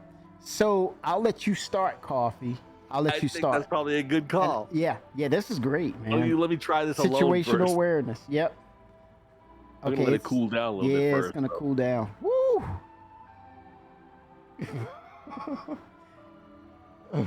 I just tapped my laser and hit the rock, That and is- it went zoop right up through the red. And I went, oh my God, get out of there! it's weird that the instability is showing 26.02. That's the thing. I don't understand. All right, here we go. Okay. Now let me see if the instabilities. Now it's green. So That's at low, the 10% or 30% laser. okay, I'm at And the 100. needle's going up. Yeah. It's to me. It is going up. I'm gonna tap you- it at 5% just to bring the window up, just to make the window thicker Okay, when yeah. you get there. Or even the minimum that you can do. Yeah, I'm at the minimum. It says 5%, so I'm gonna turn on and turn off. See where I can increase the window for you. Oh, coffee. This is. Yep, it's on you. Oh, you're brilliant, man. Oh, wow. That's beautiful.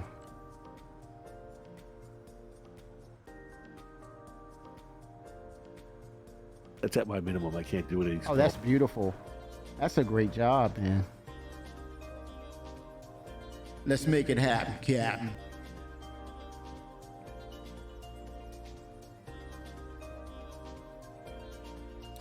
But yeah, those little objects, like little speckles that, let's say when you're, what is it? With salvage, you're breaking down. Maybe that. Remember? Oh, you remember when CIG said that there is something they're working on? They're talking about cutting of. I'm wondering if Maelstrom is a part of that. Remember they said they have these lasers now that will cut material, slicing. Yeah.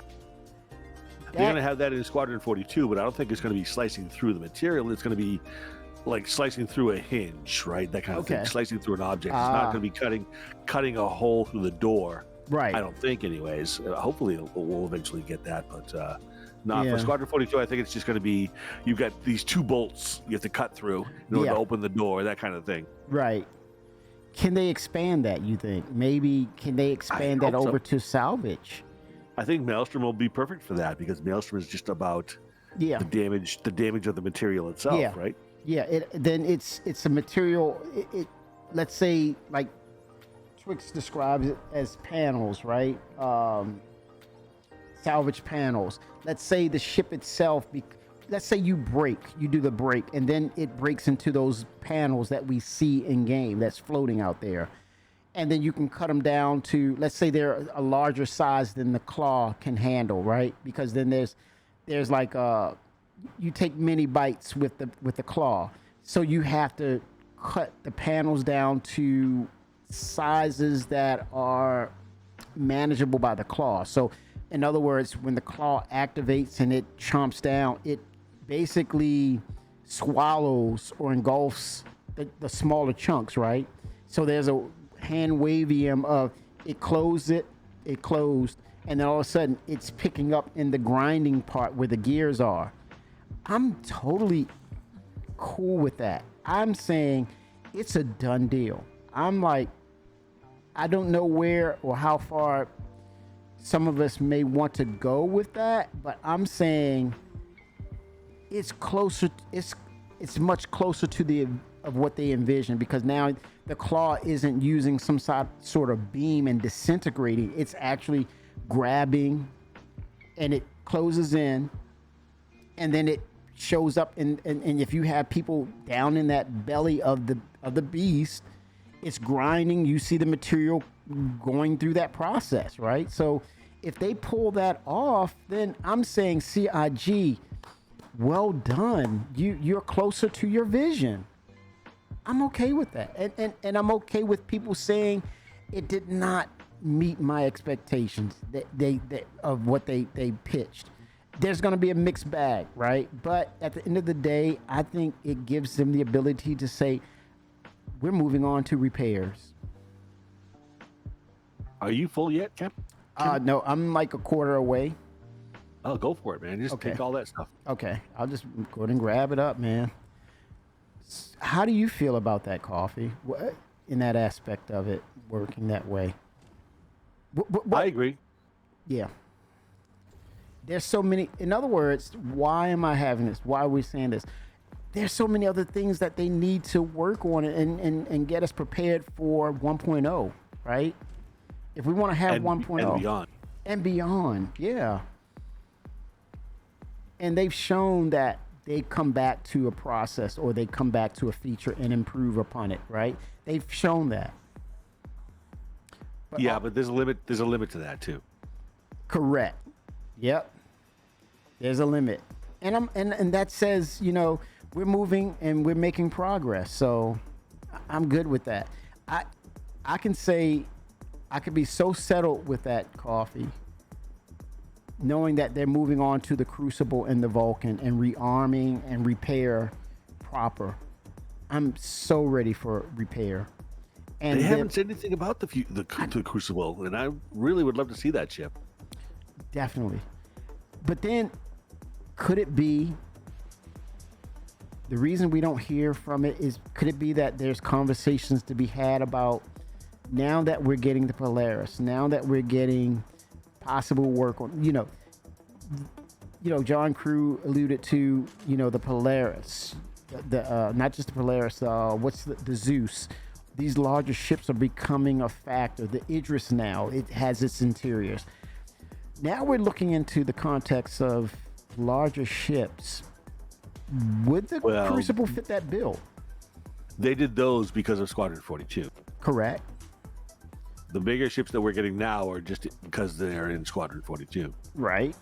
But at the same time, you adopt a baby, you're not going to treat that as a stepchild. You're going to love on that baby, right? Adopt it. That's a baby. Yeah. And they are learning a lot of stuff about making big ships. Right. And they are getting more people onto the ship teams now. This is good. Yeah. I mean, so if you're having, if you're bringing in these ships and you're saying now it's a part of the verse, you're fulfilling a promise from backers. And even though, in the context of Squadron 42, you don't stop there. You say, yes, it's a part of Squadron 42, but it's also in the verse. It's kind of like John Crew saying, I made the ship, it's in Squadron 42, it's yours. Now, also based on the expectations and the backers' kickstarting that ship and backing it.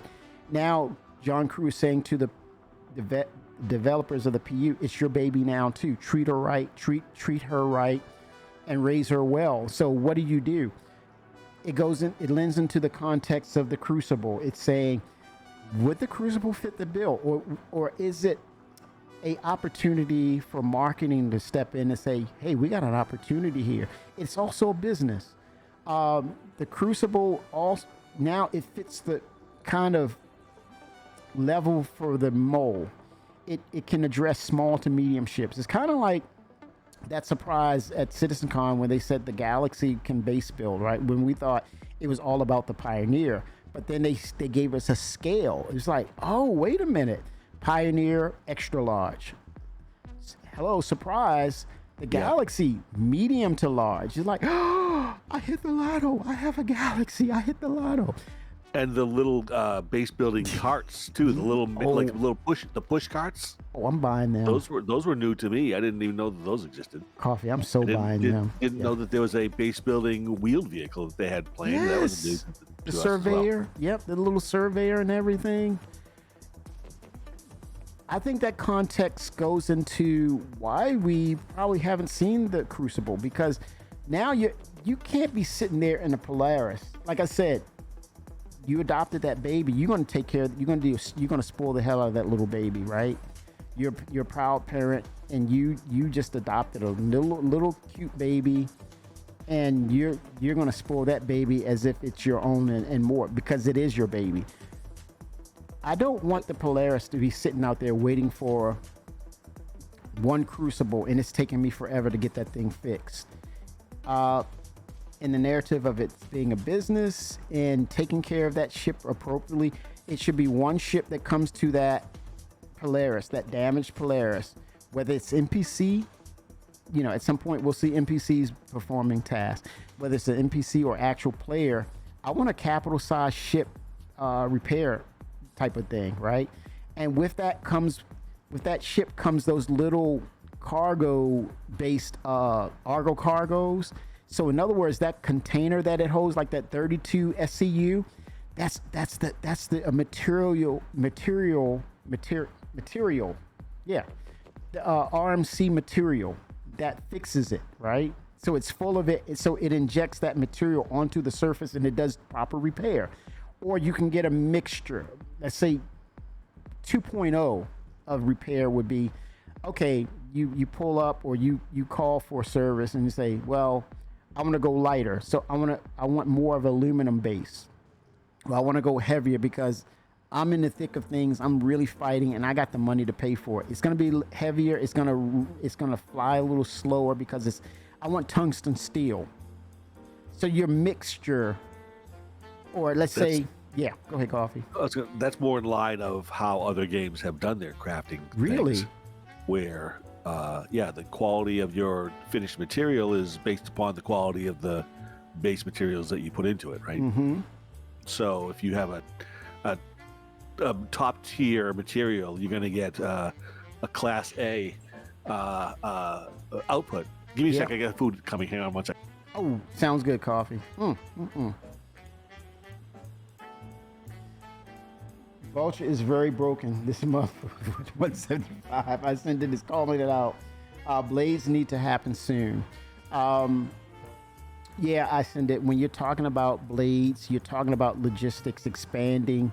You won't be able to have that crew. And now we're in the context of these larger ships. So I echo what you're saying because it makes sense. And I back that because where they're going with how they're building the game, larger ships, further scaling up the logistics, meaning there's pyro and beyond. When we get to the narrative of 1.0, how many systems should we be looking at with 1.0? And everyone is not going to crew up at any given time, right? So yeah, what you're speaking facts. I think that's something that will fall into the gameplay aspects of why we need blades, because I want to travel here. I don't have my party members with me. Anytime I want to get in my ship, I should be able to fly that ship without being hindered. And especially if NPCs are not ready, I think the great substitute or placeholder for that would be your blades, Ascendant. So until they get, it's a backup system for the NPCs until that way they're not pressured or rushed to get the NPCs. And if CIG comes under pressure or they're rushed, it tends to be more of a less than polished product when they're rushing through it. I think the blades gives them opportunity to dial in what the blades can do, and then when it's time for the NPCs, they can really up the ante or the quality of the responses of the actual NPCs by a factor of 10 or more, right? By looking at blades as the prototype, and the NPCs are the actual in game of functionality of calling up crew. So I back that 100%. I send it. Thank you for putting that into chat because it resonates and it makes sense. 07 to you, man. Crew, I'm back and now I'm off again. All safe travels. Crew, all the best to you, man. We got to crew up, man. We got 6 months and we got to hook up, man. We got to talk some CitizenCon, all that, all the above. Twix has left me again. You know that wasn't right, but he just left. But that's Twix for you. It may not be right. Salvage claim, man. You're over here shucking and jiving. Okay, man. I'm not getting anything. Coffee's eating, so let me go ahead. Is it too late to get that claim? For you, I'll make a special exception. All right, let me get it together. Coffee, get something to eat, man. I thought you said you want to get something to eat. I am eating. Yeah, eat, man. I'm gonna make this UEC while you get that food. All right. Okay. 07.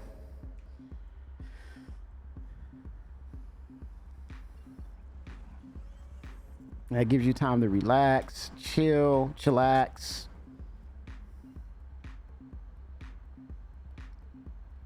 I think I have some in my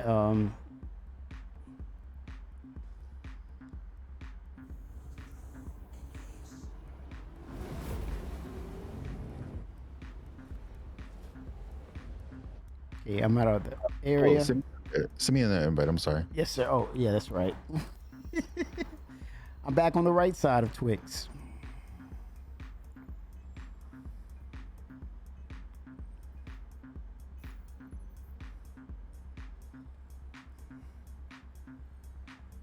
It's about that bottom line, baby. There we go. And right, let me take this bad boy, that Arc L1, I think.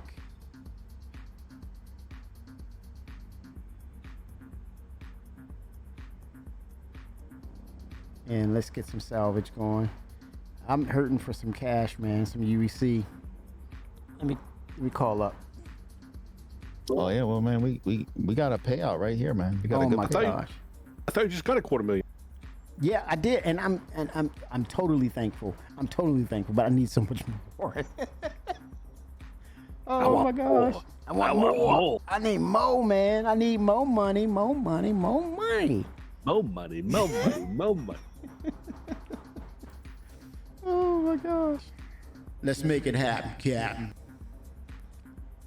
There's Coffee. He's on break. Coffee, you talking food. What'd you order, man? Chinese food. Ooh. Fried rice, lo mein, Spring rolls, gyoza, and fried shrimp. Gyoza? What is that? Japanese dumpling. Oh wow. Nice, man. What's in it? What's in it? I'm sorry, man. I'm salivating. I say again? I think it's like pork. Oh my gosh, that sounds delish. Pot stickers. I send it like pot stickers, baby. Yeah, actually what we are.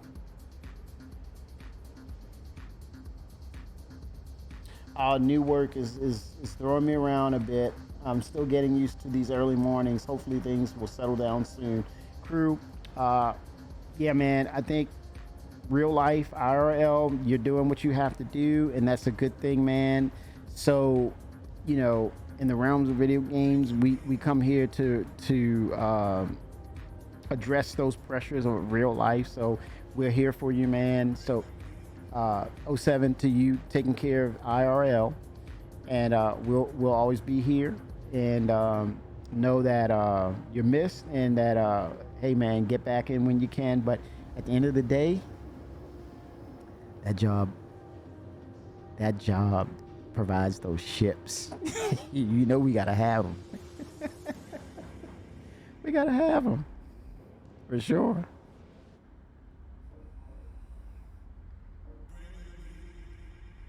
But I think Todd was talking about a lot of this too, where we're seeing this quantum effect.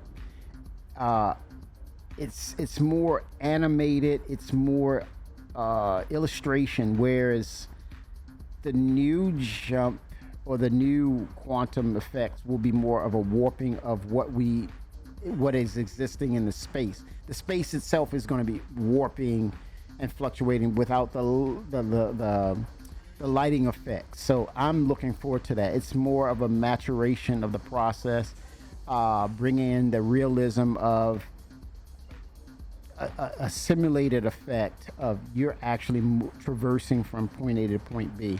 I'm looking forward to that. But that's the allure. That's the beauty of this game, is that you see that progression, you see the maturation in this process. I'm looking forward to that. That's going to be really cool to see that happen.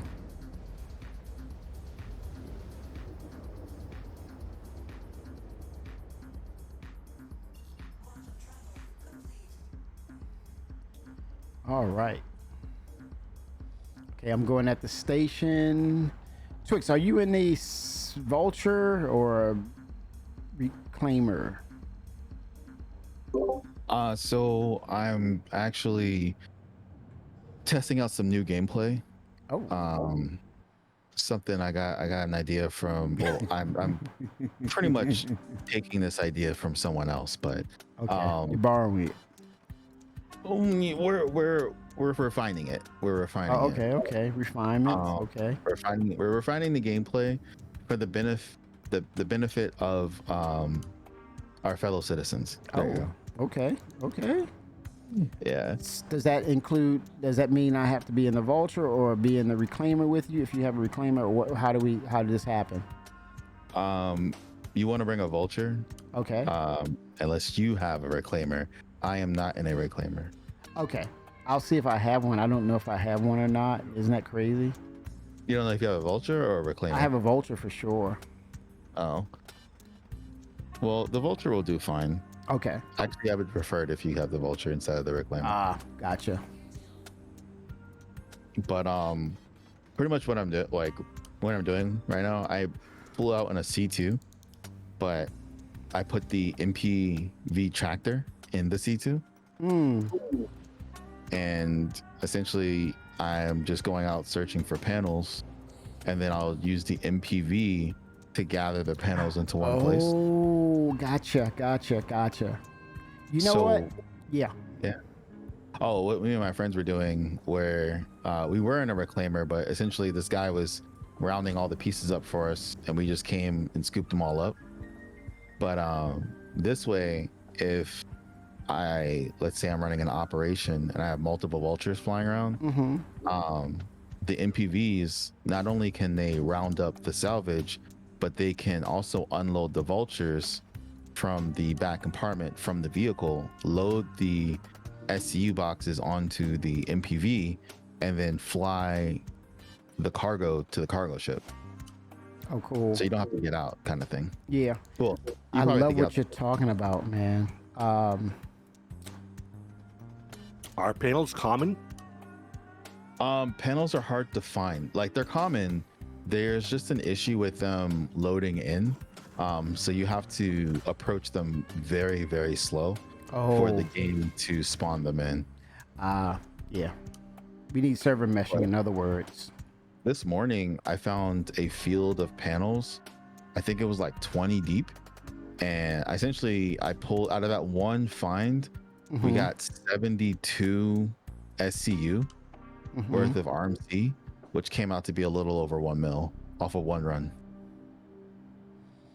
Yeah, it's a lack of resources, or the resources are stretched thin, is why things are acting wonky. And you know, I think with the server meshing, this is them being able to get back these resources, these much needed resources in the game. But what I wanted to mention, yeah, go ahead. Oh yeah, go ahead. No, go ahead. Go ahead. I was No, just gonna go rant. ahead. Yeah, yeah. Well, I was just gonna say that this find, it's only like 4 panels, but it's 2 of the big ones, Yeah. and then 2 of the, like 2 small ones. Let's just say there's 3 types of panels. You have you have 2 size 3s, 1 size 2, and then 1 size 1, which size 1 being the smallest. That's just an arbitrary number I just made up, but essentially with that, like I said, you're looking at about 320k just off of this one find. That's a good payout, actually. I'm glad that you talked about that, and you brought up the salvage process with those new. Is that the new Argo ships, the cargo Argo variant? Using the new Argo tractor, the Yeah. Argo cargo thing. Well, Yeah. it's not really Argo cargo, but essentially it is, because the cargo can magnetically attach to the bottom of the back of it instead of actually having that back component that gets attached.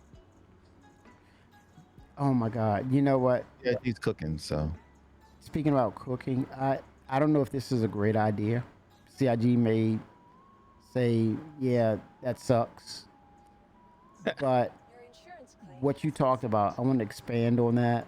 Let me go ahead and I'm set a claim for that. My vulture. Let me look at it again, see what the timer is for it. Damn, Drake. Okay, 2 minutes. And let me just go ahead and store the prospector. And let me go ahead and do my refinery. And that'll give me some time. So in that context, I want to say this about that Argo ship. And I want to hear your thoughts on this, guys. And we talked about the Crucible, and we talk about salvage. Salvage is the flip side of salvage. Let's face it, it's repair, right? With that said, Icendic's got a question. Where do you sell the RMC materials with the dupes? Oh my God, that's another. I think they addressed that too. The dupes. I had to ask people about that. It's an exploit that they're doing with the cargo. But yeah, Icelandic. That's a loaded statement question. yeah.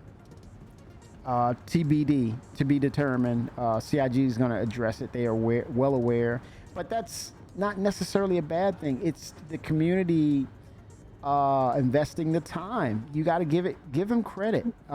They're showing that, hey, CIG, there's a hole in this process. Look at it. So I'm happy about that. I'm not looking at it and saying, you should know better than that. Oh, shame on you. You're finding the exploits. I love that. Good, great for that community or those community members that do it, and let them do it. Meaning until CIG addresses it, let it happen. Right? It's them putting in the time and showing the chinks in the armor. Right? So go for it, community. Expose it so that we can get it corrected. So this is the good thing. Don't dupe, but I don't want to dupe though. But but if it's their coffee, then CIG, it's up to them to fix it, right? It's exposed. It could be, it should and could be fixed. So speaking again on where we talked about repair and that new Argo variant, I would love to see. Is that the manufacturer Argo? Yeah. please, CIG, Argo should be the capital ship, the capital size repair ship. Crucible should still be able to repair medium to the capital size, but when they advertised it and they were fixing or repairing a capital size ship, it was 3 crucibles. So that should always stay the same. That should never change, right? But when you talk about timers and time sinks, and you now are faced with, you know, all these larger ships coming into the game, you can't sit there, wait, and go through the time sink of a crucible or 2 crucibles, or, as a matter of fact, waiting for 3 crucibles to link up to fix your ship. That Argo, my idea is have a kind of like the concept with the Ironclad. It's a big canopy that opens up, and you have one section or one side or a portion of that grid are nothing but those Argos that fit in it. And maybe they should come with 4, but then it can accommodate an extra 6. So 10 to 12 Argos in there, but it comes with 4 by default or something. And then if you have a crew of people, then incorporate those. But what I would love to see with that is the RMC material, it fills up, you actually attach to that 32 SCU RMC material. Now the crafting room you start to blend in the percentages of that material as long as you're getting that material supplied. So it sucks it up, it mixes it, and it goes, it's full, and then it empties out based on those percentages that you're using. The Argo cargo attaches that RMC, and that's your dispenser. So it goes out, dispenses, and you can strip and recoat that material. And if you were to really want to put a nice time sink to it, it needs to strip all that material and move it off to the ship or deposit it in the ship. And once it's stripped, it looks like it's been salvaged. Then they start infusing the new material blend, and that Argo, those number of Argos are all working in unison like busy bees. I would love to see that. The Argo capital ship repair ship. That would be huge. And it incorporates existing ships such as that repair slash. Oh yeah, I would love, and make it a variant. Marketing team, if you want to sell it as a new variant, by all means do it for the betterment of the game. Again, people will buy it. People will buy it. Okay, retrieving now, sir. Hangar 2. On my way. Let's make it happen, Captain. These panels are huge. Like, I'm EVAing near them. They won't be for long. Messing around with me. Like, you feel like they're small, but these things are gigantic. Is this new? They're scaling up? I've never flown. I've always had a ship. I've never walked up to one of these things before. Oh, nice. And 07 to that, Coffee. We don't want exploits to last. We definitely don't. We want them to be exposed and take advantage of it until CIG, it incentivizes CIG to go ahead and, fix it, right? So I'm not too mad at the player who discovers this. Matter of fact, give them an 07 for pointing that out. So I think it all works. The process fully works in context. Okay, so I am powering up. I am calling. There we go. All right. I want to purchase another ship with real money, but duping has killed the vulture. I'm now thinking prospector. Wow, what? See, this is new to me. Holy smokes.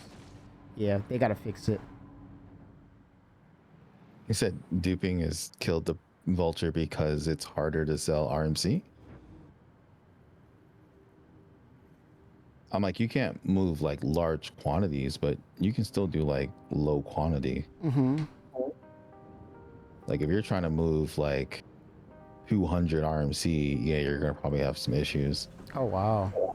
But yeah, because it's hard. Like there's only one place to really buy RMC, Mm-hmm. or not buy. There's only one place to really sell RMC, and that's at Area 18, because the capacity of how much they'll take is so high. It's like 50K. Is it 50K? Yeah, 50K. But then everywhere Wow. else, you're looking at like 5K, 2K. Like it's ridiculously low how much. Like if you go to Orison or Lauraville, they're like they only have the capacity for 2K, which I feel like Lauraville should have a higher capacity given its industrial nature. Yeah. Like I get why Area 18 has a high demand. The whole planet is a giant building. Yeah. But I feel like 50K, it should be more than that, and then they should bring up the other places. But it's probably like a balancing thing. I think the most recent ISC, they were talking about how the economy was based off of whoever was building said mechanic. Yeah. And now they're finally like giving that stuff away. Like Call to Arms was based off of the mission team. He's like, why is the mission team setting prices for the for the economy? Like this is it touches too many different things, and it could be the same thing. Like the ship people were like, handling the RMC prices, and that's why it's so difficult to balance it. I want to pose a question to you, Twix, in context of what you were saying, and you sparked a question that I want to ask. 1 second.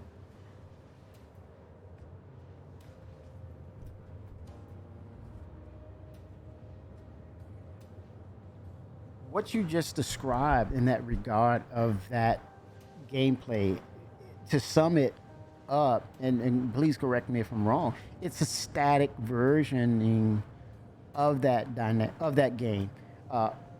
Once we get the economy system and it becomes dynamic based upon supply and demand, and it will procedurally set up the point of interest of where you need to go based on events that happen that says I need this material or I need that material, and then that those payouts become more dynamic, because if it's a dire need for it, the value goes up. But then as that order is fulfilled and that supply is met, the demand of that supply is met, prices go down, and now you're chasing, or you're always constantly looking after what's the next thing that's needed. Does that kind of fix that situation, or do you think even once the economy system is actually working, will that persist to be an issue that CIG needs to solve, or does it solve once we get the economy system? Your thoughts?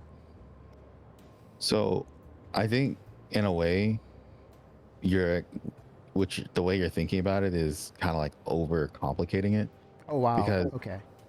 to simplify it, what is a dynamic economy without the dynamic part? Okay. So well, it's what it is. It's an economy. right. We have an economy. What we Okay. don't have is a dynamic economy. Correct. And that's the whole Tony Zervik thing. So we have all the things, we have all the pieces of, how to make money, things selling, buying, selling. That's an economy. Yeah. The fact that we can make money and we can, buy and sell things. Yeah. The issue comes how does the economy interact with each other? And that's where the dynamic part comes in. That's when Tony Correct. Zervik comes in, is how these things are speaking to each other. And a big problem, like we were just talking about, and what CIG acknowledged during the ISC, is you had different people setting different prices, in different payouts. Right. And so that's how so many metas were created. And, because people were trying to make money. So it's like, well, what's the quickest and easiest and most efficient way to make money? And you milk that. And then they're like, how come we're getting all this test data from here? Because that's where all the money is. Yeah. Well, that's what I was saying. Twix, you said I overcomplicated it. Um, But I don't didn't know. even think I'm about it. basically saying the way it's. I said it was static, meaning it's locked Right. in. It's not changing or it's not altering. So people can sit there and pass that data on to other people. So then you see a replication of that process and people copying or like they say duping, right? They're duplicating that process because it's static.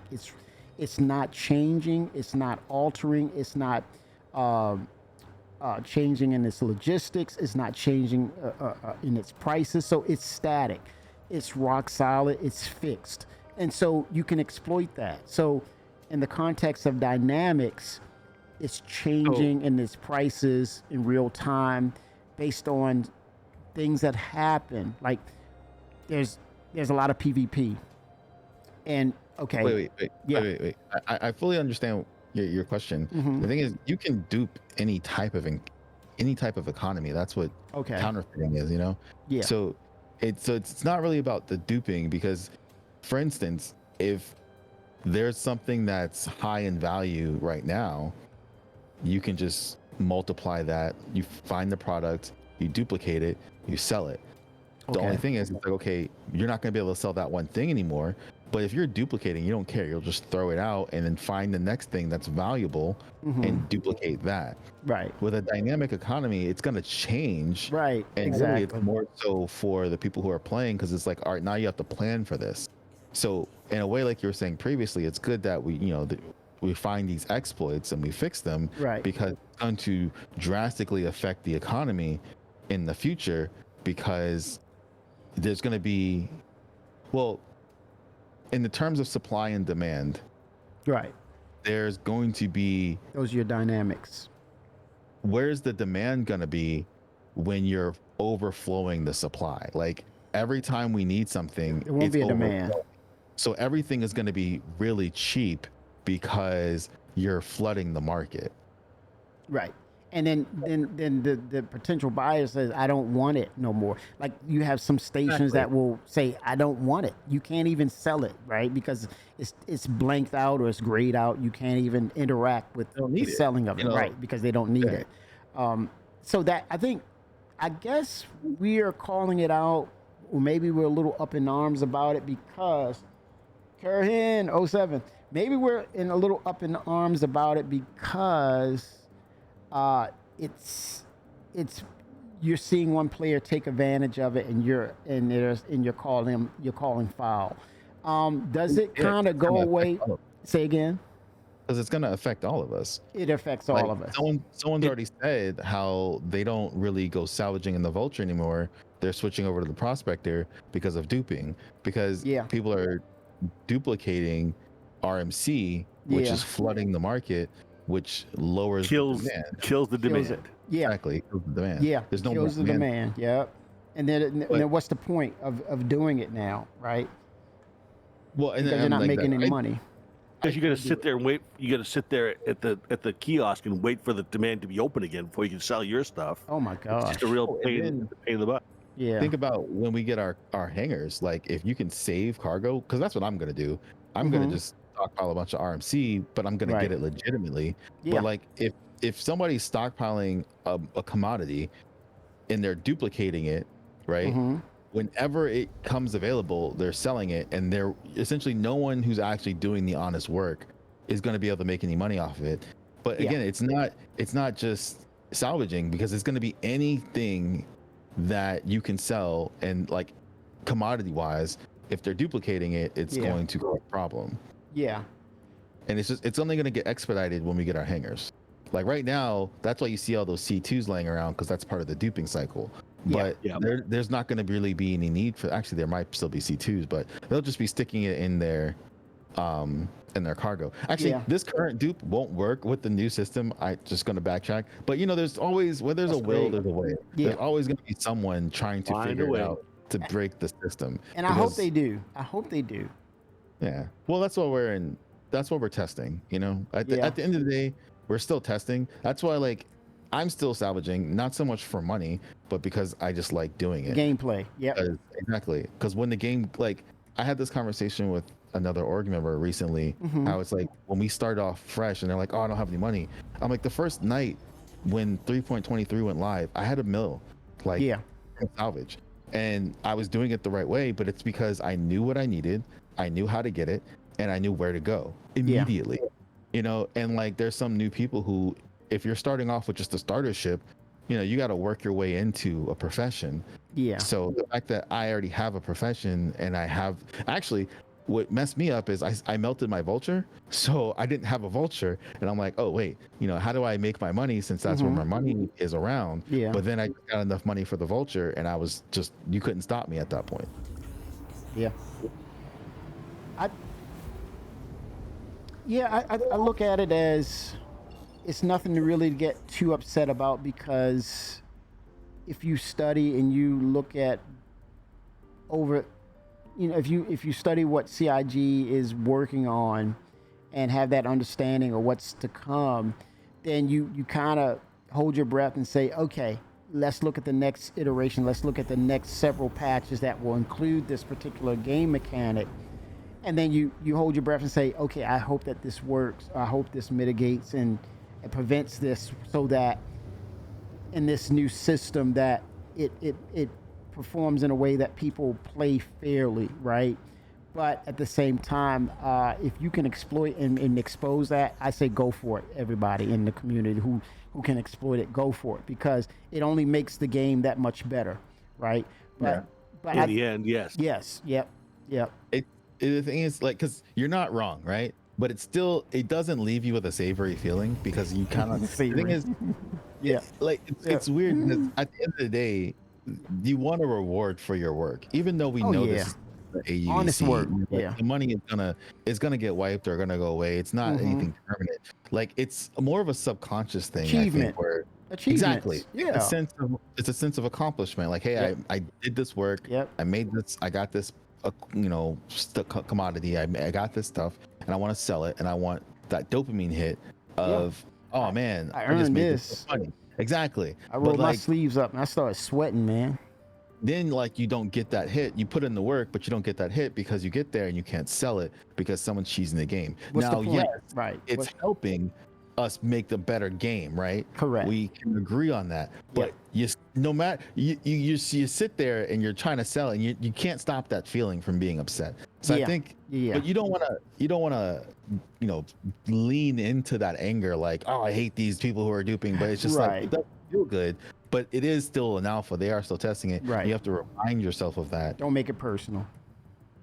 I'm like, again, it's hard not to. It's easy to write it off. Yeah. You know, I like both sides. You know, I do want them to do it. I don't want to promote it, but I do want people, if they're going to do it, then do it, because they're making it a better game. Yeah. Like, I'm literally on the fence. Like, it's like, I don't know how to feel, because I feel some kind of way that I can't sell my RMC. But like, they fixed this bug, right? But it's in PTU. It's not live. So I'm like, I still have to deal with it until PTU goes live.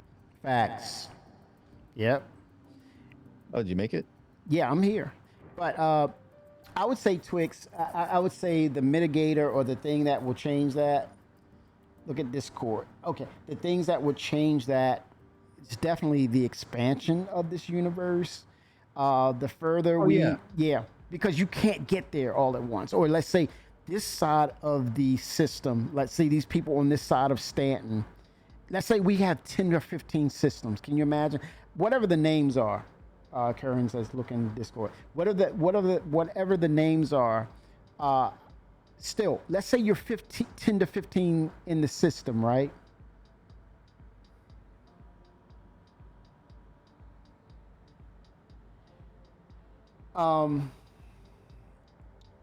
Let's say there's 10 or 15 things, right? Systems we have. And the way that Tony Zurovec's system is working, and the way that the dynamic is, let's say it does replicate some things that are happening in the game. Let's say over in by Grim Hex, you're 8 systems over, things happen to go down in Grim Hex. battles take place, and so happen that people are mostly in Drake ships, right? Well, Drake manufacturer saying, "Hey, I need material," and now all of a sudden, who's going to get the call? The prospectors, the Arostras, because the material iron, aluminum, tungsten, it all fulfills that. We need quantanium because then when you finish the ship, it's going to be full of quantanium and hydrogen. So there's a call for that. But if you're gonna, but here's the thing: you're gonna bust your ass to go 6 to 8 systems over to get there to start doing things. Logistics, Wait, yeah. Really quick, look at how big this panel is and compared to how big I am. Okay, where are you? Okay, let me look at your marker. I'm looking for you, Twix. Oh, Wait, no, I'm over by the panels. yeah. What? Wait a minute. You're at the panels. Yeah. You're at the. Well, I don't know why you're looking. I don't know why you're looking at my ship. I'm looking at your character, right? You're in front of me. You're 84 meters. No, that's not me. I guess there's lots of desync because I'm over here by the panels. Okay, do you see me? I do. I'm aiming at your Hercules with the Aim at ramp the down. panel. Like if you were gonna go salvage. Okay, the one that's near me. Is it near me? Because I see Look some down. down. Yeah, desync. I think server meshing is going to help with the desync issues. When you say look down, is it below you, your character? So, you were just looking at the panels a second ago. Yeah, those panels, they don't Yeah, so seem look at- big to me. Yeah, that's what I'm saying. Look at the panels really quick. Okay, I'm trying to find it again because I lost it. But then again, this might not even work because if you think I'm over there, I you're know. probably not going to see me. Yeah, I see your character, but where's the? Okay, am I aiming at the panel now? Because I'm kind of lost in the sauce now. You're not. Guide me. Where am I? Am I pointing Okay, in the stop. right? Stop moving. You want to nose down. Keep nosing down. That one. All right, stop. Yeah. Yeah, you're looking. Okay, so it doesn't look big to me. Let me maybe I need to get closer to it. Okay, yeah, I see what you're saying. The other panels, they're minuscule compared to this. No. So wait. Stop moving.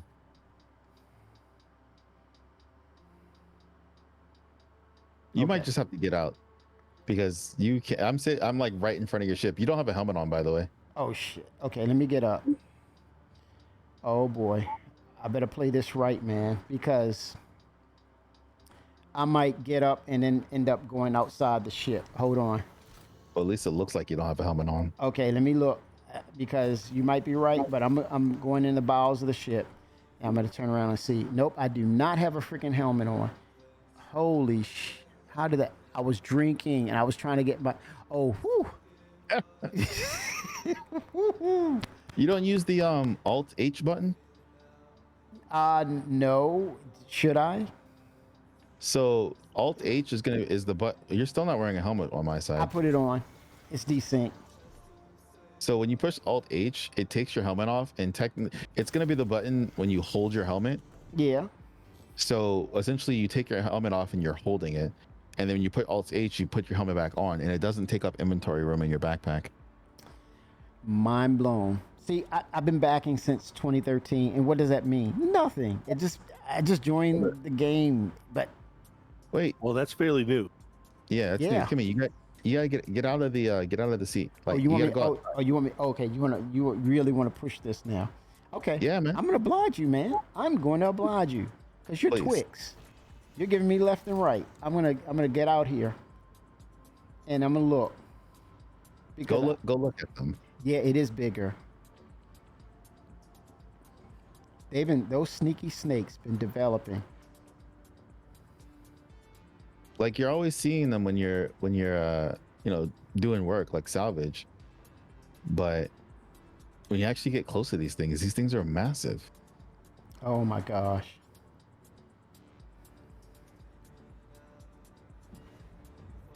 Like it's almost like the biggest one is almost the size of an arrow. Oh wow. But you get more salvage off of this than an arrow.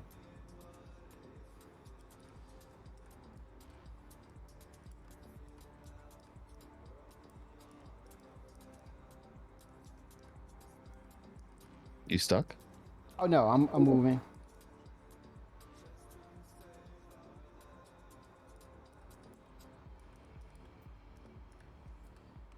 Okay, let me see. Am I moving? Let me see. What am I doing? Okay, I think I'm moving. Oh, okay.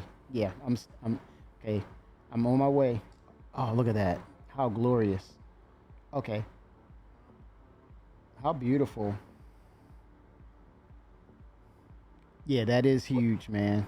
And, like, you can fly in between like the middle of this thing. Like, it's crazy. It's like crazy, like UEC crazy. Yeah, that's no playing around.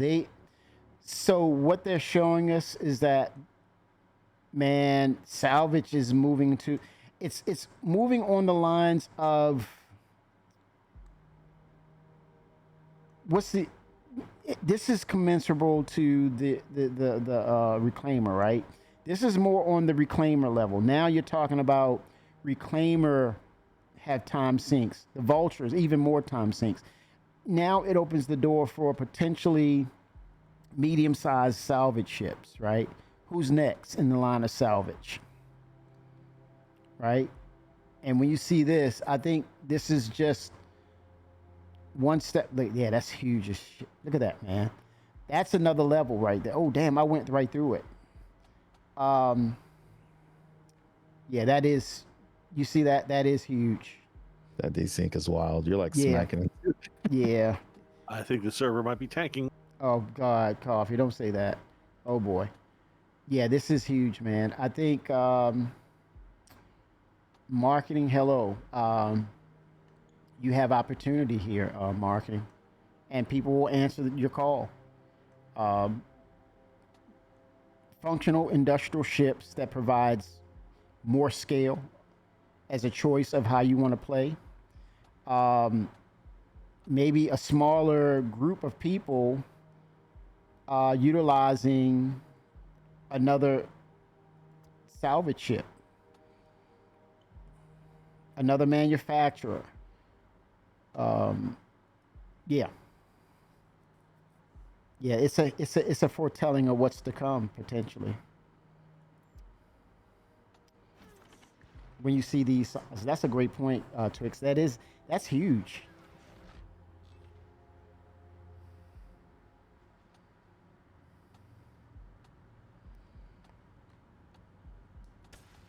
All right, here we go. So, do I need to go ahead and start? Yeah. Oh yeah, I'm working. Let's make it happen, Captain.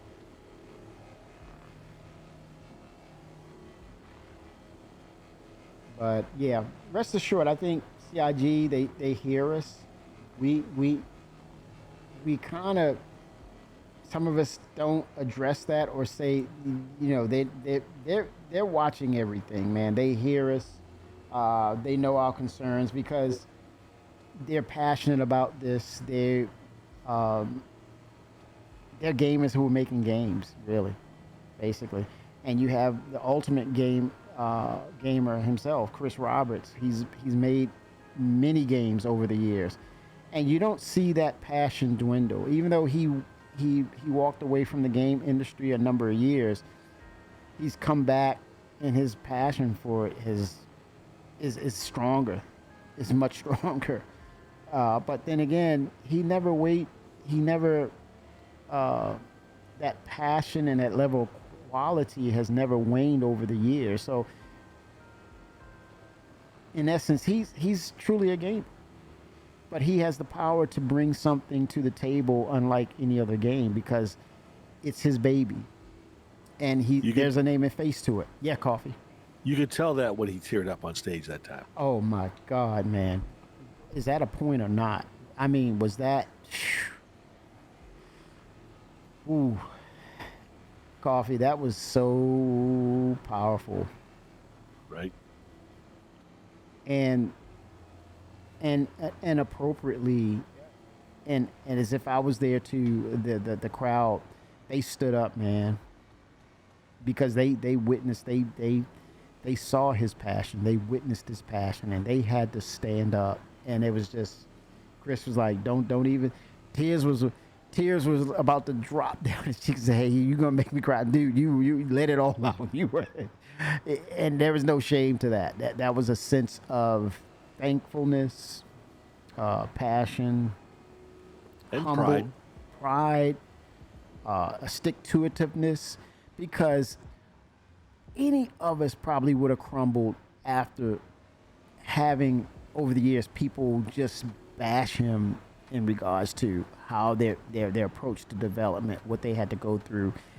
You're not doing this right, not doing that right, and he stayed the course. What he called it, holding the line. He held the line. It's not easy to do that, man. To keep your a level of decorum in the midst of negativity, toxicity, bad opinion, and then also, having the back of your developers, when things went wrong, But that standard, they stay after it. They stay after it. Full circle.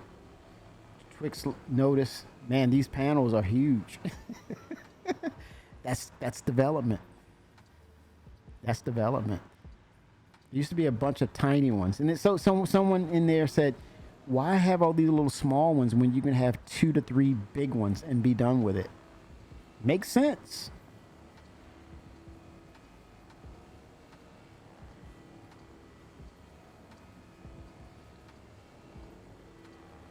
I am feeling.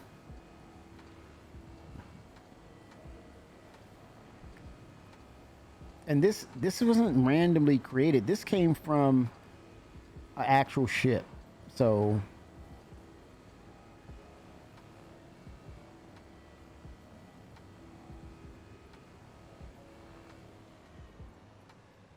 pretty cool stuff.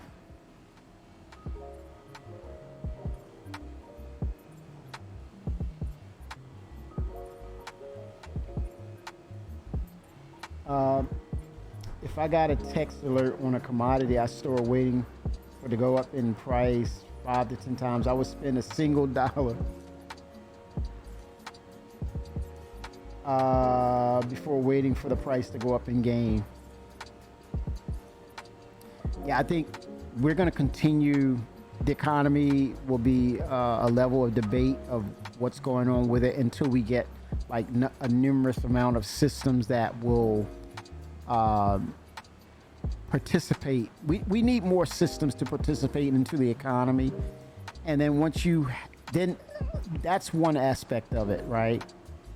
When you talk about the duping and things, logistics is a part of that. The bigger they get, the bigger the system. Let's say we're 10 to 15 systems in the game, that should go away. But here's the other part of it: the essentials, resources, and along with the ability to craft products that have value. Then it spreads people out to say, I can just simply craft certain things and sell them. I'm content with that. And if it demands a certain skill level, that old saying, cream will rise to the top. So those people won't care about duping, right? And now what's left? You take them out of the equation. Now it's less people. Now you're talking about getting in your ship, and you have to really think about, okay, do I go to this location and I'm 10 systems away, and by the time I get there, or if you look at the operating cost, meaning it takes X amount of fuel to get there, you might want to rethink that, because when it all equates, when it averages out, you might say, hey, why did I just break even, or why am I at a slight loss? Because you didn't think about it. And I think that's what's going to be leveraged into the dynamics of the economy: logistics, operating costs, and then on top of that, the risk factors. Let's say you want to dupe, right? Or let's say you're going to attempt to dupe.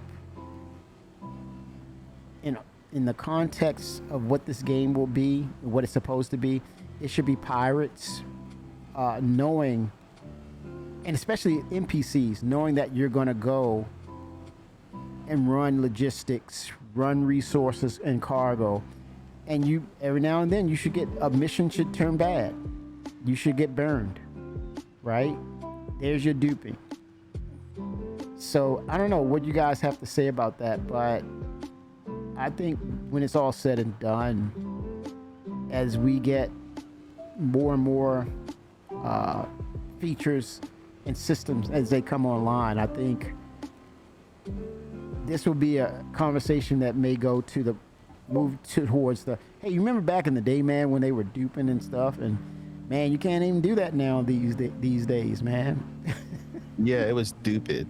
It was stupid. It was stupid. It was stupid as hell.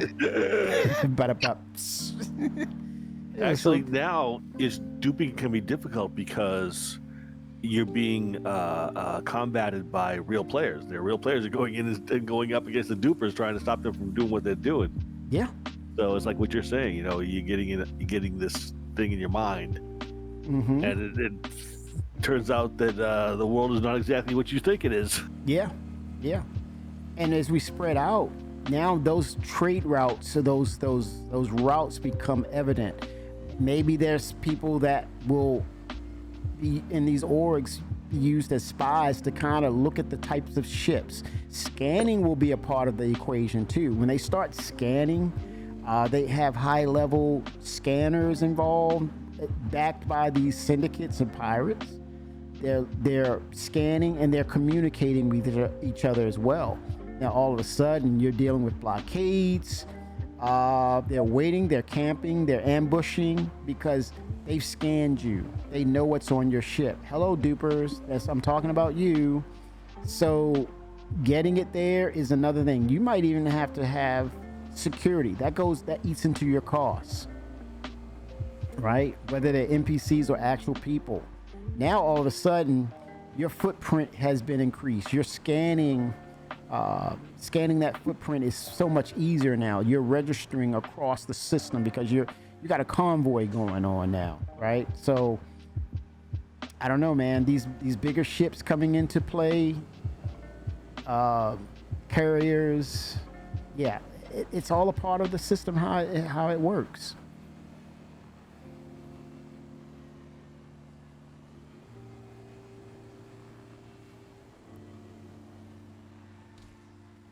Good stuff, though.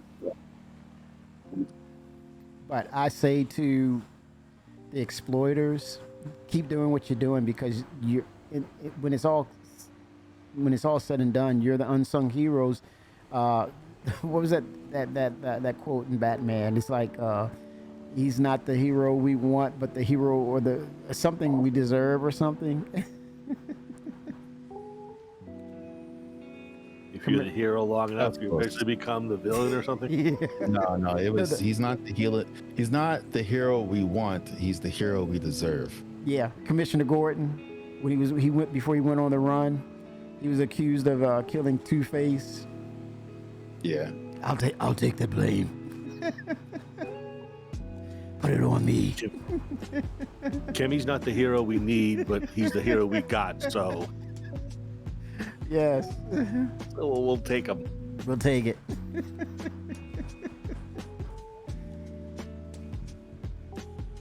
So whatever exploit out there, expose it, because at the end of the day, Chris is going to get it dialed in. They're gonna point it out. They're gonna really address it like as they should. And at the same time, add the challenge factor where has a level of detail and complexity that it's fun and challenging at the same time. That's the goal.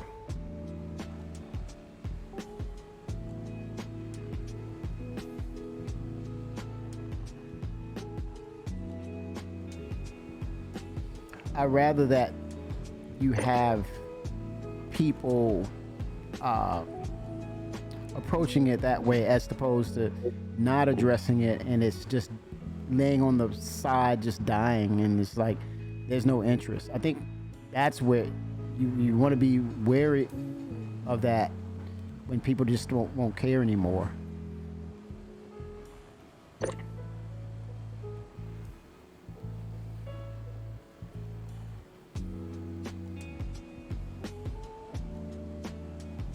So how did you find those panels, Twix? Was it just by scanning? There's a technique. I want to gatekeep. Secret Are you- sauce. Secret sauce. You want to get? Oh, you're gonna keep it from? Okay, all right, okay. Hold the pickles, hold the I can- lettuce. I can tell you. Like, well, You're it's too. the same. I'm too good for that. You're not good enough to find the right panels. You can go out and find some panels, but you're not gonna find the right panels. You know what he wanted. You know what he means, right? It's to all beef patty, special sauce, lettuce, cheese, pickles, onions on a sesame seed bun. But it's just like when you're looking for rocks. Is it now? No, it is. But you have to realize that everything you ping, like when you're pinging for asteroids or for minables, they have different values. That RS whatever number. Yeah, the signal values. So, like, ROC gems have their own values. Mineable asteroids have their own values, and salvage has their own values. So when you're essentially pinging and you get those little balls, if you are looking at those balls and you're looking at your signature, salvage always has a signature multiple by 2000. So Okay. if it's not a multiple of 2000, then it's not salvage.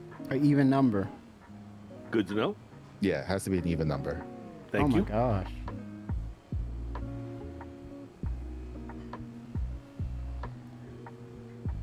CIG, you got a duper. It's not, that's a feature, sir. That's a feature. It's not a bug. It is a I know. feature. Don't you dare, Kimmy. This Twix is all right with me. I left that to the dupers. I'm all right. It's okay that he's I'm not all really right. with gameplay. Karen said it's not a feature. 07, Karen. Oh man. Kimmy, do you know how to read how much salvage is left on that panel? Well, I think it used to be where the outline was, it would go green, then it would go yellow, it would go red. Now we got a new UI. So if I had to try, it says surface valid, but then I don't see now what's left. For some reason, first of all, your fracturing mode is on. I don't know why that. How was that? You said fracture mode? Oh, this probably, are they? So, no. Okay, it just turned off. I stopped. It says salvage heads, fracture mode. I don't want to fracture yet, right? So right now, Disintegration. Oh, okay. These. you can turn it on and off, but for some reason, because whenever that middle's glowing, that means your fracturing is on, which was really weird. Yeah, I might have it. See, that's off. That's not right. Yeah, it's probably a thing in my bindings I have to fix. Okay, no worries. But anyway, you see where it says the FRA? Okay, wait a minute. Let me get back in the mode. Where would... Okay, FRA, yep. So- That's fracture, Yeah. right? Right, that's fracture. To the right, it says DIS. That's disintegrate. Disintegrate, And yep. The other two on the left are your left and right scrapers. Yeah, Well, I just wanted to position you in the correct place. I But can't- underneath go ahead. those four different settings, you see how there's something on the left. It's like a half circle with squiggly line going down. Yeah, like a jellyfish.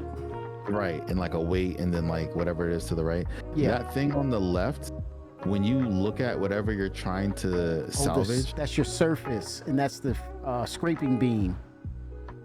no, No? that's how much the value. Like if you point towards, wait, I'm talking about the little thing you just called a jellyfish. Yeah.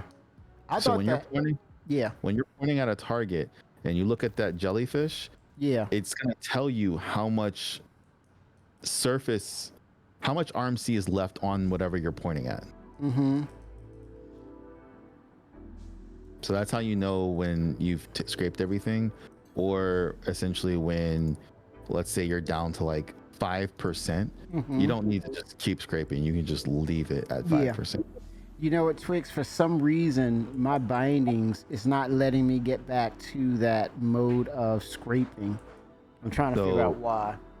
Push Alt S. I gotta go back into my bindings and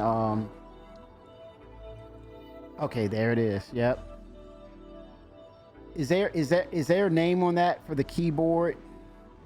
For bindings, what would that be called? Because I'm trying to reconfigure this into salvage. I need to get back into it and get my bindings set up. I wouldn't be able to tell you right now because I know it's in there, but I couldn't tell you. Okay. At some point, if you can Discord it to me. Okay. Oh, I'm in fracture mode. I don't want to look at that. You see that the beams were activating. Oh.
Oh boy.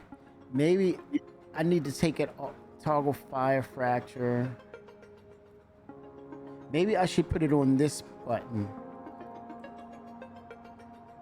And that way I can go through it. And then when I want to fire it, how do I actually...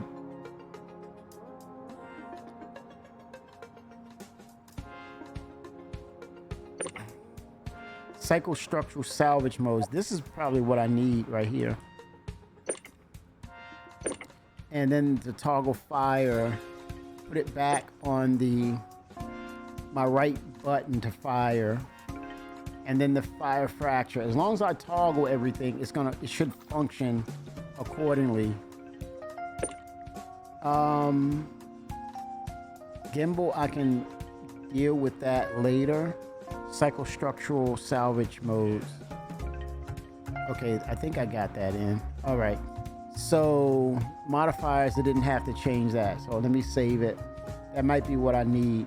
Okay, and I call it 6 Degrees of Freedom, Star Citizen, SC. Okay, here we go. Now let me go ahead and toggle. See, that disintegration is on. Okay, so that's a problem. So it's something about disintegration. Trying to make... Are you looking at your joystick keys, or are you looking at your... I have them on throttle. When I go to modes, I have them on throttle. The cycle, the modifiers, or the salvage modes. This is on the throttle right there. That's the throttle. But then to fire it, once I'm in that mode, I fire it. Isn't toggle fire, isn't that the same thing? I can put it on the right trigger on my joystick, on the right joystick? I would probably say you have to look at your, whatever your base commands are for the control, like the mouse, and then look at your controls for the joysticks. Or Okay. the input. Oh, look, focus disintegration tool. Let me see. I'll put that on there. Focus fracture tool. I'll put that on there. But if Maybe you should just turn off fracturing, and anything that has fracture and disintegration, you should turn it off. don't use it on For my now. joystick, right? Yeah, just turn it off. Yeah, of your sticks and your throttle, because you're not going to be using it anyway. And then then you can build up from there. Like you build up from Oh, to get a rhyme and reason. Okay. So what about Yeah. the psychostructural salvage modes? Do I put that on the modifier, the throttle? That's okay, right? Because I'm in that mode. cycling structural salvage mode is, remember those 4 words, Correct. the 2 on the left and then the 2 on the right? Yep. That's cycling. That's what you're cycling. That's what that means. It's Right. when you're moving between those. Okay. All right. Let me see here. Okay. It's cycling. No, it's not cycling. Okay. Salvage heads. Yeah. See, look, this disintegration came up. Why? You're just, because you haven't done enough salvaging, so Now it's you off. you don't really know where all your buttons and tools are right now. Yeah. And I haven't used my sticks in a while, so I wouldn't be able to tell you. That's crazy, man. You're using VKBs and you haven't used them. Oh my God. That I have VKBs and I haven't used them in a while. Yeah. I can't fathom that, but all good. I just can't.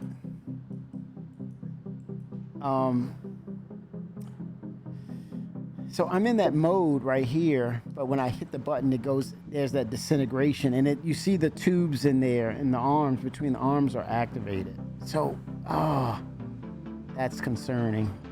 That's disintegration.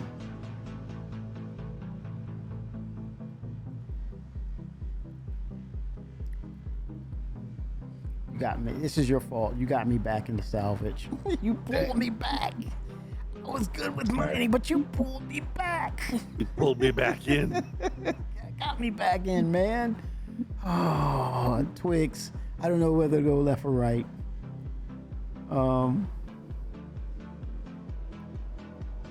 So there's nothing on here that's telling me, oh, fire disintegration. Okay, I'm gonna take that off, right? I'm gonna take off fire fracture, right? Okay, so I'm gonna save it to say, okay, I removed that out of the equation. I'm simplifying it. Okay, I've taken that out of the equation and simplified. So now I should basically turn it on. There it is, nothing. There's no disintegration, there's no fracturing. Said I don't need it. Okay, back to work. I just need to find work now. Oh gosh. And he found work. Oh, there's another piece right there. I want to run it. Let me finish what I started. It was at 49%. Okay, so basically I've only removed half of the total, right? I'm looking at the jellyfish, meaning the little dots that had, it looks like the tentacles under the jellyfish. That's the actual beam working. And the that little half circle, that's the actual surface or the material that's saying it's contacting with it. That's my take on the icon. And I'm sticking with that. You terrible, man. You're terrible. You pulled me in this just to get a laugh. Oh my gosh. Oh, pull me into this, man. At least my beams are moving with my lever. Okay. Yeah. Okay, but look, I'm not registering anything, so this is just empty. So it's telling me it's on the other side or something of that. Oh, there it is. Look, is that the? Okay, no, there it is. There's material, and I'm looking at. Am I hitting something? Probably am. No. Yeah, I think you're hitting that panel. Oh, never mind. No, it's weird. It's just maybe that's the SCM. You mean why are you shaking like that? Yeah, yeah, that's the engine's rumbling. That's a setting, by the way. You can turn that off. Yeah, it's okay. And making it more tactile, I guess. Okay, So I'm you've at. made it. Huh? You've salvaged a whopping 6 boxes, sir. Oh my gosh, I'm lax, man. I am. Oh my gosh, my skill set. I'm tier 0. No, you're fine, because I'm testing something out. You're helping me test something right now, so it's perfect. Okay. 2 all beef patty, special sauce, lettuce, cheese, pickles, onions on a sesame seed bun. Emphasis on special sauce. It's a secret. To yet Well, to right be now we're revealed. at 84K, so that's something, right? Yeah. Oh wow.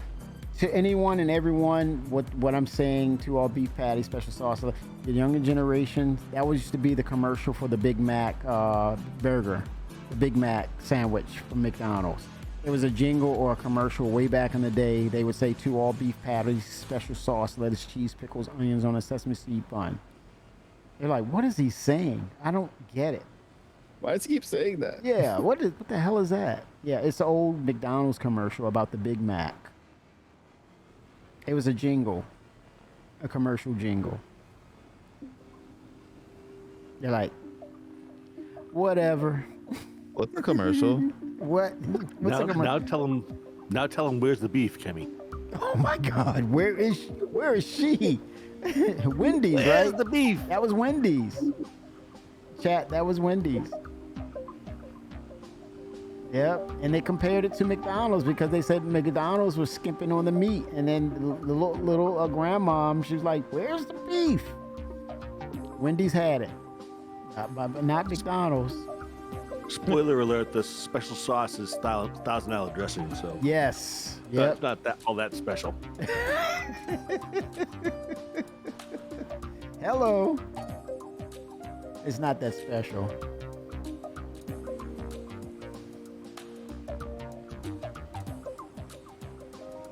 You go on YouTube, you say, okay, there's modifiers. The people say, oh, they added mustard and paprika. There's no ketchup in it. The ketchup color is the paprika. I don't know. It's here or there, but like Coffee said, you get $1,000 and you take the work out of it. It's like potato. I'll say again. You take all the work out of it. You got it. You're done. Just get the bottle of $1,000 and you. All you. There it is. Yep. You can make it as wet as you want, or you just put it on the knife and spread it on the bun.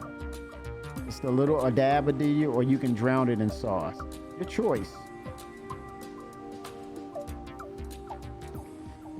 Still, you're kind of making me hungry. Okay, there we go. Now it's counting down. It's 36% now. 35. Here's the meat and potatoes. This is where it is right here, the RMC. Nice. Oh, let me turn on some light. Oh, yeah, we can see now. Oh, now it's giving me the edge colors. It's red now. You see that? Now I see the that's still a thing. It's close to no material. Pretty cool.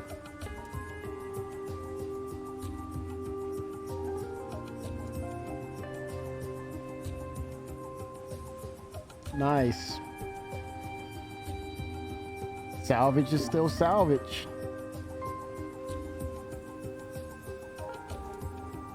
You're using cinches, aren't you? Yes. Is that the wrong one? I need a braid, don't I? I would choose a braid, but you know, I can switch this one. Now there it is. I can switch it now. Now I just need to go ahead and change it out and customize and make them all a braid. Tricks are like, you're taking too long, Kimmy. This is a quick and fast process. What's going on? Tick tock, tick tock, tick tock. Let me guide you, man. You want to learn salvage? Let me guide you the way. Okay. Well, that was one of the bindings that I did get right, where the two knobs, you press down and it gives you the differences between the cinch or the braid. So I'll change that other one out to make it a braid and stick with that. But I'll keep the tractor beam, which is necessary, needed, feature, function, component. Down to 25%. Here's the meat and potatoes. It's gonna, and you say once it's 5%, it's a done deal. And then I can go ahead and what is that? Fracture, and then disintegrate. You can't fracture and disintegrate these. You just have to go to the next one. Oh, they're not there yet. Okay. No, they're not there yet. Oh, that's cool. That's pretty neat that we're seeing a process happen. Because can you imagine the payout, or this is something that lends into, it's a variation. It's just a large panel you can do nothing with. But knowing CIG, they want to fracture and disintegrate this. Yeah, let's hope so. Yeah, I'm not gonna be mad at him though. Can't get it done. I'm hoping one day we get like different panels. Yeah, like maybe that takes, you know, instead of like trying to get these to spawn correctly, like we just get whole new assets. Mm-hmm. Like we keep getting new SCU assets. Notice that the SCU boxes keep changing. Why not have boxes out there too from piracy that leave that kind of debris, and you want to reclaim or recycle that itself, you know? And if you're dealing with salvage, let's say it's you know, like the sneak peek, it showed the container that had water. Siphon the water, put it on the Starfare, and then break it down like you know, the container itself. It's recyclable.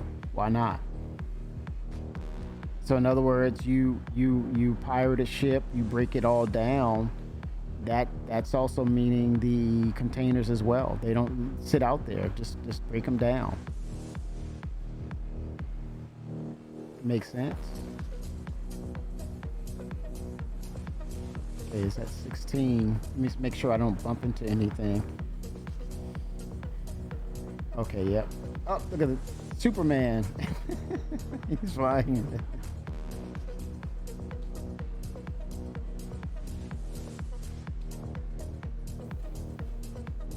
I don't see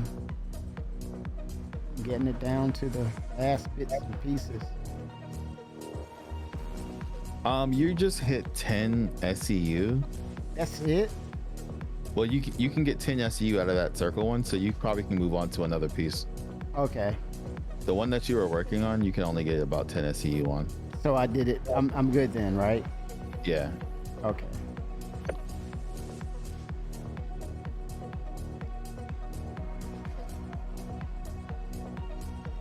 Breaking this one down.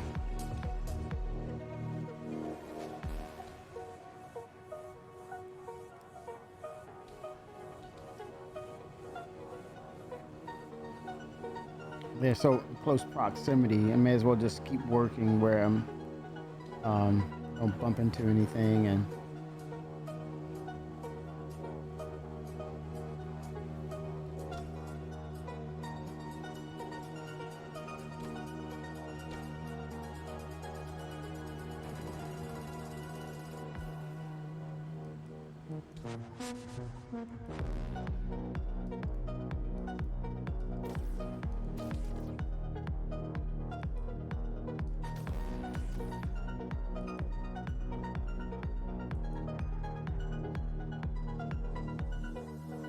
oh, turn on the tractor beam. I noticed because I'm not using the cinch and the braid, it's just giving me one. Why is that? I wonder why. What's just gonna be one? It's like they're alternating. Oh, you're shooting one or the other? Yeah, it's weird. Why is that? You're gonna have to like reset them, because essentially I can't. Okay, there it is. I did it. I got it. Like I'm trying to like bring my mind to, because it's weird. Like Yep. yeah. It's like that cycling, and so I guess the alternation is in there too. So I kept hitting it, and then it reset to where I'm using both now. Okay. Yeah. You can Wow. turn one off and one on, and then if you switch, then they'll start toggling them, and one will turn off and one will turn Yeah. on. I think that works because of it's that way because of the tractor beam. So I have a modifier on the left and right. So I'll hit the left one to turn on the tractor beam, and it won't scrape with the right side. So I guess that makes sense. It does make sense to me of them doing that. You just want to use the tractor beam only. This is 52%.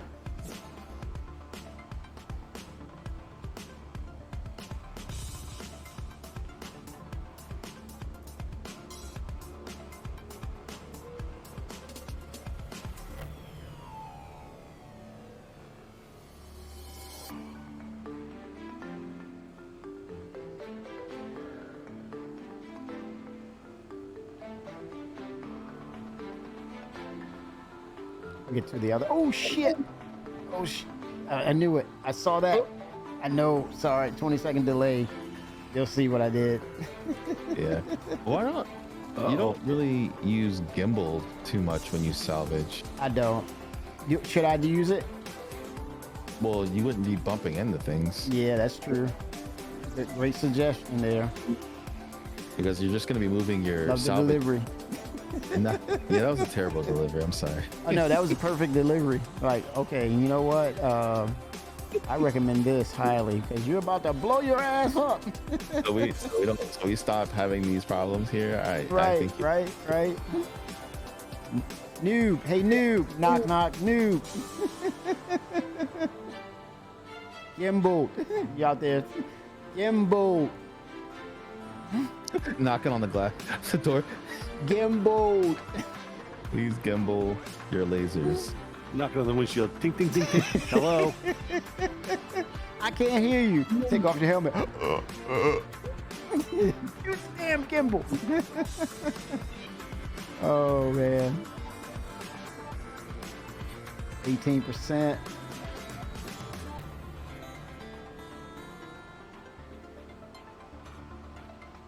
It seems like that it says it's 16%, but I'm like, where?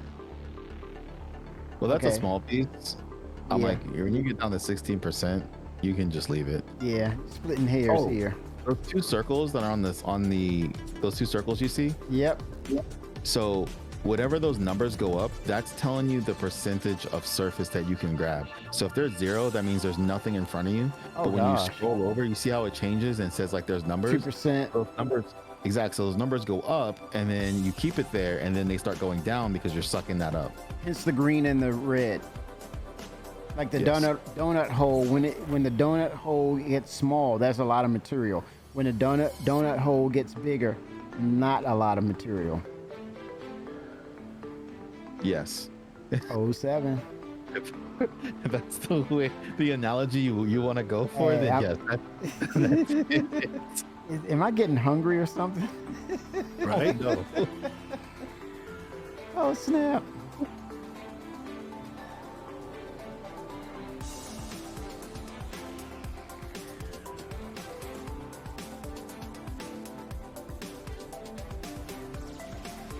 I feel like you just you're helping me learn a whole new profession now, Kimmy. Oh my gosh. How not to kill yourself. I wouldn't do what he just did.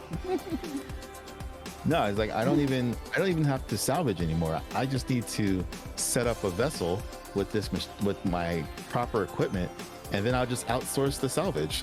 Nice. Just have people come get Hey, it, unload them, go sell, and then give them, split the profit. it falls into the reputation system. Creating it for yourself and establishing yourself as this tradesman, right? Yeah, These are exactly. the narrative of a trade. And then they should put you in that, or put yourself into that. I think it lends to say, like mission givers, like when you go get a help beacon, then there should be variations of that. Whatever you're in medical, you're renting out your services as a med tech that's going into battle, and you have that mission giver out there to say, hey, I'm Twix, I do medical, and I'll squad up with you to perform whatever the mission is. You do it, and then you get the payout. Bonuses are accepted. Same thing with salvage in industry, whatever that industry is. It could be mining, it could be salvage, repairs. I think, and same thing like beacons. Those SOS beacons we have.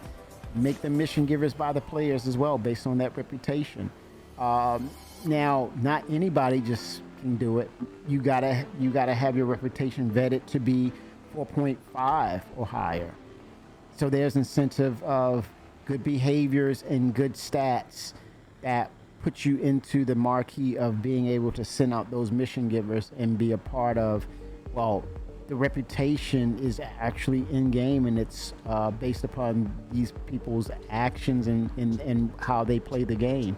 Then they're able to put their beacons out there, and then it will kind of incentivize good behavior from other players, because they want that lucrative work as well, especially in those professions that they want to adhere to. So, yeah. And it doesn't take a lot of work to that too, because it's basically you're putting your name out there and you're working with other players. So yeah, you have those categories: medical, industry, and then boom, boom, there's your mining, your salvage, repair, boom, boom, boom. So yeah, and those names get out there.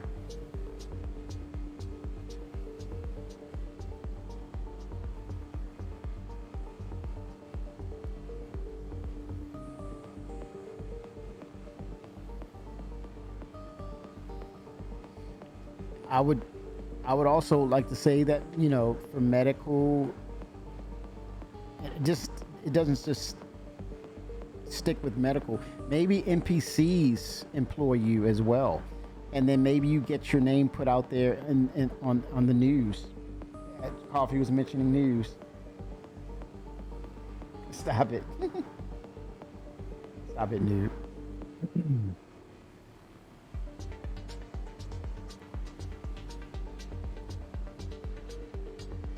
68% of material.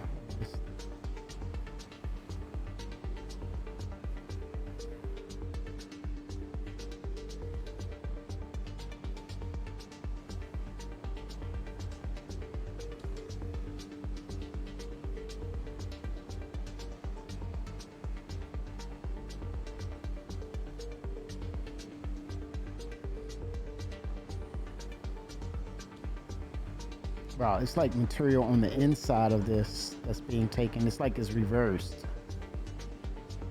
Like this should be empty, but it's material in here on the interior of the panel. Maybe something's flipped. 'Cause I got a large amount of material that I'm getting from the opposite side. That could be a bug in itself. Because I noticed the material on the outside, it works. It should be scraped away and it doesn't look like it's moving, but on this flip side of it, yeah, it could be this could be a visual bug. Look at all that material, right? Remember, Twix, you were saying, hey, you're not really pulling anything, but it looked like it was meat on the bone still, but it looks like it's reversed. On the inside of the panel, it's working. So something that could be a bug right here. I feel like you just missed a whole bunch. Actually, that's a whole new panel, sir. No, I'm just saying. Look at the side that I'm working on, though. I shouldn't be working on this side. This should be like bare. So what's happening is you're pulling it from the other side. Right, and it shouldn't work that way, correct? I'm like, I don't even know how to really respond to that. It pulls through both sides on thin parts is what it does. There's one layer, and then so essentially you're pulling it, instead of pulling it from the front side where you can see it, you're pulling it from the back side from where you can't see it. That's not a bug? You don't think that's a bug? No, not at all. Oh, I don't know what to call it, and I'm like, you call it the bug if you want. I don't know what to say. Was I not supposed to do that? Or is like you're saying I shouldn't be able to do that, right? So now I'm revisiting this, and look, I'm pulling the material now. Look, it's at 5% because I couldn't find it on the other side of the surface. Now I'm finding it. Oh my gosh. Look at that. It's a thing. Yeah. It's a thing because it's been like that like forever. Okay. Now, what you're saying to me is you think it's broken. That's my impression of how you're describing it, or what I'm getting from you is broken. Coffee says, no, you do the whole both sides. It doesn't matter. I'm saying you can. I wouldn't say that it's, You can do it from either side. You don't do both sides. There's only one layer of frosting. Correct. So you're pulling the frosting from the front or the back. It's the same layer of frosting. Right. Whether it should be able to do that or not, like if you lick the back of a knife and the frosting's on the other side, you shouldn't be getting frosting. Right. You're pulling the frosting through the cake, Kimmy. Yeah. Exactly. Yeah. Right. That's what's happening. So whether that should be happening or not, that's a whole nother story. And see, I didn't know this. So I'm on the other side saying there's a frosting and it wasn't coming up. And I'm like, okay. And Twix is like, why is it taking so long, Kimmy? Well, just move on to the next one. I'm like, I don't know why. But now it's like, oh, I'm going on the back side of it and it's pulling now. And it's like, okay. So you guys open my eyes. It doesn't matter. I guess that's right. It's just like find the sweet spot and then just go after it. Make it happen. I'd like to point out that again the analogies involve food, and that's very telling. And I'm hungry. Okay, apparently you guys are very hungry. No, just like sweets. You had to go with butter knife with the icing on it and you licking. What flavor is the icing anyway? We just like sweets. That's all. I know, but buttercream. Oh damn it! I'm salivating. Oh, he hit me with the buttercream. Not the too sweet, but just buttery. Oh, perfect. Damn! I messed up. What about you, Twix? Chocolate? I will not indulge. You've initiated, sir. You started this. Yeah. How dare? How dare? The Twix is all in. There's no left and right. There's no left and right. All in, Twix. Right? This was not my fault. This was not my doing. Damn it. Yeah, it is. And that was 2%. I'd kick the ass on that one. You take credit for your doing. I'm licking both sides of the knife with the frosting. through the cake. Through the cake. Oh man, Boy, oh boy. no pressure. And a nice cup of coffee with it. Oh, unsweetened that is. None for me, thanks. Okay, right. I know, right? That's the reason. That's the lore of it. That's the whole point of why he's called coffee. He hates The it. irony. The irony. He hates it. Only uses it in name, not in his beverage of choice. Exactly. I actually didn't drink any coffee today. That's terrible. I finished it.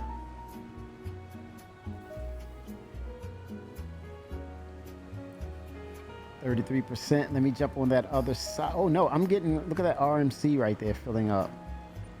The filler station says ready. Does that mean it's fabricating cargo box? I'm in the back right now. I'm Okay. unloading. Nice. I didn't realize you got so much RMC. Oh, thank you. You all of a sudden just started putting in work, and like now you're full. Like, I was like, No, what the heck? it's what it just came to my mind. You know, what I was just talking about. The icing, the cake, the butter knife. See, you got to speak in language for me to understand. You start talking about food and cooking. That he gets buttercream. locked in. Yeah, he gets locked in. That buttercream. Yeah, that I work for food, man. Come on now.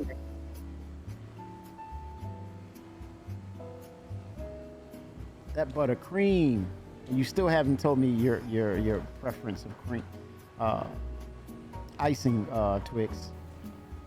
Shame on you. You know, I don't like store-bought icing. Right, you know, right. hate- It's too sweet. like- It's too sweet. Yeah, I like when You're in people a make coma. actually make icing because then it's like no, because I've had some good icing, Right, but right. then I've had like that store-bought icing where people are like they'll get cupcakes. Generically sweet. It's not even good. I hate it. Like, Coma. I always take it off. It's a So- chemically it's a chemical. It hits you hard, man. It hits you hard.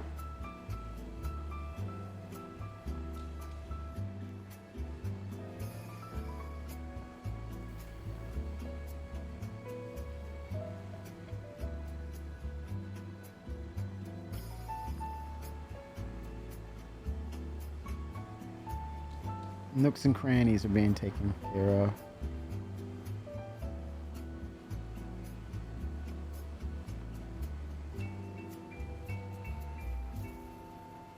%. Oh, there he is. Got some meat on that bone right there.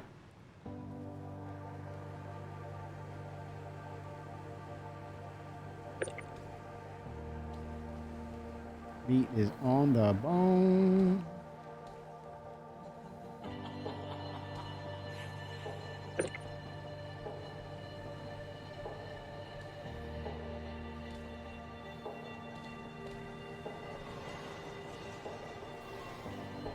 Oh yeah, look at that. Thought you guys were doing panel. I know, right? You're doing a big ship. Oh, you are doing panels. Why aren't you doing the Yeah. big ship? That's my ship, sir. Oh, That's probably why. He would slap me on the wrist for that one, Coffee, and probably fire on me. well, I mean, you're in his ship. You don't need yours. But it's tempting, right? I know, right? I'm just looking right at it, and it's like I'm salivating. Right. I see. We're consuming. Wait, are you in a vulture too? No, Oh, okay. no. I just saw you get close. I was like, wait, I can't see you right now. What's going on here? I'm close, but I am not in a vulture. Kimmy just all of a sudden got locked in and started just pulling boxes like nobody's business. Like No, he I'm- just all of a sudden went turbo on me. I'm like, wait, what? It's the What the heck? icing and All right, Kimmy, 'Cause- I need you to stop moving for like 60 okay. seconds. Yep. Okay. Yep. Maybe I can go gimbal. This is because Kimmy saw me pulling up in my reclaimer, and he was like, "I gotta get this stuff done because Coffee just came up in here, and he's gonna be clearing this stuff out. So Yep. I gotta get my fill before Coffee eats it all up." Going with the food analogies again. Oh my gosh, yes. Coffee's gonna Coffee's gonna Munch it all. Yes. Oh, you're in a reclaimer. We could do some damage. Oh my God. No, he did not pull up with the claimer. Holy sh. And she's beautiful too. Oh my. Coffee, purple and green. Purple. How'd you pull that, that color? He's purple. Wait a minute. Wait. What is this? How'd you get that color? The best in the show. This year's? No, this is a few years ago. Wow. Oh, she's a beaut. Oh, you make me want to get a reclaimer. Looking at that. Look at that. Coffee, you were holding out on me like that? The problem is that this is not a paint job. This is like a variant, which really kind of sucks. How's that? Wait a minute. What is this madness you talk about? A variant. It was before they had paints, so in order to change it to the purple, you had to upgrade your ship to this version with purple. And Yeah, now but I can't go back. Now it's purple forever, which is fine with me. It's cool, but still. You can go back to moving around. Just don't go backwards because I got boxes behind your vehicle. Right. I won't move. I won't move. Well, you can look move forward, but or you can do whatever you want. Just don't smack all those boxes behind you. Oh no. I'm matter of fact, I'm moving away from those boxes. I see them. Please. Okay, perfect. Coffee, that is a beautiful ship, my dude. Oh my gosh. Hold on. Let me orient to myself. Wow. That is pretty nice. Nice. It's a beaut, man. Oh my God. Coffee. And you all this time? I've used this before with you, haven't I? You've never seen this before? Never. Because I would have called that out like I am now. Immediately called that out. Holy smokes, it's beautiful. And there's no way you can go back and get that as a paint color. I don't think you can get it anymore, no. Ooh. Oh It my says gosh. weapon system locked while in armistice zone. We're not in an armistice zone, are we? Are we? No.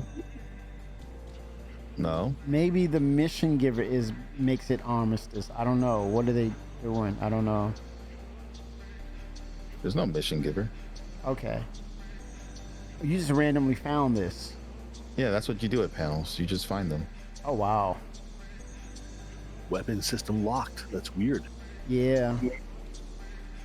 But you're using yours, so I don't know why I can't use mine. Oh, they're seeing your reclaimer as a they see your I? salvage as a weapon. Wait. Salvage tool. Wait. Are you trying to use your tractor beam, or what are you trying to use? I'm trying to use my scraper. Yeah. I get the message with both the tractor and the scraper. It's not a weapon. What? Yeah, could that be bug? Oh, Must be bugged. Let me It's get your out. your reclaimer is a special one. They don't have. It's not coded. It's not even in the game. Like we're nowhere near anything Oh my right now. gosh. Look at how crazy. beautiful that thing is, man. That's crazy. Try the other hit.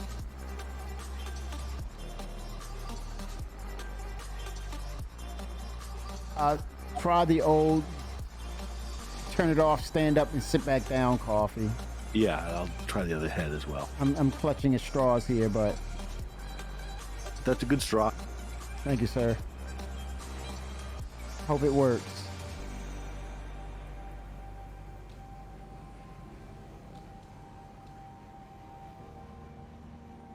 Oh my gosh. I didn't know that ship existed, man. Holy smokes. Wow. Yeah, same message. That's weird. That's crazy. And I'm not getting the armistice zone symbol either. It's bug. Yeah. It's got to be a Oh, it's got to bug. be a bug. That sucks. Oh my goodness. Try to leave this area and then do it. I don't know. Try to find Circle something back. else. Yeah, like QT away, right? And then try to use your stuff. It Yeah, sees you're in the Yeah. armistice. Yeah, it's saying you're in a zone that doesn't exist. Because this is not an armistice. Correct. Are we near Grimhex? Heads up, I'm backing up here. Okay. We are in the yellow belt. Technically, we are near Grimhex, but we're Okay. nowhere near. Like, no, we're nowhere near Grimhex. But Like, you can even pull if we weapons. were, yeah, even if we were, has a very, very small armistice zone. Yeah. Didn't know had one at all. I thought you can pull weapons. That should change at some point. Because I think, ooh, damn. Because I think if it gets to the point where, like we talked about with, oh snap. We talked about, oh shit. Oh, I blew my arm off. Dang, Kimmy. See, this is why No. you need to use gimbal. I had the cinch on, but the panel was you see it. You'll see it. It was as if I had the tractor beam on. And I'm like, wait a minute, why is it doing this? Damn it.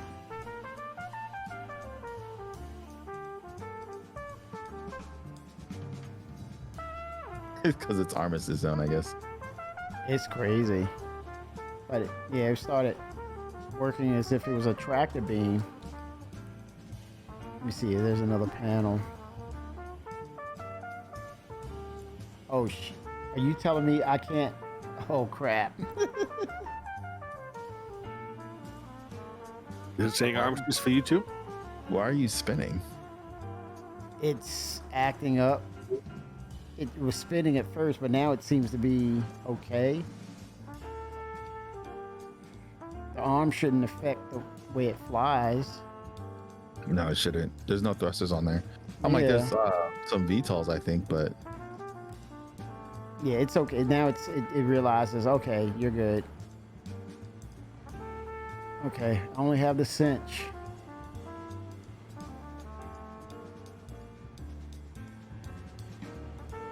took off the good arm. Yeah, it had their braid on it. Oh, there it is. It's acting up again.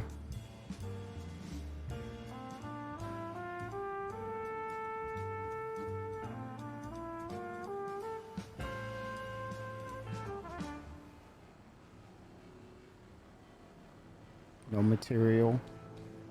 Oh, damn. Yeah, it's... Okay, I'm dead in the water here.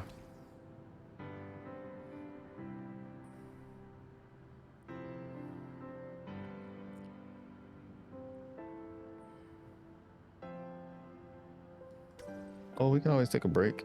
Yeah. Well, it's probably... I gotta get dinner now, I think. Been a long time. Yeah, it's been a minute. It was a great stream, man. You all really jumped in there and really set the pace for it. Great conversation. What are you guys doing tomorrow? I can probably I'll be sleep around. tonight. Okay.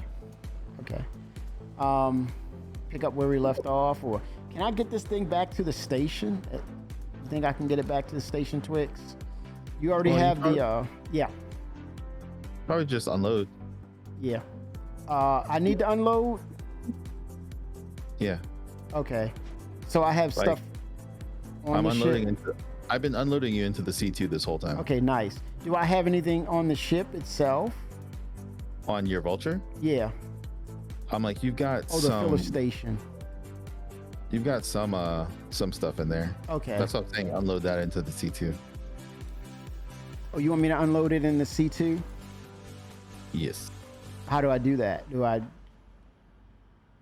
Well, have to empty the station, the RMC container? do you have a tractor beam? Let me see. Yeah, I should have one on me. So yeah, first go to the back and unload your depot. Okay. Okay, got it in my hand.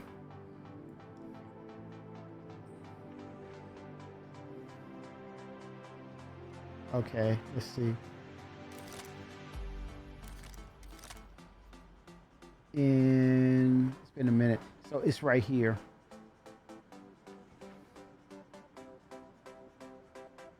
Oh no, wait a minute, where is it? Is it here? Hold up. Okay. Eject, recycled material composite, 1 SCU.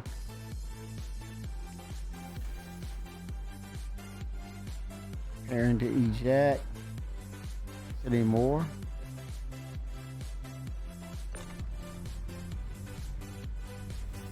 I'm gonna send this over to you, Twix. You see it? I'm like, I see it on stream, but I'm inside. I'm inside the C2 unloading right now. Okay. But you'll be able to grab this, right? Yeah, go ahead and just leave it there. Okay. I'll come get it. Let me see if there's any. Oh, there's another one. Oh yeah, cool.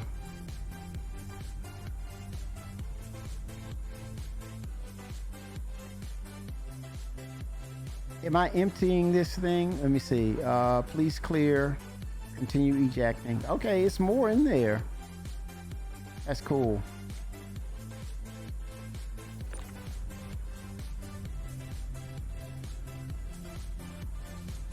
Is this what you're talking about, Twix? Emptying this thing? Man, That's it's correct. more than I thought it is. Whoa. Oh, shoot. It's a lot. I wonder if they will stack. Oh, they don't stack. Not in space, they don't stack, but No. you could. If you were stacking them on the grid inside the ship, you could. But That's okay. ingenious. Yeah. if you take them out, because I'll swing by in just a second and come grab them. Okay. That's cool.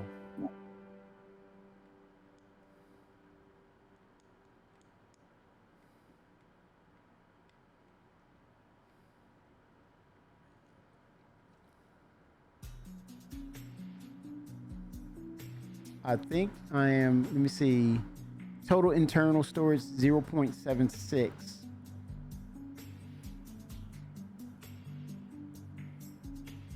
I think Yeah, I'm so that empty. you don't have any, you don't have enough to make a full SCU. Okay. But I can sell it or, Technically you could sell it at a refinery, what's left in there. oh, okay. You just don't have enough to make a whole crate. I'll keep it. That way it's always have something in case I need to craft. You can't sell it to the hopper, can you? You can sell it at the raw ore refinery. Oh, okay. Did not know that. That's cool. Yeah. This is crazy, man. We're still learning things about the game. Still And learning. When you talk to people who do different trades, because this is pretty much my trade, this is what I do. Nice. So I can give you all types of information on salvaging. Oh, Discord it up, man. Oh, you want me to post it to the world? What? Secret sauce. No, I don't. Oh, you already told everybody what the secret sauce was. Yeah. So now I might as well throw a hole in, go all in Yeah. with the world secrets. Am I dead meat if I go to Grim Hex and then park this thing? No. Why? No, why would you be dead meat? Would I be shot at if I took the vulture there? No, Okay. not unless you shoot first. No, I'm not gonna shoot. I can't shoot. I barely fly.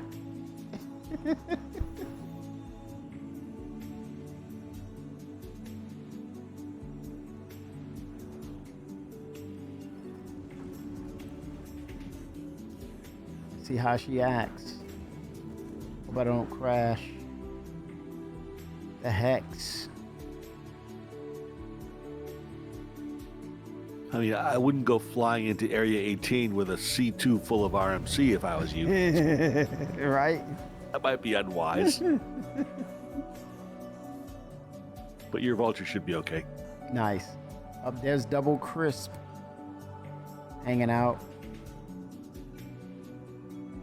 Okay, I can't travel there. It's just too close.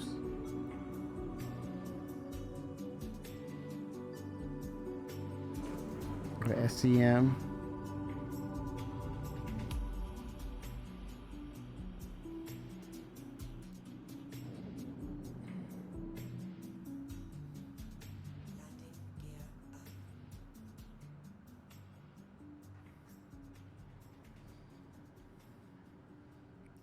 At the hex.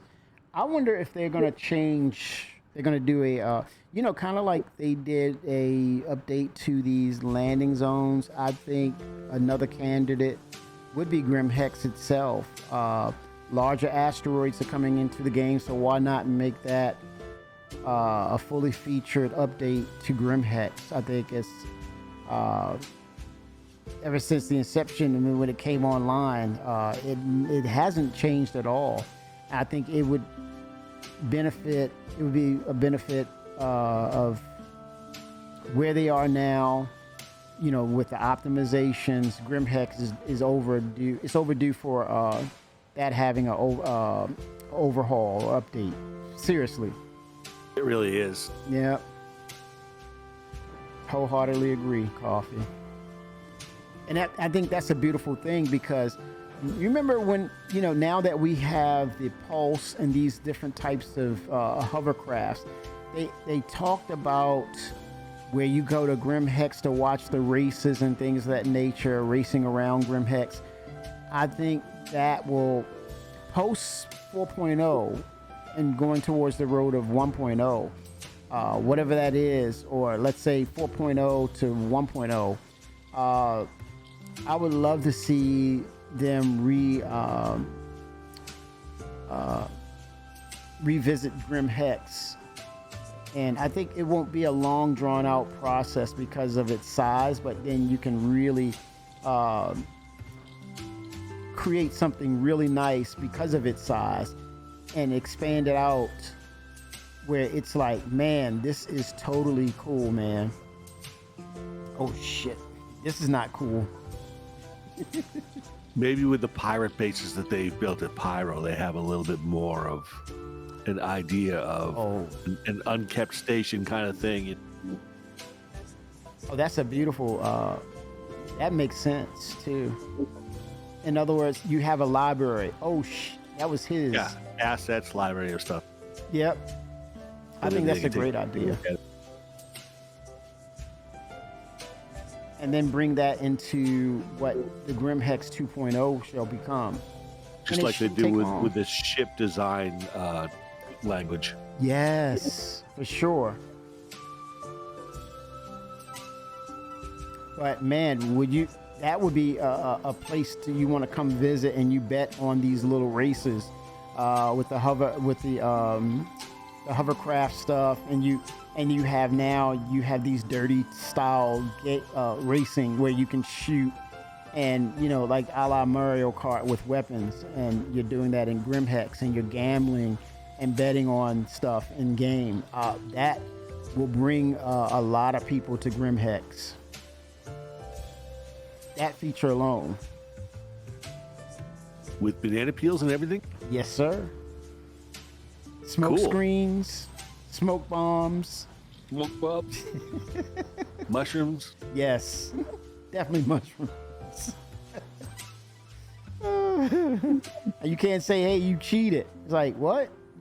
You know where you are? You in the jungle, baby. You gonna die. You gonna die. You gonna die. Uh-oh. In the jungle. Welcome to the jungle. Oh boy. Oh shit. I might. Ooh. Come on, man. Come on. Struggling. Ooh. I don't want to blow up. I don't want to blow up. I don't want to blow up. Try to rotate. Come on. Come on. Come on. Come on. Get her down. Get her down. Oh shit. Okay, you know what? Let me bring my SCM down where it's just moving so it can't react too drastically. Oh, shoot, man. This is rough. I'm going to see if I can straight. Oh, shoot. Get it down. Get it. Ooh, that intendant, he don't want to be standing there, man, because it could be a ball of fire. Oh, crap. Woo.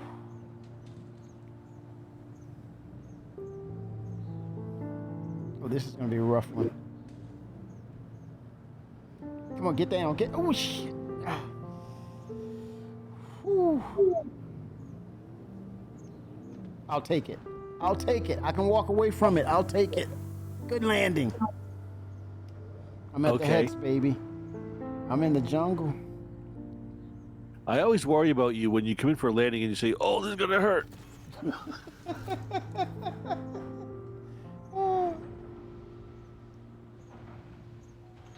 Here we go. All good. I'm walking away from it. Oh man, I took all types of screenshots. This is gonna be amazing. Stop it. For what? You talking about not me? No, not Okay, you, good, no. good. Why would you do that?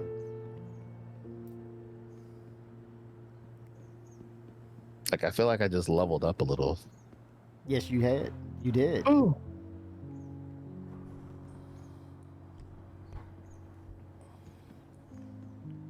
Man, I can't believe it. I'm at the Hex, about to get repairs. Dock this thing. Is this a feature that we need? Like, let's say you come in for that type of landing and your ship is in dire straits. And so when you spawned at the next, you said your ship has significant amount of damage. Would you want it repaired? Or have an NPC talk to you at the air traffic control or on the landing bay and say, they're standing there, hey, would you need repairs? You're in dire straits with this. And you say yes. And then they do it for you automatically. I think that's part of the immersion. I think that would really make it feel, lends to that realism. Okay, store it.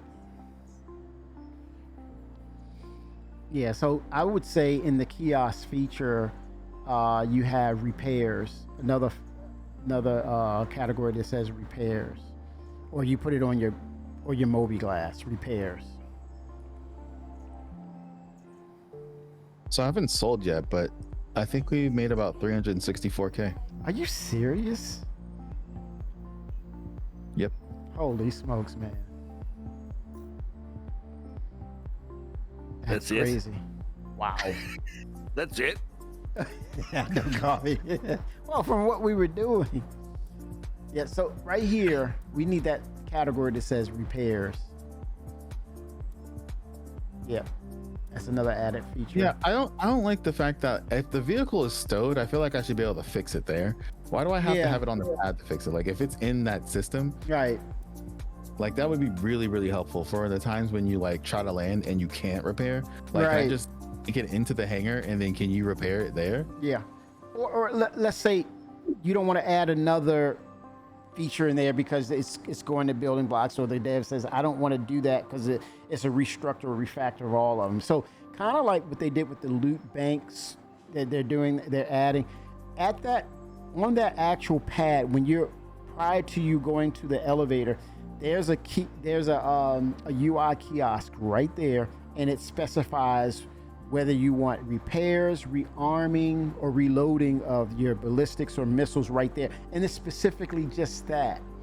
And it's one UI kiosk there on the pad, and it's specifically for that.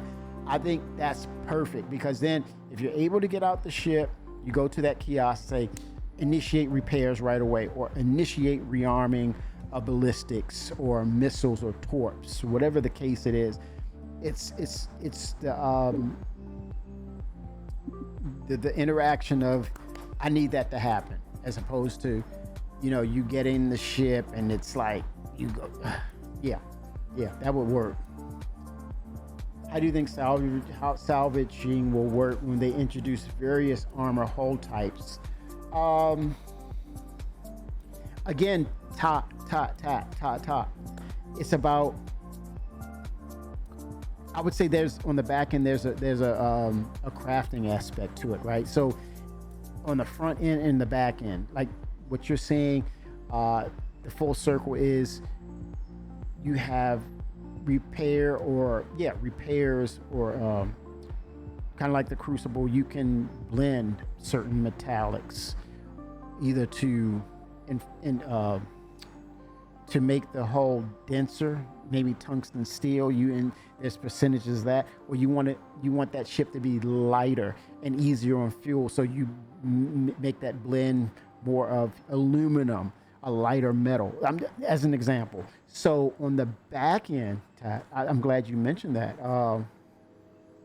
The salvaging could work in the sense that you add this extra depth of crafting, which could also introduce a different ship that will say, let's say it's a two-man crewed salvage ship. Unlike it's a lower size of the reclaimer, but what you bring to the table, sort of like refining, you can actually sort out those materials so they fall into a certain allotment of buckets to say, I'm looking at, you have a someone to man another seat to say, I'm pulling the RMC in. I see aluminum, I see tungsten, I see another type of metal, whatever that is, or you see a whole grouping of these metals, and then you pull in and then you start sorting them out and extracting them according to what that is. And then of course you're going to incorporate the impurities, right?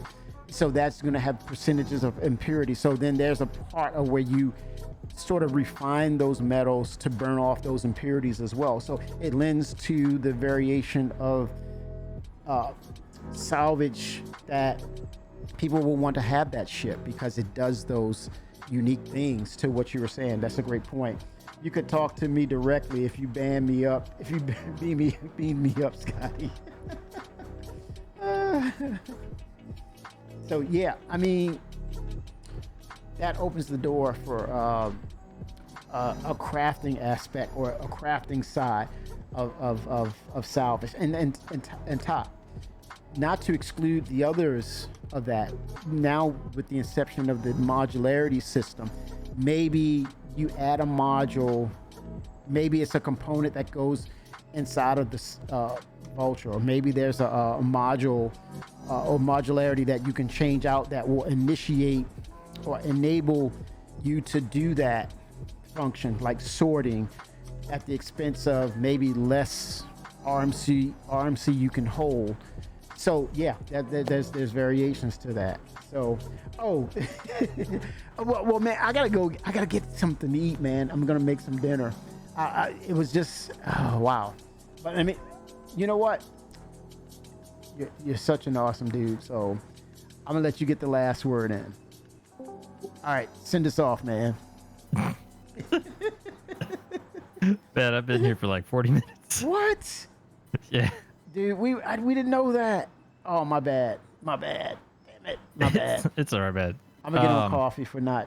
Hey, man, he's my mod, so coffee. Come on, coffee. Wait a second. Wait a second. He said How do I it. get involved with this? I know. Coffee said, "Don't put me in this, man."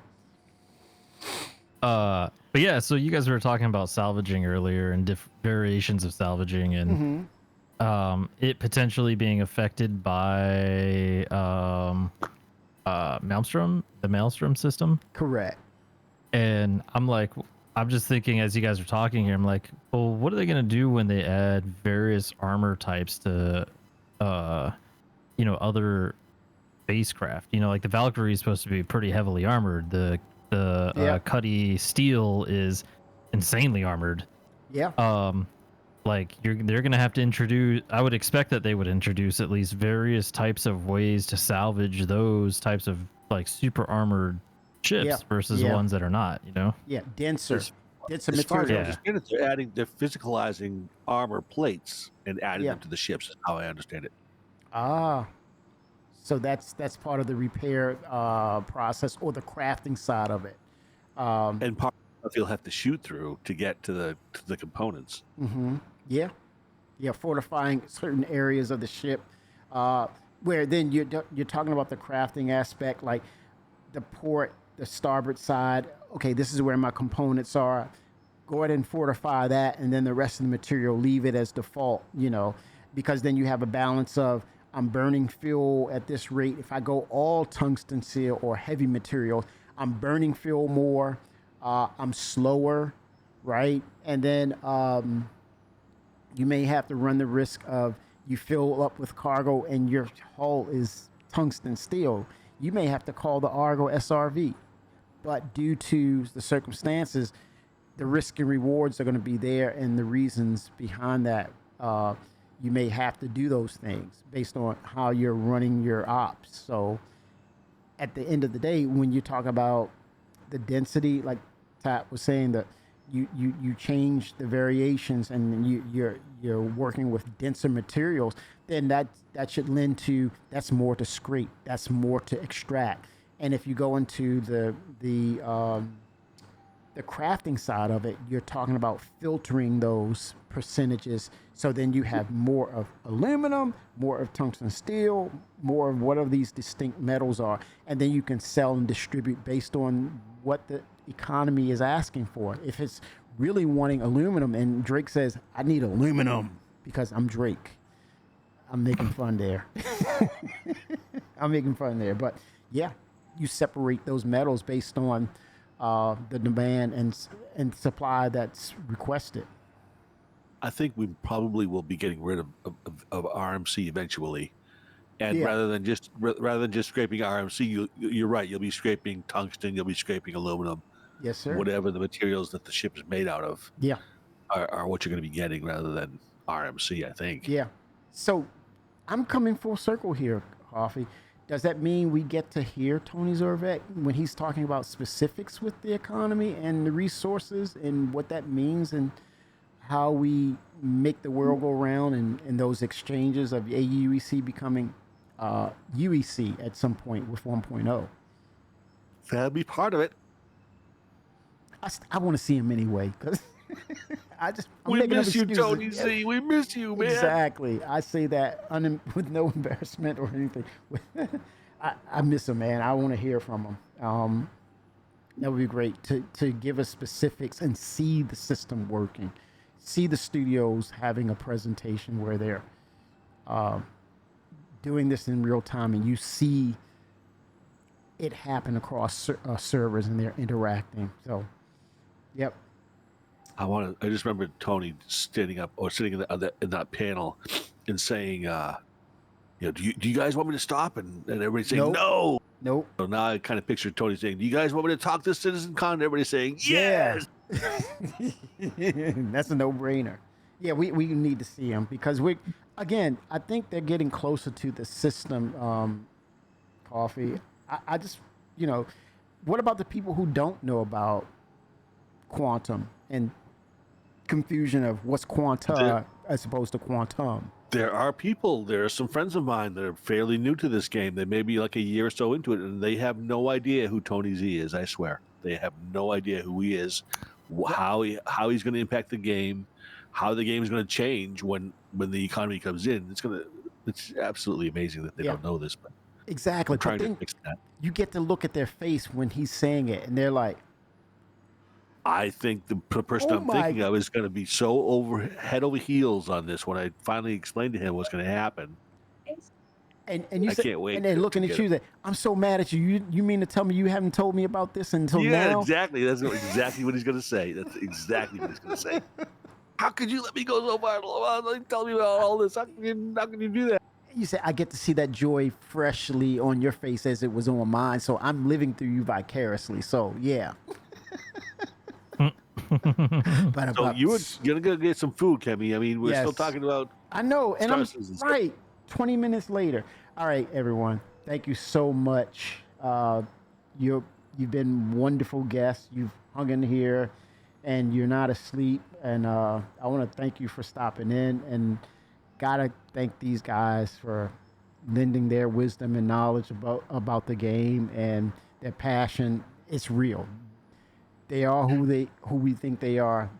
They're real people behind those computer monitors, and their profound passion in this world of Chris Roberts' brain, whatever. It's fun. It's what a great way to spend a Saturday. Oh my God, This is great, man. Thank you, man. I'm humble, fun. Guys. I'm humble. Thank you so much. I'm Go proud. get you some chicken fried rice, man. Ooh, hot. Oh my God. See, there you go. See, spicy, spicy. Okay. Oh yeah, that's what I had for dinner, man. Oh God, I'm shaking. I gotta make it. I'm gonna make it. Damn it. I don't have any basil, Okay. but I don't care. I'm gonna still make it. Alrighty, have Guys, fun. I'm so proud to call you friends. Chat, I'm so proud to call you friends. I'm glad, happy that you're here. We're this is happening, and I can't wait for the end of the year. I can't wait to be with you all looking at CitizenCon 4.0, 1.0, whatever that. As we travel, it's an honor. It's great to be around you and seeing this process that we're going through. And again, we play what they give us, man. We're gonna play what they give us. And like you said, Coffee, uh, until it happens, just keep everything in perspective. Hold tight. Don't get over excited. Don't get underwhelmed. Try and remain positive. Oh my Hold the God. line. Woo. Yes. Just generally speaking, also, Yes. not just about this game, Life. but just generally speaking. Yes. It's healthier. It's healthy. It's healthy. So true. With those words, I can take that and say, I am good now. Everyone, 07s. Do I raid Coffee or do I not raid? Let me see if I can find somebody. Hang on. Okay. Going to Star Citizen. Oh, it's that charity thing. How about Atmo Esports? Oh, really? It's that charity tournament thing today. Okay. You said Atmo. Let me get to I him. just can't. Maybe hang on. Yeah, it's Atmo Esports. Okay. Let me go to the site. Oh, that's a good one. They got a lot of people in there. If you don't want to go to somebody that big, you can maybe try. Again, it's Man, give me the positive, whole right? party. G is streaming. If you want to try G, maybe you can do him. If you don't want to go that You big. said the Atmo. Atmo Esports. Okay, let me type it in. ATMO. Yep. Thank you. Okay, I'm on there. Master Mode's tournament. Oh, this is a good one, man. And it's charity? Okay. Yeah, it's for sick kids for hospitals. Oh my gosh. Okay, it's Sick one kids word. for hospitals. They're trying to raise money to get games into the hands of sick kids in hospital. Ah, Yeah. This is worthy. More than worthy. Okay, let's see if it'll work. Did it work? Let me see.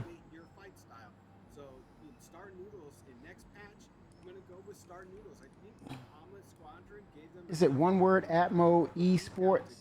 It's one Atmo word. Esports, yeah, ATMO Esports. Yeah, it should work, right? So it's /raid Atmo Esports. /raid space Atmo Esports.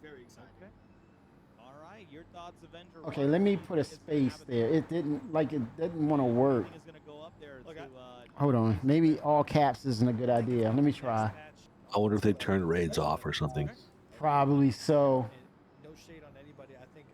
Maybe you could try Levangie if you want to go there. Yeah, they don't need raids. You can chat. Oh, man. It says they're in slow mode. I don't know if that makes a difference, but it says they're in slow mode. Maybe Yeah. that's a problem. It says you can chat in 2 seconds.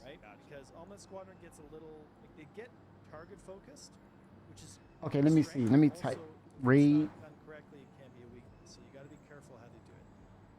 Oh, he said something to me. He said. All right. Well, we're What did he- almost there. did he We're say- he almost said to my the name. conclusion. Say again? I said beer number 3. Are we betting? Beer number Yeah, I 3? know. Oh, Oh man, y'all can shake hands on screen. Let's do a little bit of. I'm just he said. kidding. Did he say I couldn't Anyways, raid or something? Well, the conclusion Coffee? is I didn't almost catch- here. I didn't catch that. I'm We sorry, are man. a Let me try it one couple more matches away time. to crown your AVS Fight for Kids charity tournament. Oh boy, I might. And I'm just excited, guys. I Thank might you guys again so much get for in donating. trouble We're here. 13,400 for sick kids and overall. Oh, are they ending? we That's have probably why, because they're ending probably. a little bit over 24. Oh, they're Are you done? sure you- No, 20. Yeah, we're at around. I mean, you can raid people who are literally about to go offline. So, are you typing it in your chat? Oh, I'm in their freaking chat. That's what. Oh my God. Yeah, What's type in wrong your with chat. me? What am I doing, man? I'm a damn noob.